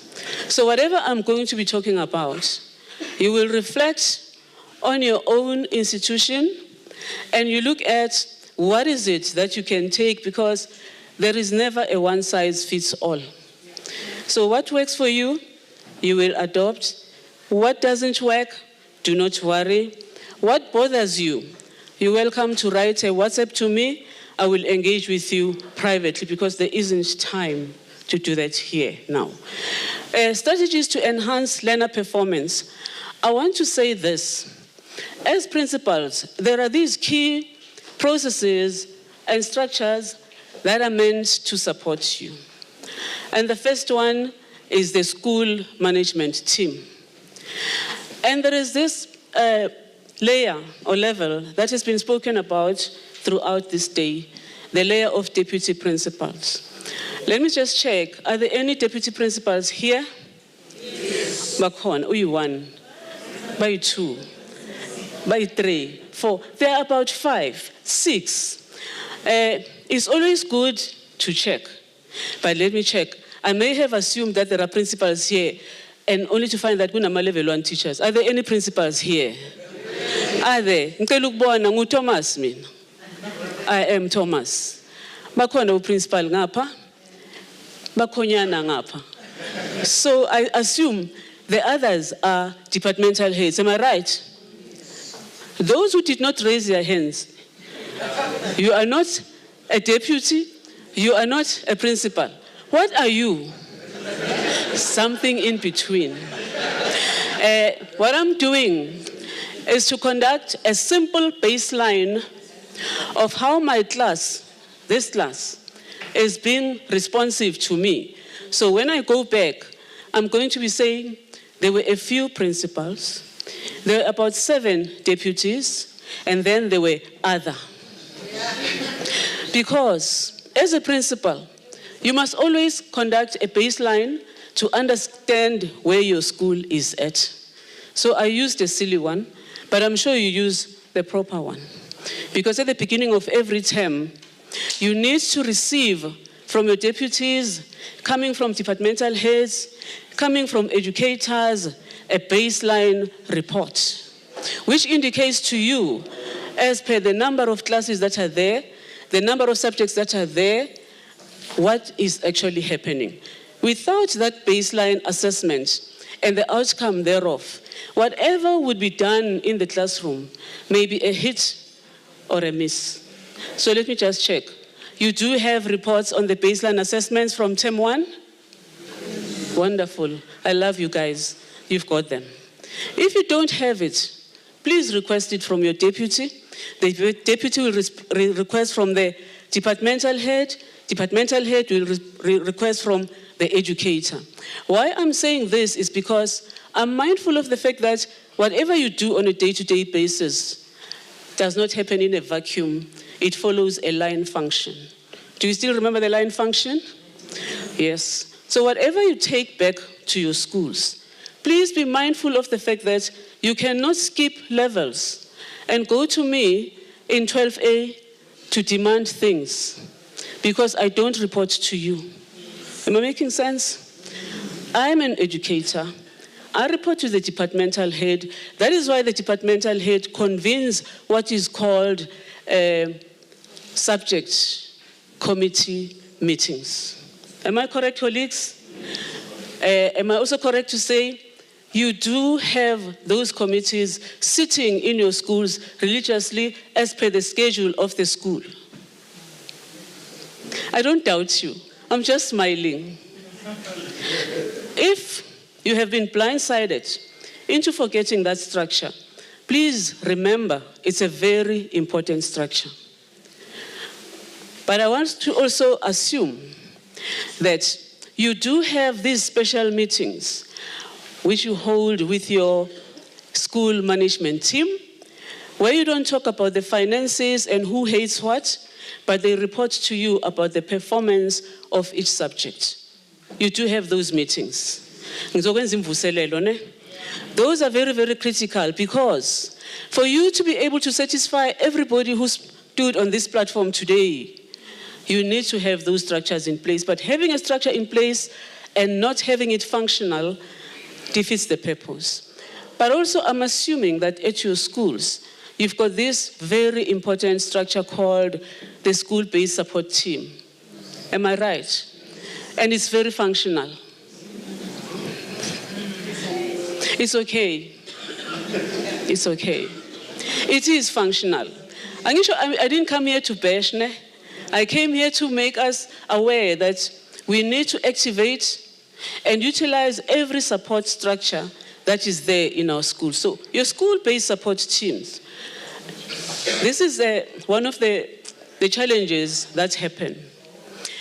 In some schools, or in most schools, they actually assign somebody who is very talkative and who loves to do things and who volunteers. Who wants to be a chairperson of the SBSC? I volunteer. It cannot be through voluntarism. The SBST is chaired by yours truly, the principal. And then the principal has the prerogative to delegate that authority to either the departmental head or the deputy. But when you delegate, don't make a mistake of just saying, Zanele, you will be the one because you are energetic and you like children. No. Delegate in writing, what is it that I am supposed to do, and introduce me properly to the staff so that when we deal with cases, because SBSTs deal with the complexities that makes your schools not to achieve 100%. So when you've delegated them properly, they will have the respect of all the other educators, because in schools, there's this hierarchy. Omangwena, you can't tell me. I can't be told by a level 1. So the rank becomes a barrier. But what I also tried to do was to look at why is it that learners fail at grade 12 level? What are the recurring challenges that they present from foundation phase, etc.? And my presentation will indicate what it is that at foundation phase level, a principal should look at. Your role is not to immerse yourself in the work of an educator. It is to actually look at where are the gaps, where are the challenges, what support is available. So when you bring support, it must be relevant support. So the barriers that I'm talking about are barriers which would be coming from the CS policy through early screening at the bottom. Let me then go to this slide and take you through what is supposed to be happening. Eesh, my font is small. Why performance is important. At foundation phase level, there is that window of 1,000 days. I have moved the slides because in the interest of time. There are daily structured processes that need to take place which you as the principal must be aware of. If they are not taking place when you get the reports, I mean through the reports that you'll be getting, you must know that your school will be one of those which, when they present about the reading levels of a school, they will say so many schools in South Africa have learners who cannot read and write at grade 4 level. So there are routine things. So this word routine, you must take with. Because at your school, there's got to be a level of predictability where you actually, everybody knows that at this school, for this week, we are all reading so many words. But if you don't know as a principal how many words are dealt with, spelling, sentences, etc., foundation phase, you may have learners who are illiterate and they only pass because of transcription. Because in some schools, the educator writes on the chalkboard and learners transcribe, they get 100% and they move to the next phase. So you can't be blindsided. But the one way of ensuring that you don't get blindsided is when you, as the principal, will then look at the performance of learners. You take the top 3, the middle 3, and the bottom 3. And you say, departmental head, change the words that were used in this exercise or in this activity. And then you make the learners sit with you. You're administering a test to them, just to see whether there is actual teaching and learning taking place, or your learners are being given the answers, they're being drilled. The outcome there may surprise you pleasantly or may depress you. It's a simple activity. With reading, you may want to look at unseen texts of the same level. You know, I would sometimes visit a school and they would say, is this drop all and read week? I don't like that, but I'm not there. Ne? Let me not dilute you and pollute your minds. So I would sit there and then they bring bright young kids and the kids start reading. But the key thing is they're not looking at the text.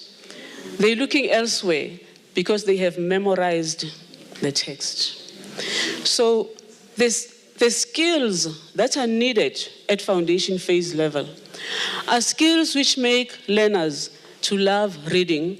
It starts with phonics. You know, these little things that you undermine. Phonics and structural analysis is very critical at primary school level. Once you actually have that embedded in your processes and your systems, you will never have children writing a registration number during spelling or whatever. Instead of saying cat, they write mpukaka. Like, where does it come from? It is because those phonics have not been dealt with sufficiently. So make sure that as you chase the ATP, you stick to the basics. But also make sure that the texts that you use are not full of clutter. A lot of textbooks are satisfying the writer, not the learner. So if a parent has to look at the textbook and help with homework, they don't know where to start. Your departmental heads must simplify homework for the parents and make it meaningful and easy to follow using the step-by-step process. For learners to understand what they are doing, you've got to make them to understand where to start, how to go on up till the end. A step-by-step process. And so it goes with the 4 basic operations. Very easy to do, but becomes complex. Because when children see all these beautiful things that are adorning the walls, if I go to a foundation phase classroom, you'll find the classroom, officials like to say, it's print rich, whatever that means. But understand a small child's brain. When they go into a classroom, it's got this, it's got that. So the whole wall is full of decorations. They just gloss over because it's not targeted.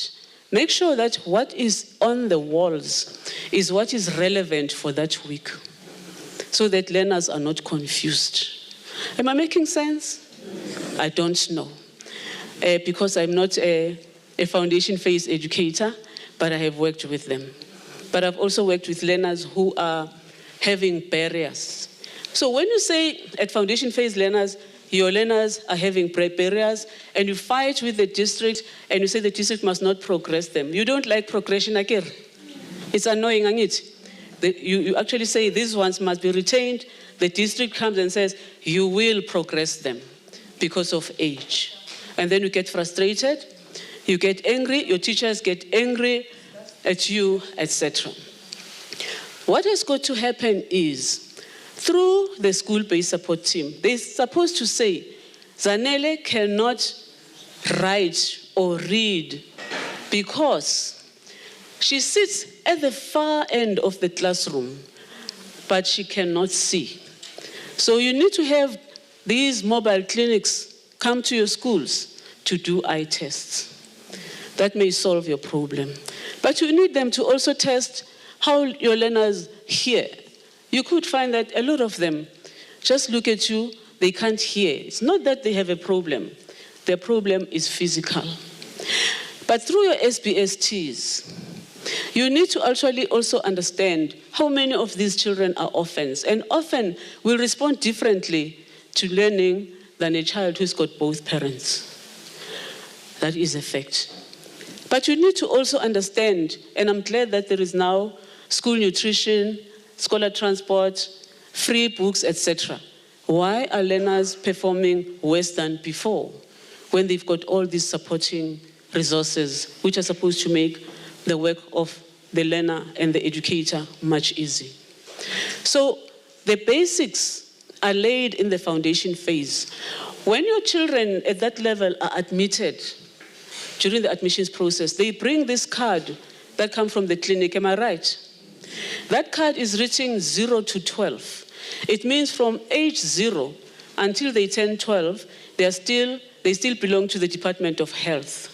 So when they have any challenge, you need to invite the Department of Health to come and intervene because it is still their children. Free health care. So that is one of the levers that you can activate to ensure that your children are properly profiled and they're able to receive an education properly. But also, after the admission process, through the CS screening process, your SBST has a responsibility to sit with a parent and say, we observe that Zanele loses concentration. How does Zanele behave at home? That conversation will give you feedback as to the conditions at home. Then you can engage through the SPST social workers. So the work of a principal is not only limited to you carrying the whole world. You've got these structures that need to be activated so that they can support you. Activate them, they will assist you. Through the leadership, I will actually send you the types of barriers that cut across so that you can then check in your schools whether they do prevail or not. Am I overstepping leadership? Hey, now I'm volunteering and azange bathi ngizovolunteera la. Would that be helpful though? Yes. Okay. The intermediate phase, grade 4 to grade 6. This is a transition trap and how to bridge it. The problem with grade 4, and that is why there's always this cry about grade 4s who can't read, and then there's a problem.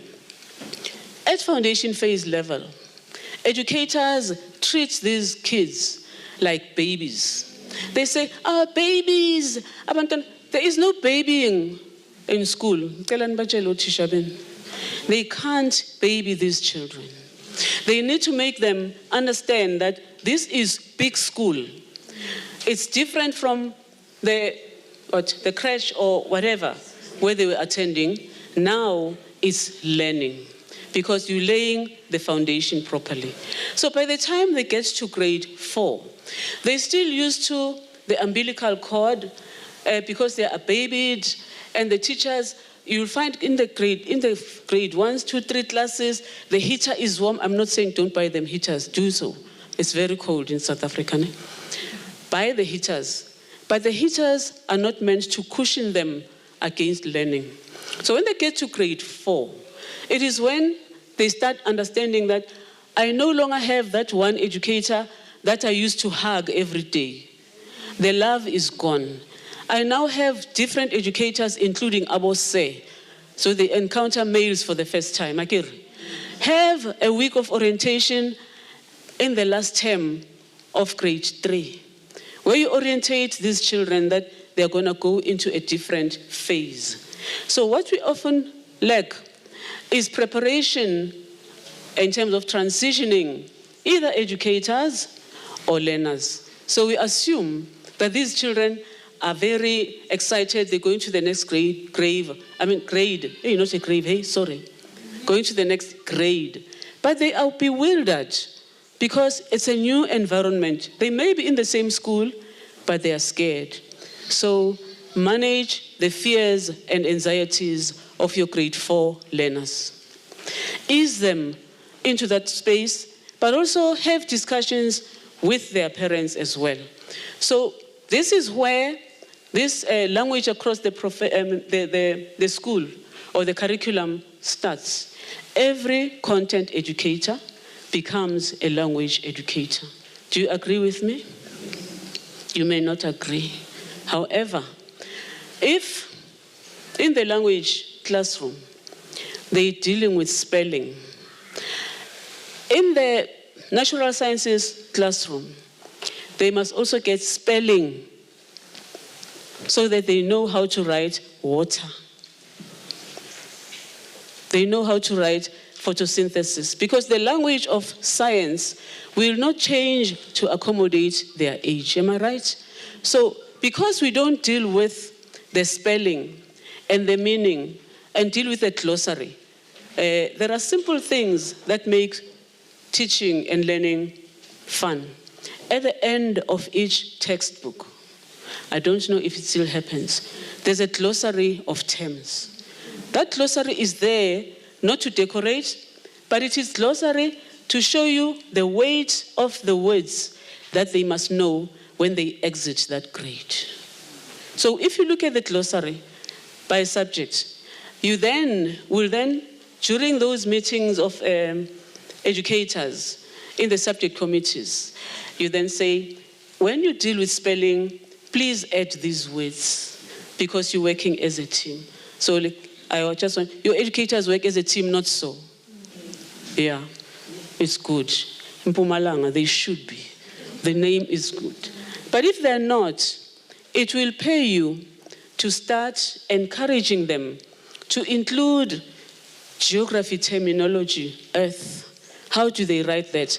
When they look at those, they'll remember the diagraphs that they were dealing with at foundation phase, because those diagraphs are preparing them for this spelling that is very difficult, photosynthesis, all those terminologies. So encourage your educators to do language across the curriculum. And you'll find that their understanding of content becomes easy. But also there are certain themes which are the same. They cut across the curriculum. In natural sciences, social sciences, technology, vocabulary is the key barrier. But if you can note which terminology actually is the same across these subjects, it will make it easy for your educators to integrate. So that when there's integration, then they explain, they say, I've heard this word there, I'm hearing it again here. So when you actually look at the reports that you get from your deputies, taking them from the departmental heads, they must explain to you what are these curriculum content areas which cut across but which always present a problem. Because your challenge is not the ATP. Your challenge is what are these concepts which makes it difficult for learners to understand why did we learn a placeholder. There must be a reason why there's a placeholder. So by the time they transition into doing mathematics, that placeholder, which they did at numeracy, must make sense to them. But then each subject teacher is responsible for key terms. So these key terms must be displayed on the walls in the classroom at the time they're dealing with those, with that content. Like I said, the walls must reflect what the educator is dealing with. Then the language educators may give them short comprehension tests or paragraphs coming from the content taught in geography, human settlements. When they move around, they see imikuku. Then you ask them, Do you like this? It's about basic questions, but it raises awareness. By the time they get to human settlements, they've already engaged with this topic beforehand. So linkages are very, very important.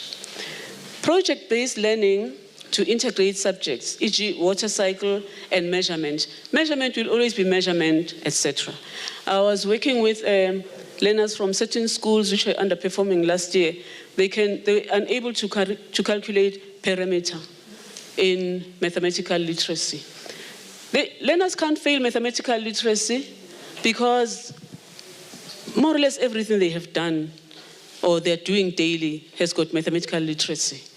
However, their challenge there is there's a lot of English. So the lot of English cripples them. So let's make our learners from foundation phase, intermediate, to get used to the language so that when they get to FET, it doesn't become a barrier. So that's very important. Structured note-taking skills. So what I have observed is that educators, out of frustration, will actually ask you to hire or buy these big machines because they want to print. So the printing that they do is every week they print handouts. I could be wrong, for learners. And the handouts will be put in a flip file.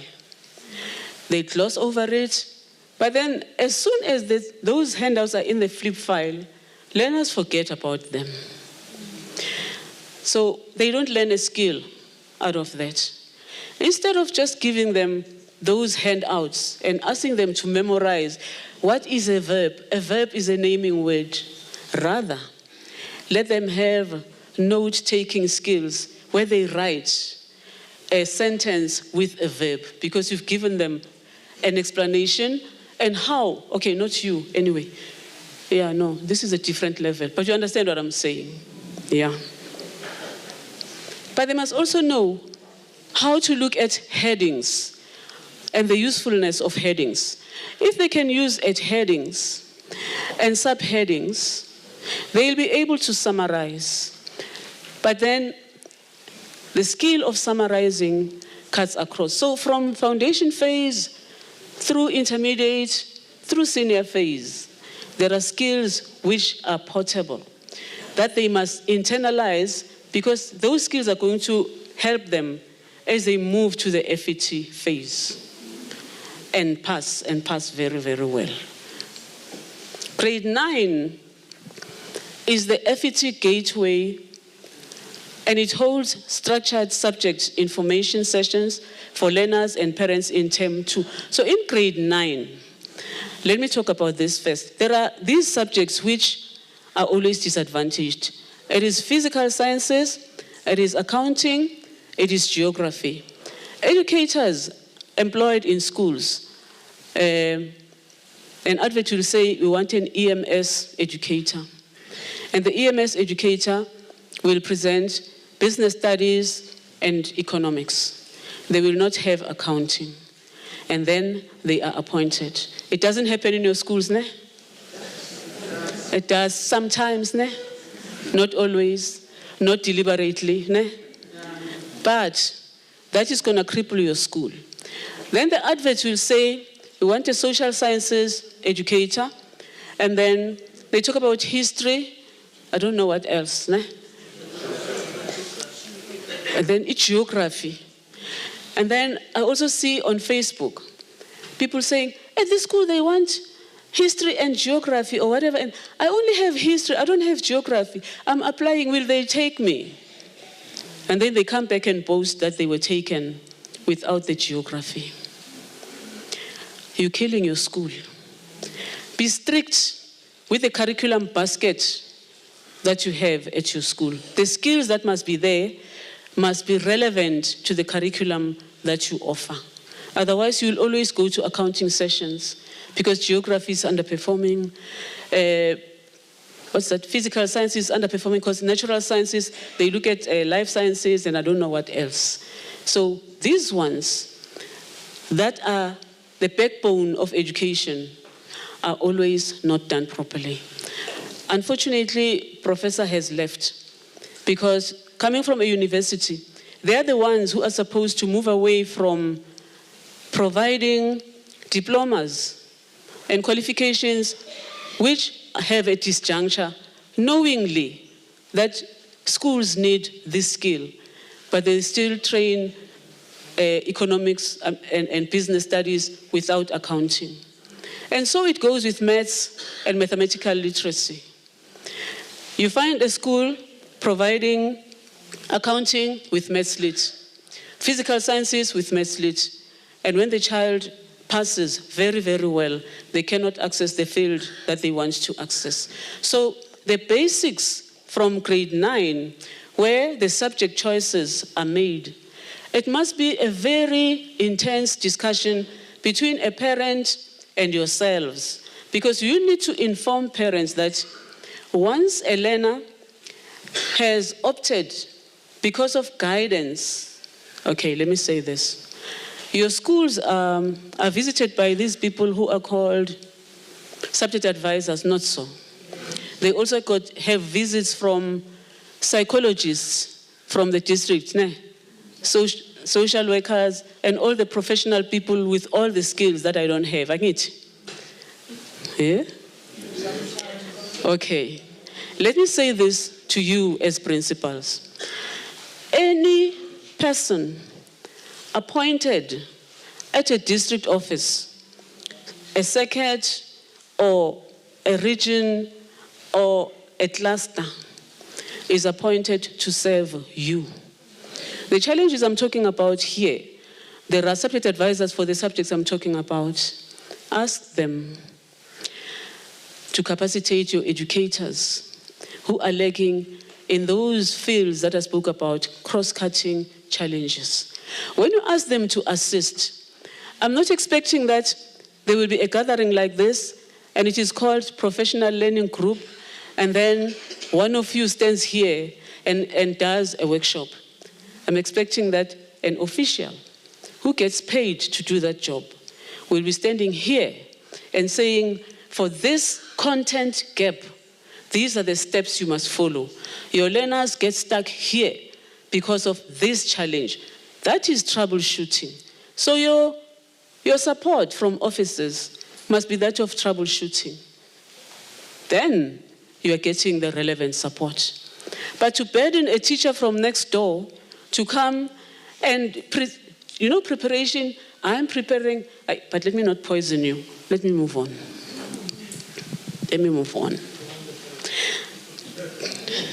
Diagnostic assessments and catch-up plans. Okay, every phase and grade through departmental heads, some schools are lucky they've got subject heads, must have diagnostic reports after every assessment. But this is how you look at it so that you're not overburdened. When they set classwork or assessments, they must, let's say it's out of 5 marks. Out of 5 marks, there are 2 questions that every child must be able to respond to. It's a must. Then there are 3, which, including those 2, that most learners must respond to. And then 4. This one is a decider. The majority of your learners who have potential shall have responded to this. And then the ones who are few and respond at all of them correctly, those are your level 7s. So what you do with that information, so when your educators mark an activity, the feedback does not stay in the classroom. The feedback comes to you to say, this week we dealt with so much as per our processes. But out of the work that you have done, we've got only 7 learners who understand what we are doing. We've got only 5 who are trying, but the rest is as clear as mud. Then you go into a process of engagement. What could be the problem? Is the problem the learners? But when you ask that question, you don't ask it in a vacuum. You go to the history of the subject. In the past 3 years, was this content area performing the same way or not? If it has been performing like that, then you have done the school a disservice because you have not shifted me so that you give me a chance somewhere else in the school and you get somebody else to try. Give me a chance to grow differently. Give another educator an opportunity to try for the sake of the learners. So in some schools where I have been, there are those educators who are like part of the furniture. You move it, you shift it, you clean, you put it back. Otherwise, kuzoliwa. A school is not a battleground. A school serves the interest of learners. So baseline your educators. How you baseline them? You know these year-end schedules, they tell a story. From the year-end schedule, develop a dashboard. So in the dashboard, you take 3 previous years. You say in 2020, what? 24, 5, 6, okay, maybe 23. Let's say maybe 23, 24, and 25. How did this dashboard look like? If the dashboard was red from 23 consistently to 25, then there is something wrong. You drill down. What content area is causing this dashboard to be red? And then you go back and you request the class tests, because every activity and assessment is a record that must be kept. And then you check as well the classwork. How was it? If your learners were achieving at 100%, 99, 72, but the dashboard is red because they responded to a provincial paper, then there's a problem somewhere. There are little checks and balances that you need to look at. But there is this structure, or there's this section that needs to support you and your educator. It is called teacher development. Are you friends with teacher development? Right, become friends with them. But the first thing you do is check from the capacity building or training provided by teacher development whether these content areas which are a challenge to your educators were dealt with. But then if it's confirmed that they were dealt with, check whether the money you paid for transport to go to a workshop was put to good use. Did they attend the workshop or not? Check whether they brought material from the workshop, which indicates what they learned. But let me ask a question. Do you engage with your educators when they come back from training to explain what was taught and to share with yourselves what was taught? That is also teacher development. You do that? You don't? Not yet. Let's say not yet. Ne? I don't like no, but I like not yet. Because not yet says we are going to do it. Am I right? And no is final. Teacher development, let me put it this way. Or let me ask, do you have this document which requires you, they call it a school improvement plan? And you do that religiously. You don't do cut and paste, nay. I trust you, 100%. Let me indicate what the school improvement plan should be doing across the phases. The school improvement plan is not about saying we want new textbooks because we don't like the cover of this textbook. The school improvement plan is supposed to look at where are we having weaknesses in content so that we request training only for ourselves as a school targeted at these content areas. Because once you do that, you are extending an opportunity for the educator to develop. Because development is not just about them going to sit and come back, but it's also about what area of development do they need. So some of them will be writing, I need negotiation skills. Unless you're a negotiator for the union does its own training. Negotiator in schooling. We need to focus on content. And then there will be another window where you actually ask, in terms of management level, because you must grow, what soft skills do you need? Having satisfied the content gaps. Then you will be able to relax and not have this stress that I observed when you're talking about chasing the ATP and wara. You will still chase the ATP unless you've got proper systems in place. Enhance your systems, activate the support you should be having. But another one is at all levels. Let me ask in a form of a question. Principals, do you hold your departmental heads accountable for non-performance? You do, ne? Wonderful.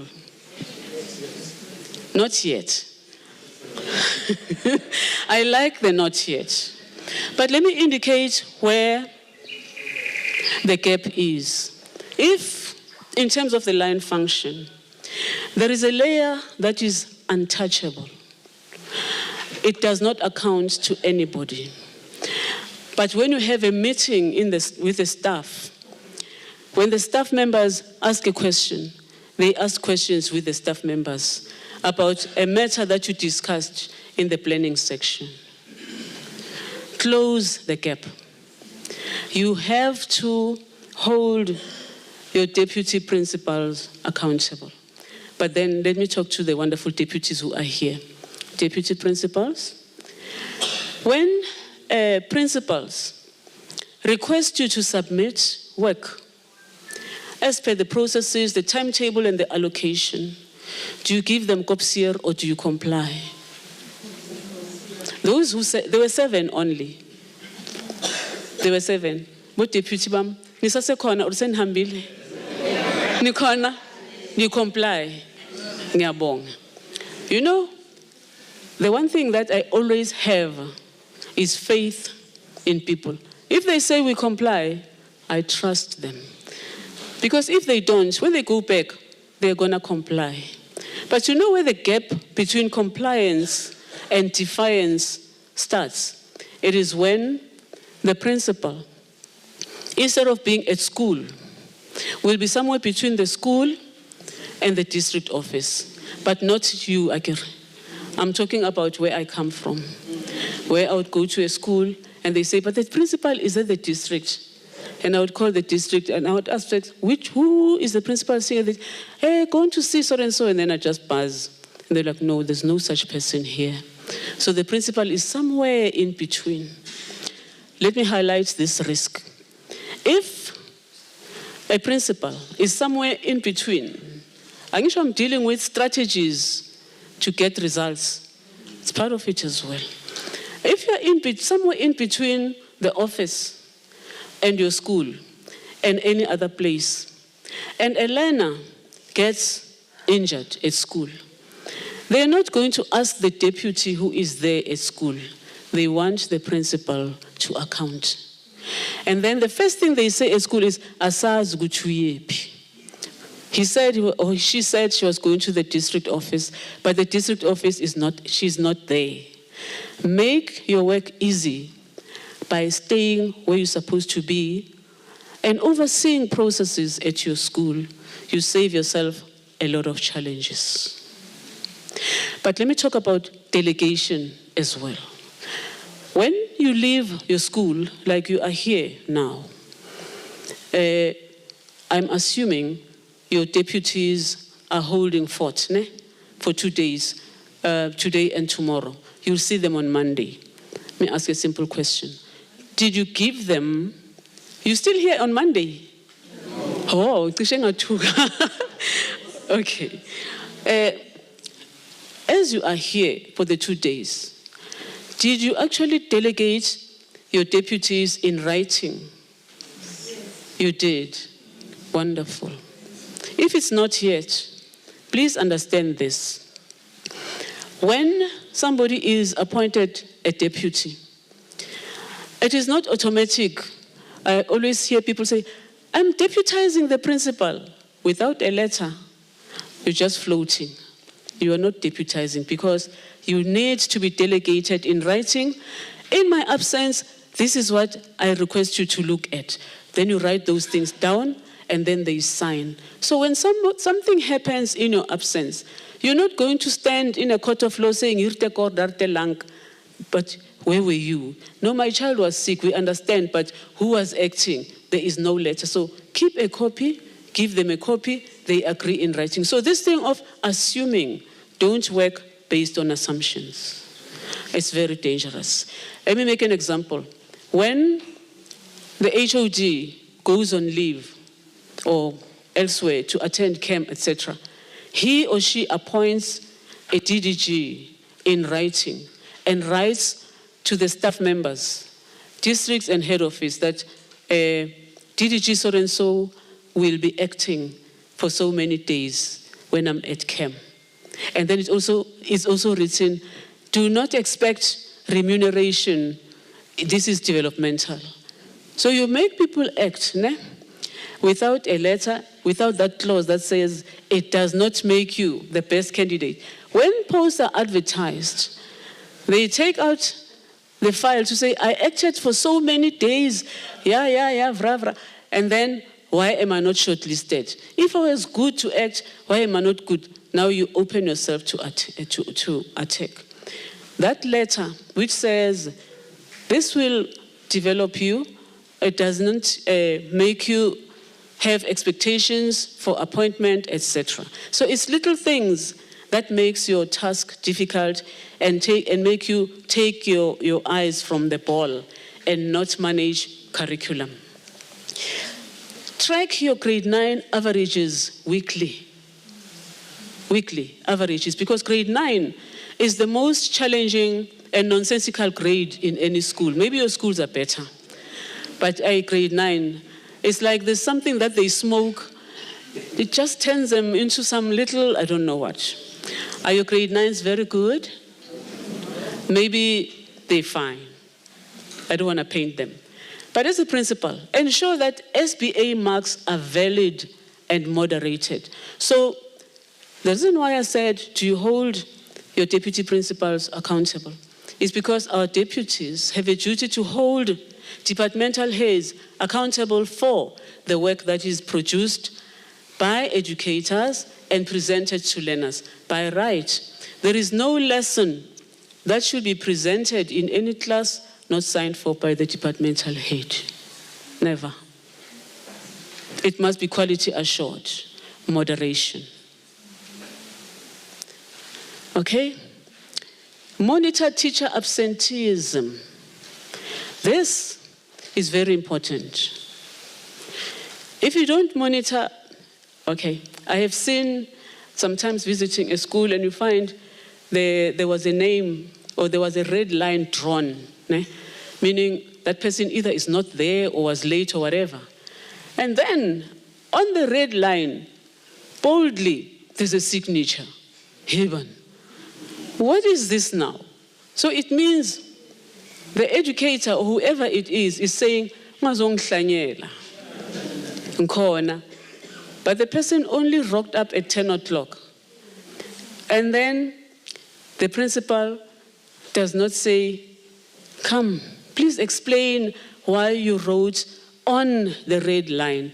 Because that signature means I have vandalized state property. That's an act of vandalism. It's not an act of bravado. System. So it's a chargeable offense. So, but before you act, make your educators aware. Okay, ningangidelela as a person, but respect the office and state property. Then you'll be fine.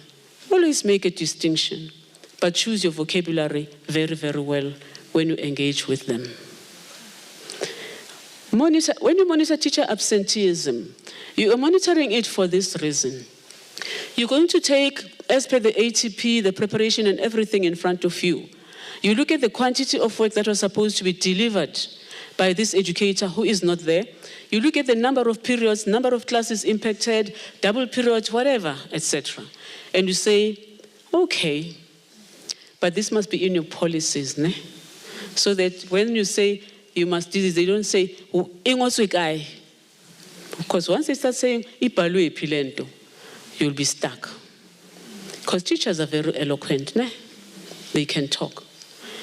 Then you say to them, when they come back, please fill in the leave form. Actually, there are those things which say you can fill in a leave form after many days, whatever, etc. Write a graph indicating abuse of leave. Because actually a system is open to abuse. At a point where I'm abusing the system, you must be able to say, no, this is too much now.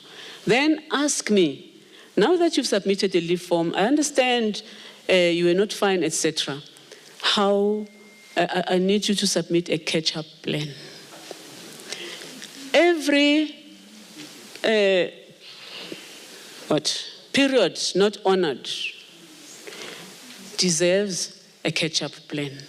Because if you don't do catch-up plans, there's going to be a compromising of content. So you are scaffolding underperformance now, because you can't be going as if it's business as usual. The same goes to for your learners. If a learner is not at school, whether or not the parent phoned and sent a letter, they have a responsibility to do work that was done in their absence. So the reason why we've got SBSTs and SMT is because they will make space for these children to do the work under supervision, because it must be quality work, but it must be marked. So your job as overall accounting officer and overseer of curriculum, you ensure that there is no child who will be dodging, because they know they will remain on their own with educators when everybody else has gone. They will stop being absent. That's how you cut it. When you have morning classes, there are educators who are very zealous, they're very energetic, they want morning classes, and other educators don't have an opportunity to get children. It's always that educator.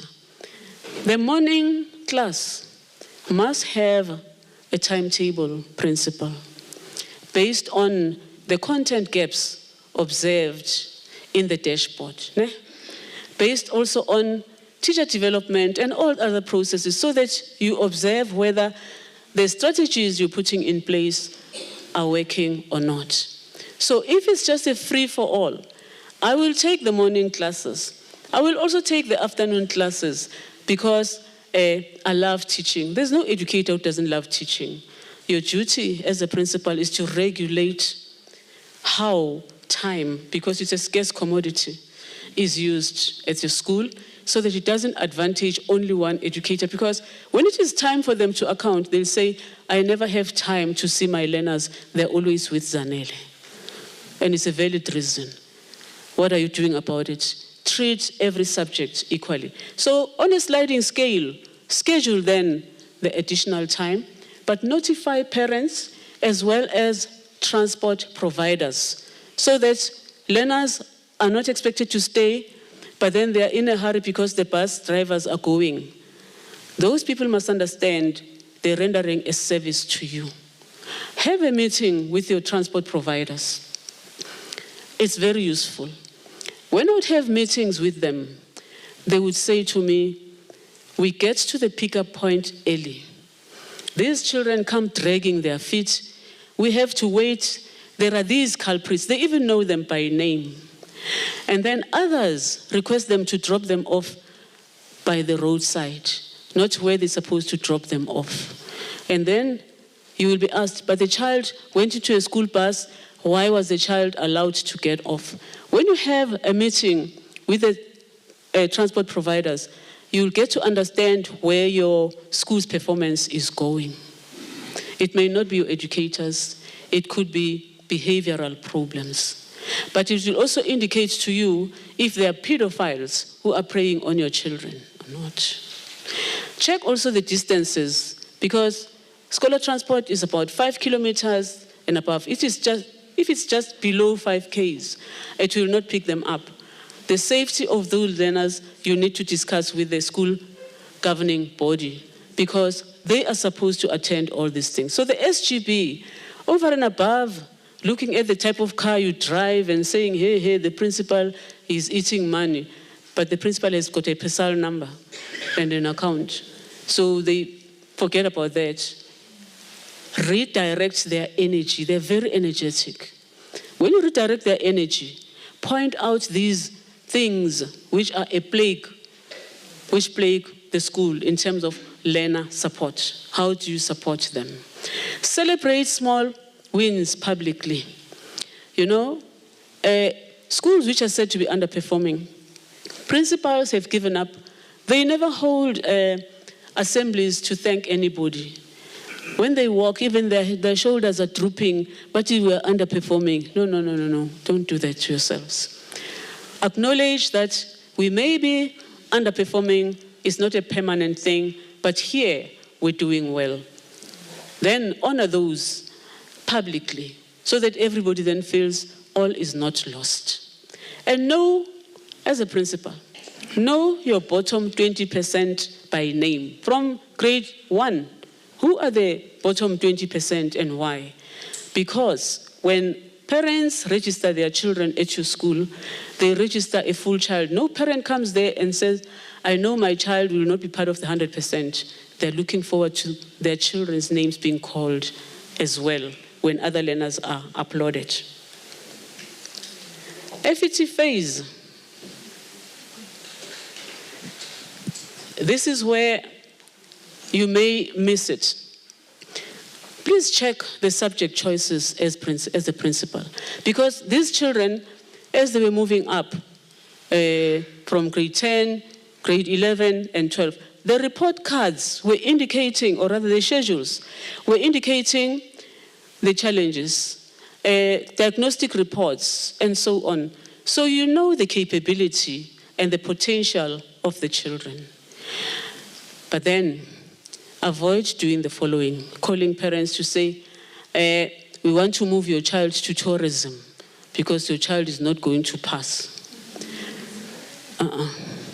Look at the strengths of the child and look at the question paper. Okay, you will not know the content in all the question papers, but your educators will sit with you with my scripts and say, in paper 1, life sciences, for example, I'm just making a wild guess. Zanele is doing better in genetics, but in human reproduction, it's horrible. In the other grade, they will say, factorization is a problem, and so it goes. And then you say, but where is this child strong?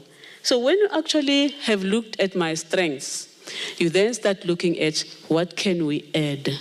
When you look at the addition method in terms of content, it builds a child's confidence. There are children who pass very well, level 7s, mathematical literacy. Then they have to start from scratch doing mathematics, and they pass it well. We've wasted their time. So before you say to a parent, we are moving this child because we want to satisfy that number 1, okay, I'm not there. We're focusing on the child. Say to yourself, where can we help this child? So incrementally, when you deal with a child per paper or per content, you will find that the child then improves. Then you employ all these things. Let me ask, at your schools, you do employ this process of team teaching, not so? Sometimes? Not yet? One day. Let me indicate the value of team teaching. Team teaching is not about exposing me. I know educators feel very vulnerable when you ask them, what exactly is your challenge? They'll always tell you the challenge is the learners. The learners. And then yourselves and the SGB and your SMT will go and look for somebody that you're going to pay out from outside to come and help the kids. Immediately you do that, they say, no, you can't bring people and pay them. Pay us, we will do extra work. Why must I pay you for extra work? Because wapalwa mo. I want this person to assist the learner. So if we all understand that by the time we get out to get additional support from outside, it means we have exhausted every avenue internally.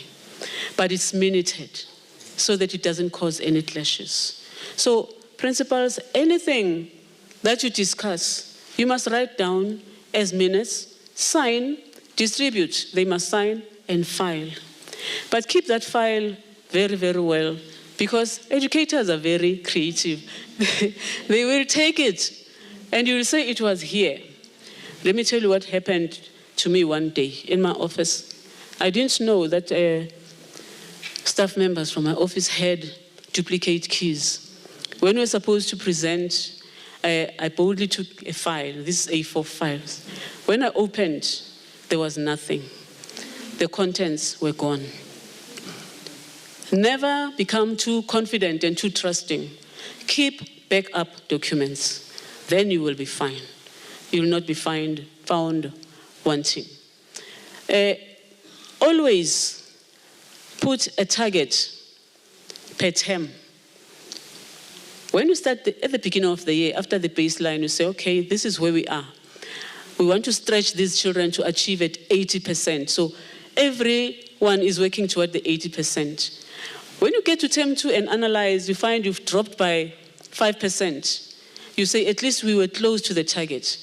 Do we still stick with 80% or we say 82? So everybody must work toward. Never make a mistake of sticking with the target for the whole year.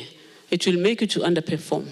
Stretch your targets. By the end of the year, you must be saying, now we want 100% because we've been coming from 70%, etc., and so on.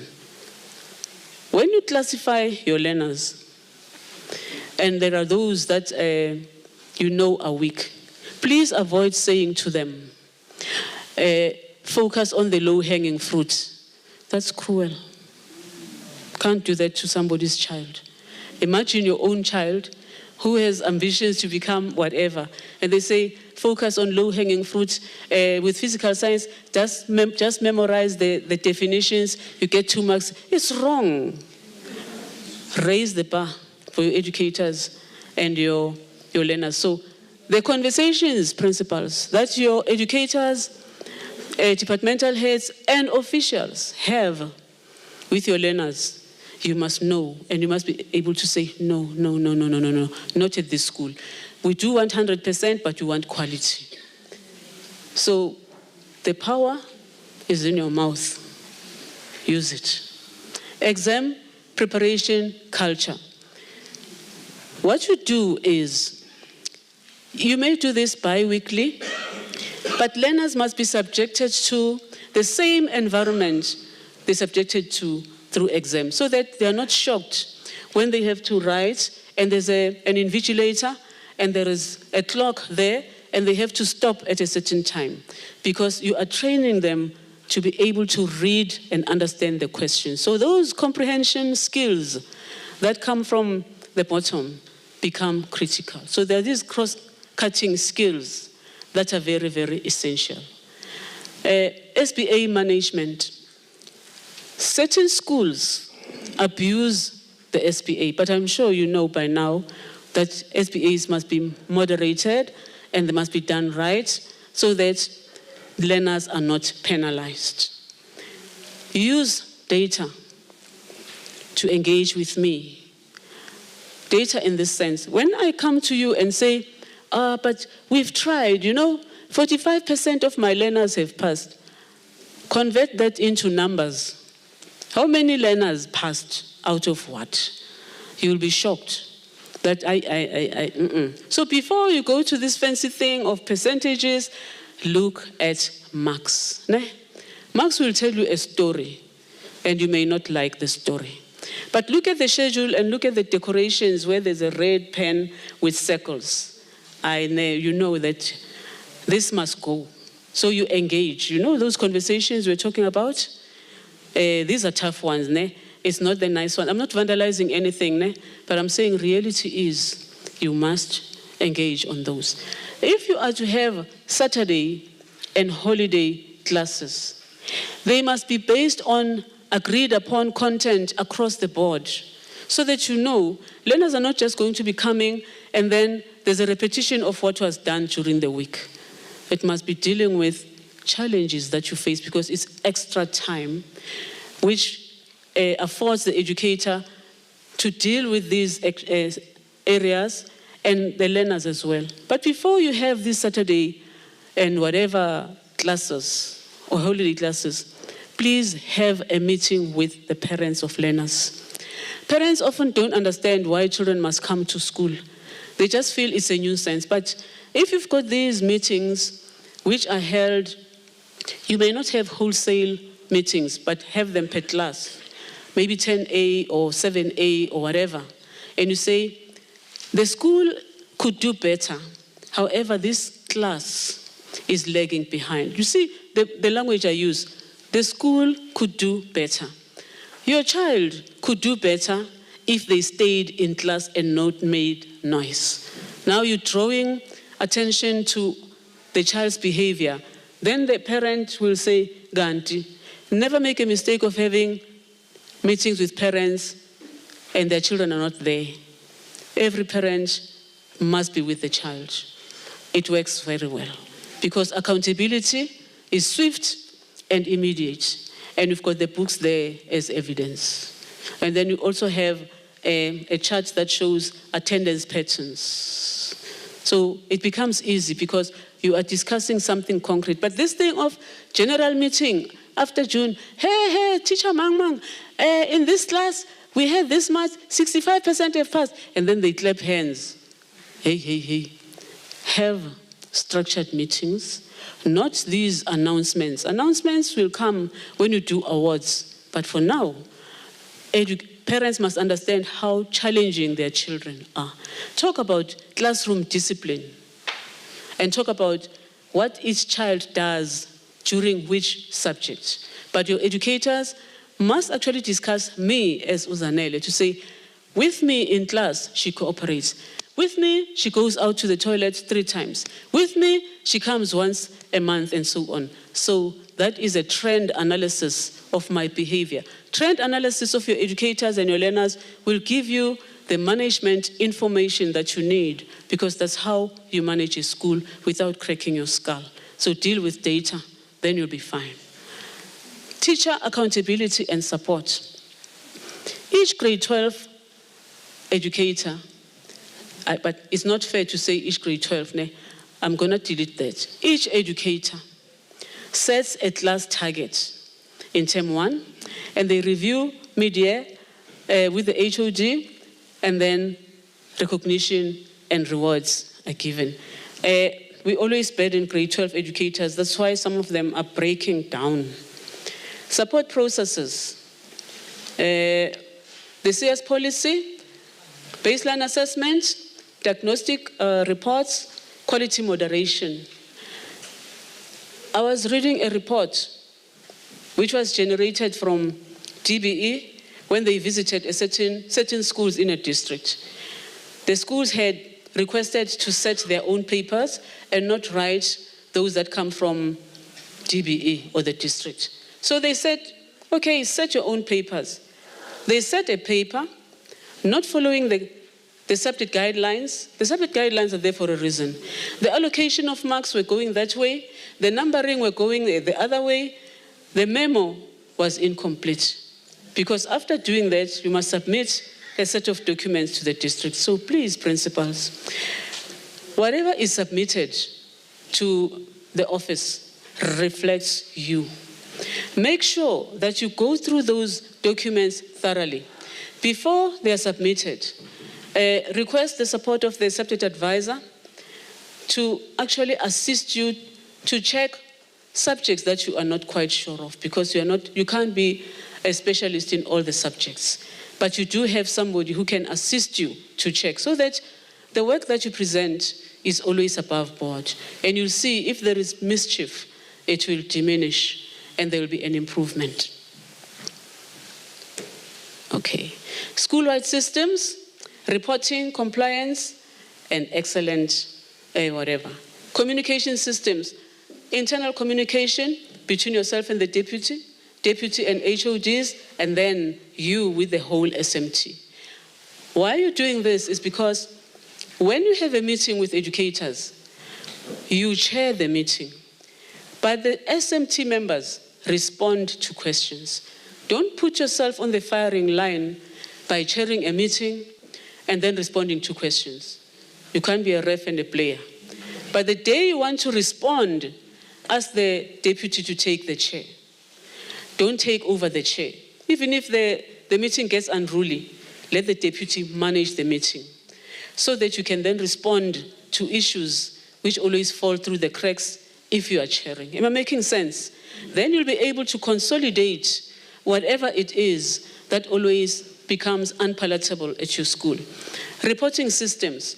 Your school, at the beginning or at the end of the year, comes up with a schedule. These are the meetings that you're going to have. This is the date. These are the assessments. Whatever, everything is in a calendar.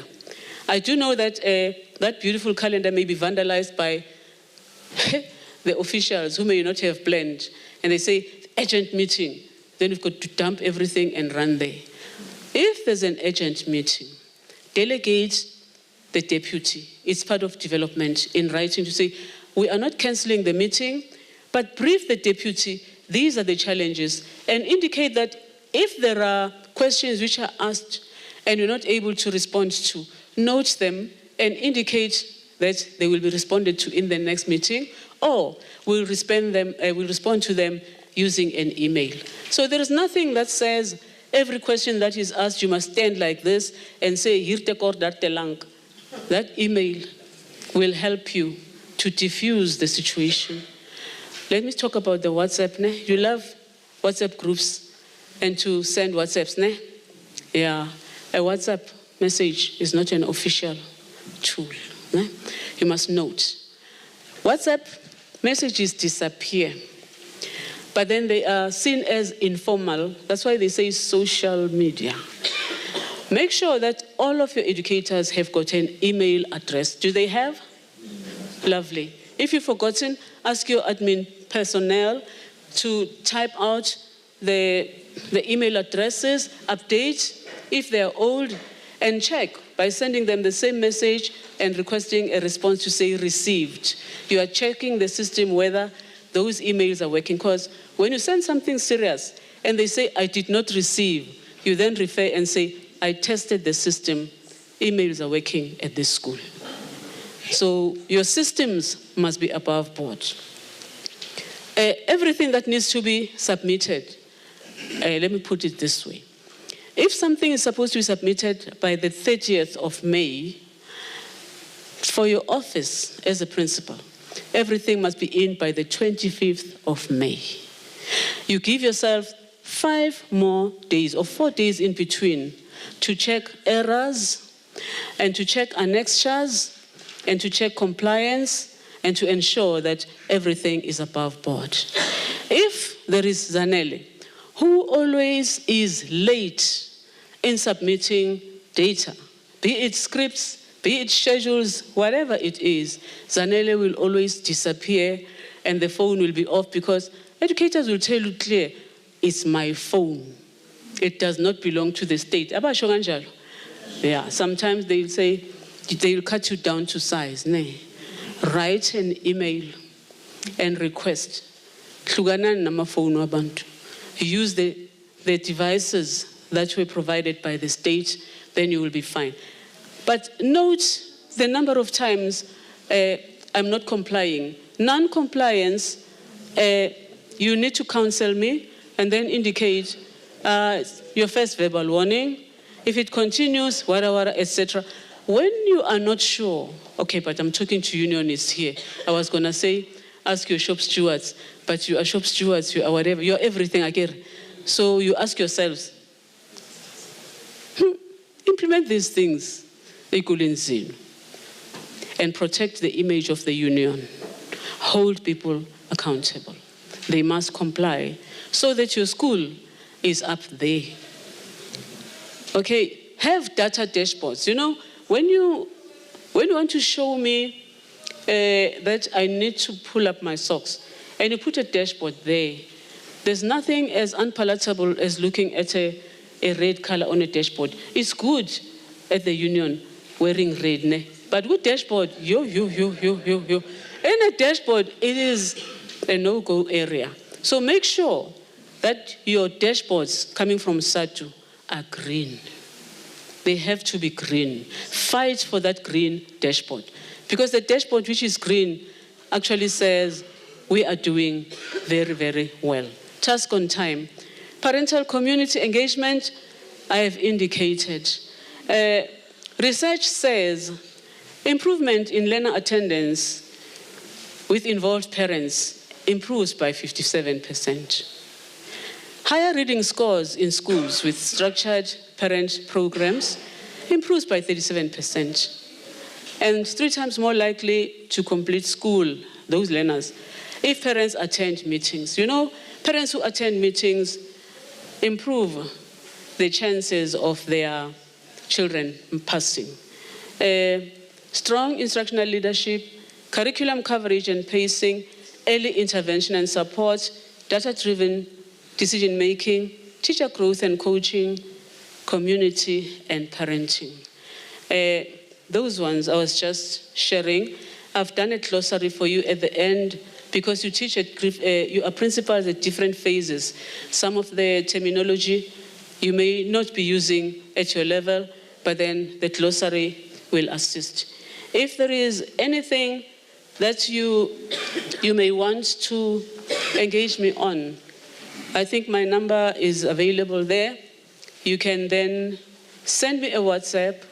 I promise you I will respond. Just don't phone me, because those who are phoning me now, I'm here, they're frustrated by young Tuga. So I don't want to be Tugat. Just, I'm committing to assisting leadership as much as I can, because the knowledge that I have is vast. I don't know if I have bored you, Ngiyaxolisa, but I really thank the opportunity of having shared with you. Ngiyabonga. Thank you very much, ma'am. Thank you. Oh, here's water. Water, ma'am. Comrades, we are almost done. The other comrade Zanele, the other Zanele will start tomorrow, but I'll give the announcement. Let me give Comrade Tlakula from TBE. He's got an announcement. I'm timing him. Now it's 25 to, by a quarter to, he must be done so that we leave this place. Comrade Tlakula, let's upload him as he comes.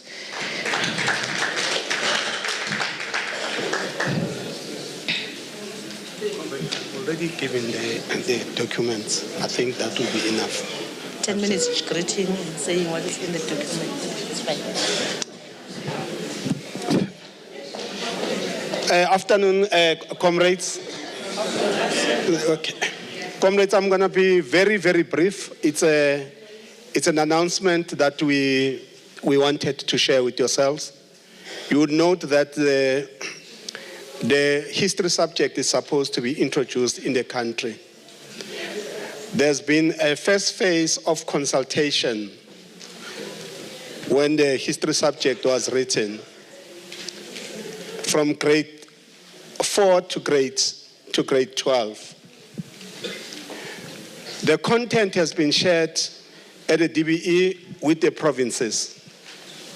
However, the view of the department and the office of the DG and the ministry is that not much consultation has been done for the subject. They have now opened a window of opportunity for the subject, for more consultation to take place for the subject. I've written to Babu Maja in the district. We have had meetings with our circuit managers yesterday, the 21 circuit managers, and we shared the documents with them. We have submitted to them the curriculum from grade. It's divided into phases. Grade grade 4 to 6, grade 7 to 9, and grade 10 to 12. We have as well submitted the template which needs to be utilized to engage with the topics, and if there are changes that you'd want to see in that history document, then you need to populate that template. After population of the template, what happens? There's a name of Florence Modipa, who deals with the policy at the department. Then that needs to be sent to Florence Modipa. Why are we here as the QLTC? Why did they send the QLTC and EMGD in particular? Is that the QLTC has got the capacity to reach out to a number of stakeholders. That is why they said the QLTC must be at the forefront to engage. That is why we sent the document and circulated the document to stakeholders. The challenge is that the time frame that has been given is up until the 30th of May. That is the challenge that we are faced with. Now, I took a move to say, let me move with principals, especially around Wheatbank and Middlebank. But when I went to one school here at TPC Lilo, then I was told that comrades are here. And I said, this is an opportunity to engage with comrades. And I want to appreciate the time that has been allocated because I hijacked our comrades to be part of the program. That is why I was prepared even to stay until being the last one to present. Thank you very much, comrades. Thank you very much, my leader, for your patience. Yeah, you've been very, very patient. Comrades, we are done for today. Let me give the following announcement before I give the chairperson to close today's session. Today, we are lagging behind with one presentation. That is, the presentation is from another Zanele, Comrade Zanele from DBE. Uzanele Mlambo will be the first one tomorrow before Gungena Nopala Lomkulu, General Secretary Utogotela Mkwena Maluleka. Comrade, we are requesting, I can tell you, see your programs, they are saying your starting time is 9, and it's Siyacela comrade asiqaleni ngo8:30 sharp, so that singatopusha lesikhathi ngalezi tovele sisheshe sihambe. It's Friday, there's a lot of traffic, so we must do everything on time tomorrow. So please, we are requesting ukuthi nisiphe lo 30 minutes wenu lapha. We will be starting at 8:30. And then I just want to check ukuthi bakhona yini labangekho egroupini, because right now in the groups sifake the accommodation details ukuthi bobani nabobani bayolala kuphi. We've got different venues. So if there's anyone who's not in the group, I have lists with me. We have the following accommodations. We have a new downtown. A new downtown. Now Pumala, you turn left to go down. My seminar or my meetings.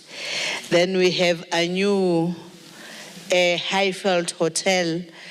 Yona, Upumala Street. Somewhere in the front, the near Kuglisha, comrades. You'll Google, you'll find it. It's just that I'm indicating Usuto Puma Uyele. And then we have another one, which is the Rich Point Hotel It is in the Highfield Mall. Highfield Mall, you can come, go this way, you can go that way. But ngicela niguglishe. And then we have the Big Five, also hotel. So please, comrade, don't be frustrated. If you are not in the group, because the lists are in the group, or your name, you don't see your name in the list. So you'll have to see me or see, Comrade George is outside and Comrade Lerato, they will sort you out immediately so that you can be able to get your accommodation. And then the last one will be your dinner and your breakfast will be served in the hotels where you're going to sleep. Shows nje nanisuka la nitawudla le la nilala khona nasekuseni nanivuka I-breakfast yenu nitayidla khona le. Starting time 8:30. Comrades, let me give you this opportunity. Kuti, is there anyone who's got a question or who needs clarity before I give the chairperson to close this session? Chairperson, please come close. Thank you very much, comrades. You've been a good audience. Ngitivisi and I'm chairperson. Thank you very much. Thank you, chairperson of the session. Nimbonile kuthuishaye kahle, asimshayile ntandla. No, that was nice. Comrades, thank you very much for your time and for your patience. To sit from morning till this time is not easy. Some of us have a lot of challenges, but you managed to stay till the end of this session. So let's see each other tomorrow. This session is adjourned. Amandla.